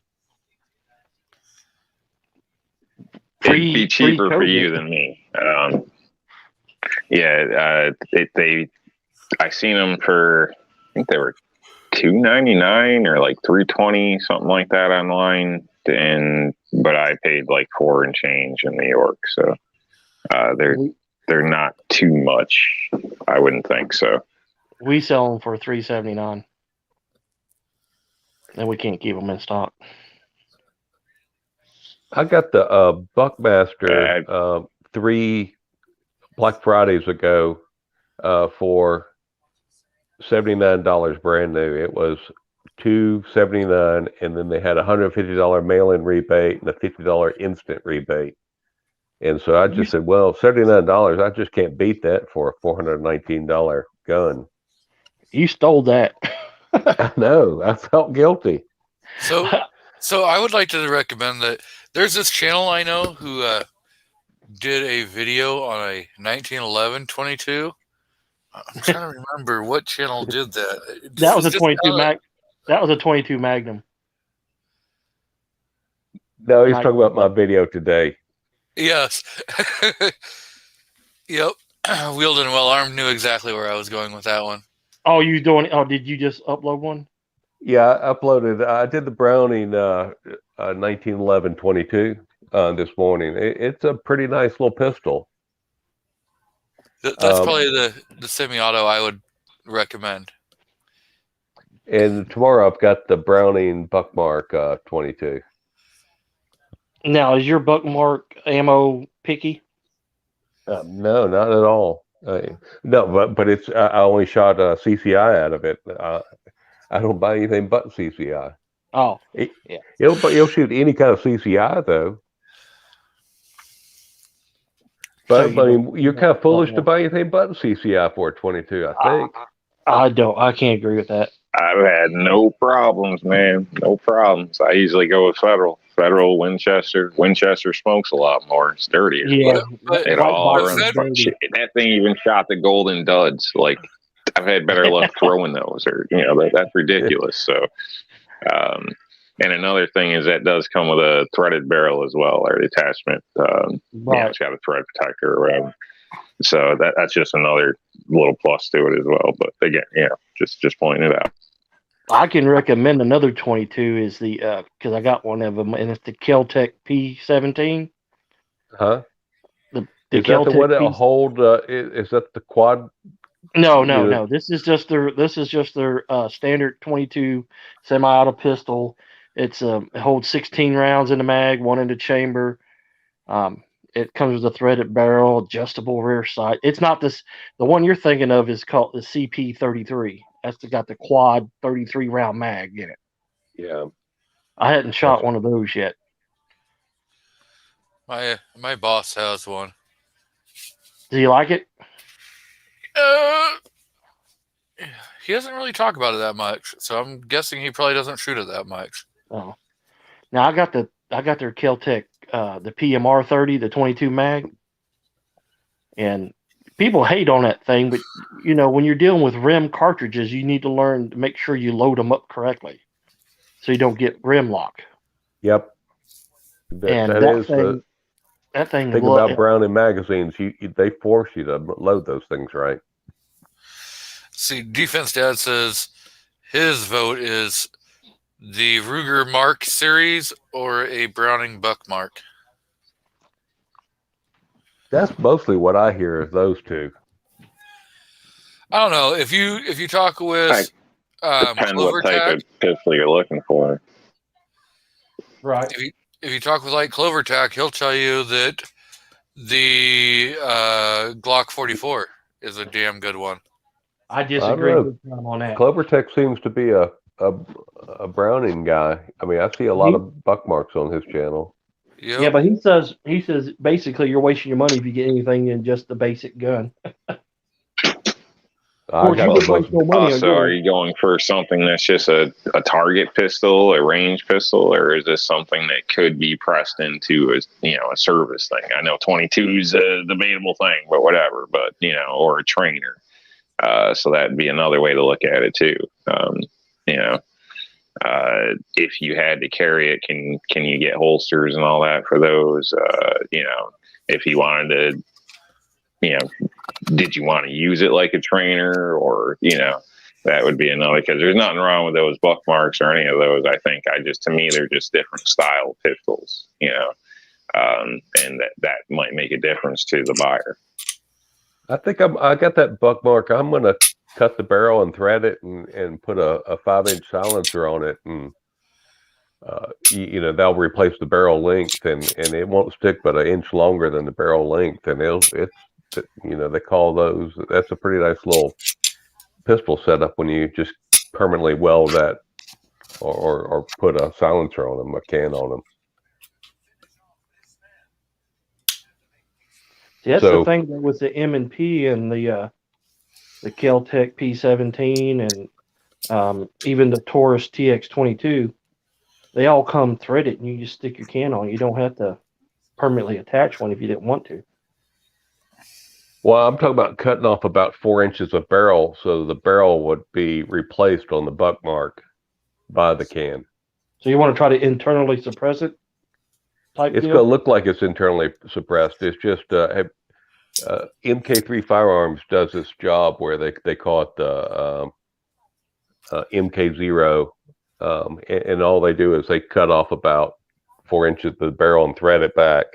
So the 1-inch barrel looks like the original barrel.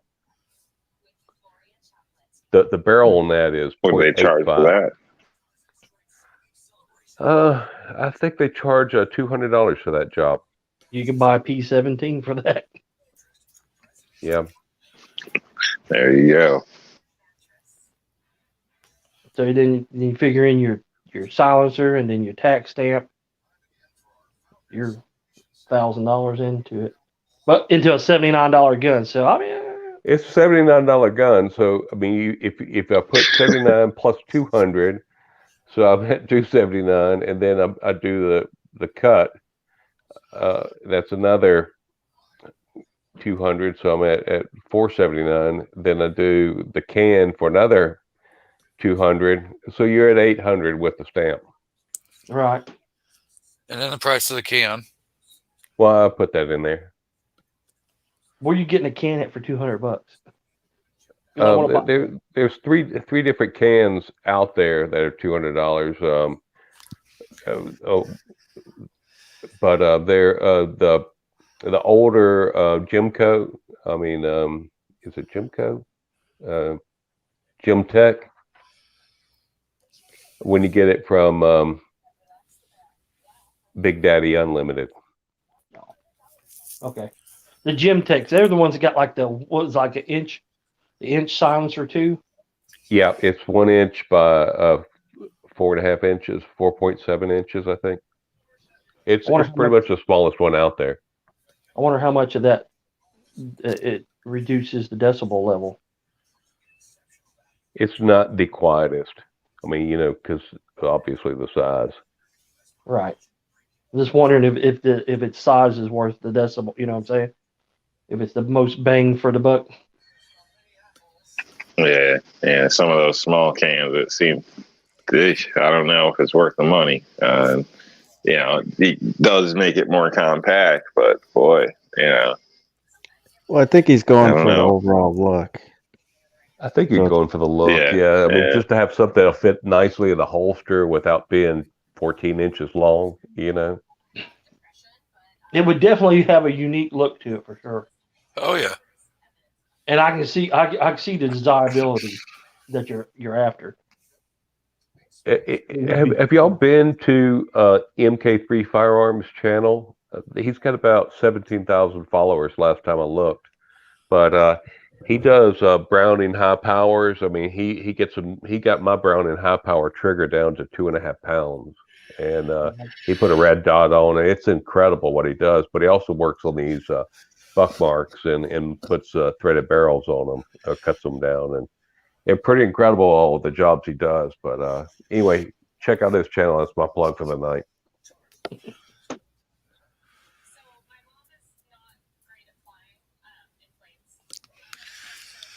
So do we want to talk any more about AKs or ARs? That's up to you. It's your show, isn't it? See, that's where my mind just goes to if it starts with an A, it's probably going to be an AK. Have you looked at the Brownell's PWS upper? You can get a piston-driven upper for $680 from them. It's the cheapest way to get into a high-quality piston upper. We got a Adams Arm piston complete gun for $900, That's incredible. and it's We no one spent hours trying to get him away from pistons. right. Yeah. So the idea was because he wants the true AR experience. So for him to do that, he's going to have to stay with direct impingement, or he's just building a modified AK. Yeah. Well, PWS, cut their teeth on AKs, and I think they kind of perfected, because I got an LWRC piston upper, and that's the short stroke, and the long stroke of the PWS are better, and cheaper. Yeah. When you mean better, you mean by felt recoil, or Yes, just felt operation? recoil. The adjustable gas block comes included. The cheaper version of the LWRC upper comes with a non-adjustable, and so when you put a can on it, the Mhm. brass is being kicked way out to the front. Where when you got the PWS, you could tune it according to what you're shooting. Right. And especially when you go 300 blackout. So I got a 223 wild, and then I've got a 300 blackout. And when you put that 300 blackout and you're shooting,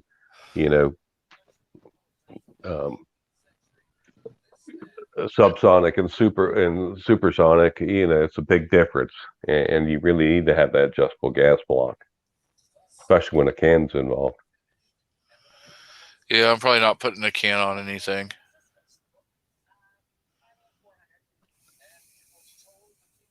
I've going to. got a can permanently attached to my 300 blackout, and that's I'm never taking that can off. I bought it originally for a pistol, but I don't think a pistol is a great host for a can. That's why I'm going to put it on the 22. I think the 22 is a perfect host for a can. Well, yeah, you can get subsonic ammo, and that makes a difference too. So if you're still firing supersonic ammo in a can, you're kind of defeating the purpose. Exactly. Yeah. And 300 blackout was made to be suppressed. Yep. And even when you shoot supersonic, you got the flash suppressing factor as well. Right. So there's no flash coming out. Right. And that's why that's why a lot of the tactical channels are running cans on their ARs, is because the military does it, and the reason why the military does it is to mitigate the flash. Yeah. If I put anything on there, I'd put a like a flash suppressor, something like that. I don't think I'd put a can on there. I'm not familiar with all the AKs the top variants that you have, G, but do you have like the Draco pistol type? No, I had my hands on a Draco pistol, but the guy at the gun store he worked at the gun store, and he had specifically ordered that for himself. and he's like, and he's like, I'll show you this. And then, he was, I was holding it and everything. He goes, I honestly, I haven't put a deposit down on this, so it is technically for sale if you really, really want it. And I couldn't do that to him. But then everything kicked off, and I'm like kicking myself. When the show's over, go to bed. Then I'm kicking myself. When the show's over, turn it off, okay? Yeah. Sorry about that, guys. Then I was kicking myself in the ass because shortly after that, all the COVID really started popping off. Yeah, and then you can't get nothing now. Yeah. And so I could have had that Draco for like 650. Oh God, that makes me feel bad because I paid $1,000 for mine. And now you're not touching that Draco for under probably 1,100. Yeah. I bought and sold a PAP 85 for 500. What? Yeah, this is How long like ago was this? 3 years ago, 4 years Oh, yeah. ago. Yeah. I'd say because right now you can get a if you have any AK, you can pretty much on a used market be asking like 800 to $1,000, and Ooh, people are going to man. buy them all day long. And I think that Yugoslavian PAP is one of the best pistols out there, right? Yeah, it's got good reviews. I really like the NPAP.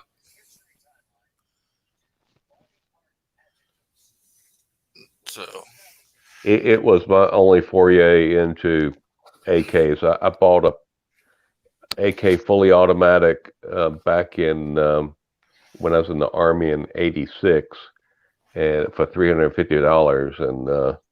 And my company commander heard a rumor that I had one stored at my brother's house, and I had to sell it. that's a $30,000 rifle minimum these days. Yeah. Well, depending on what country. Should too. have What kept country your did mouth you- shut, man. Yep. What private did you piss off? No telling who. Just everybody. In the Army, we were cohort units. We all went on the same day. We all got out on the same day. We're all fighting for rank every bit of the day. Any way to get ahead. Yeah. I don't miss those days. So, Defense Dad's asking, what style of AR are you going to build? I think you're building the M4 is what you've been describing. Yeah. M4 carbine. Yeah. What I would recommend would be to put on the JP Spring kit, and they'll reduce it to 3.5 pull on the trigger. And I'm a quadriplegic, and I need a lighter trigger, but really it makes a big difference. I was thinking that I would get the build kit and everything, and I was probably going to replace the trigger with like an Elfman, which has the adjusting, so you can adjust your poundage. And I think you can go anywhere from 1.5 to 4 pounds on that trigger setup. Now I got every Thursday we're doing Trigger Time Thursday, and there'll be a whole bunch of different triggers every Thursday that we're featuring. They're already uploaded, so you'll have to wait for them to drop. But one of the ones that we got there is a CMC trigger. They're out of Texas, and it's got a flat face. It's a complete drop-in unit, and it's 2 to 2.5 pounds for that trigger, just one drop-in. What is that? The CMC? Which CMC. model? I don't know. I don't remember. What's the price range on it? The price range for the ones we got, because we got like the 2.5 pound one, then we got the 3.5 pound one, and then the 4.5 pound, all drop-ins. They range from $180 to $200. They're all about $10 in between each other. I got the Geisley Rapid Fire from Brownells for $125 on Black Friday last year, and that's the best trigger I've ever had. Is it a complete drop-in, or do you have to do springs? No, it's traditional style. Okay. And then so we got we're going to feature the I guess a plug, huh? The Ecotech trigger from Franklin, or a Bi-Mary trigger, I'm sorry. And then we got the Frost Tactical Echo trigger. Then we got do you some have pipe. do you have your own gun store in Tennessee? No, it's not mine. I, I have a contract. Well, not really a contract. It's an agreement. I go in there and work on Saturdays, and I get to film whatever I want. how far is Dahlonega, Georgia, from you? Not too far. I've got an you're- address of a guy that sells a binary trigger for $100. Really, Yeah. that's like a steal because they're like $300-$400. Just send me a text or send me an email on my website, and I'll take a picture of this one. Dahlonega is probably about an hour and 20 minutes. Well, you can call them if you want, if you don't even want to drive and buy one. Because you're like an hour and a half away from me. Yeah. No, I think I'm a little bit longer than that. No, because I can get to the way I drive, I can get to Atlanta in an hour and a half. It takes me 2 hours, but I got kids to get to Chattanooga. I'm left wing Larry. You drive that. So if I keep up with You traffic. sure you're not from New York? From where? In Kentucky, So you sure you're not from New York? I'm sure. In Kentucky, we don't know what a gas or brake pedal is. We know what the gas. That's pretty true in Atlanta. It's just we can't do it. Yeah, exactly.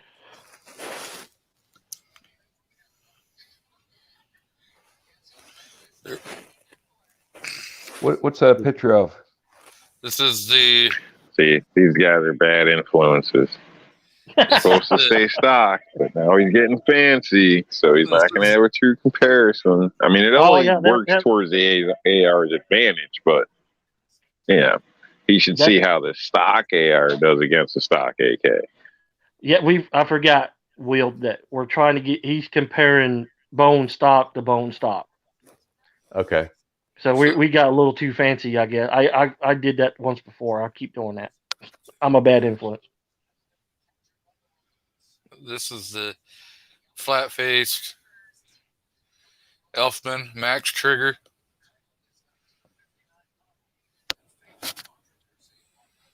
Yeah, you don't want to put that in there until after you do your comparisons, because once you start putting those triggers in that AR, you're gonna leave your garbage rod alone. You will be glad to sell that for your $800 to $1,000 online. Yeah. Yeah, probably not. We'll have to wait and see, won't we? If I was a betting man, I think you're gonna make yourself an AR man real quick. I have a Norinco. You think I'm letting that thing go? I wouldn't be. Well, I kicked myself in the ass because back in the day they were like $350. What are they going for now on Gunbroker? Like $2,500?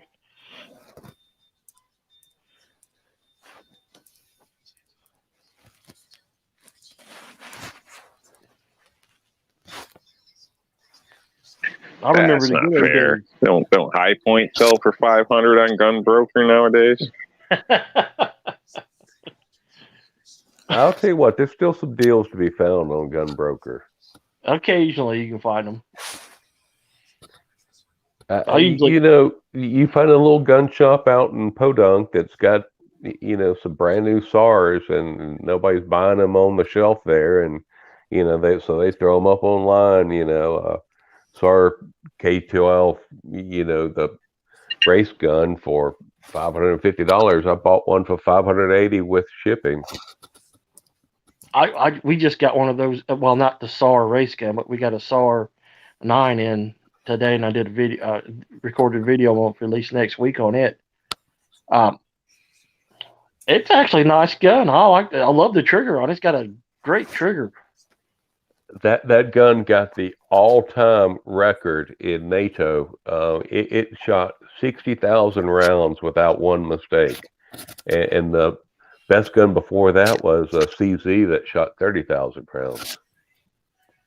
Wow, it doubled the CZ's total. That's impressive. Yep, doubled. That's impressive. So you're talking for a Norinco 56 AK-47 is $3,200. Yep. That's about right. I think that full auto I had was a Narenko. Chinese made. Yeah, I had a friend that was I was dating this Mexican girl out of California when I was in the Army, and her brother was taking those AKs into Mexico. Well, it's all his fault that we can't in get New him no York, more. I tried to. In New York, I tried to use Gunbroker a couple times, and for all my, trouble trying or this or that, I never even got a response from anybody.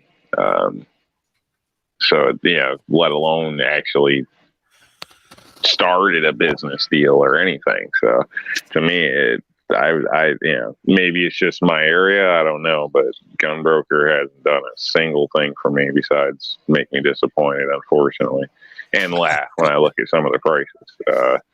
But it wasn't that bad prior. I mean, you would see, one guy trying to sell a Glock for $1,000 or something ridiculous, but that's it. And it wasn't like it is now, where it's just crazy when I look. So, and obviously it might be an extreme, but it's just no luck for me, unfortunately, with that.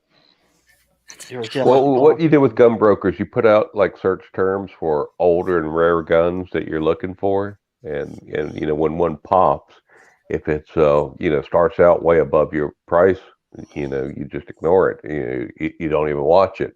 But if it's starts out at $0 and after 6 days nobody's even bid on it, and then you throw out a chum bid of up to $300, and somebody else outbids you, and it goes up to $302, and then you just wait to the last minute, and you get it for $350. Everybody's happy. Okay, I never tried to bid. I was just trying to buy outright. So yeah, no, you gotta do the watching. I'd never do the bid stuff on any of that stuff. So I got the cash, you got the item. Let's talk, man. I'm not here to haggle. So no, it doesn't work that way. You got to be back today about a dirt bike I was looking at. So that might be in my future. Nice YZ 250, well under book, and looks to be in beautiful shape. It's about 4 hours away, but I think I might have to take a ride to check that out. So seemed like one of them deals too good to be true. Yeah, but we'll see. Well, while you're out there, start looking for ammo. No, Gunbroker, you don't. No, when he's out looking at that bike, there's probably a lot of gun shops. Oh yeah, between there and his house, especially on a 4-hour trip. Yeah, I think it was in Connecticut. I'm not even sure. So yeah, so I don't even want to say now. Even if I did know, never mind, because I don't want somebody to snipe my ass. already done. Bought it off and have it on a flatbed heading this way. No, I would. So we've been going at this for about 4.5 hours. So let's start wrapping it up and have a little fun. So wheeled and well armed.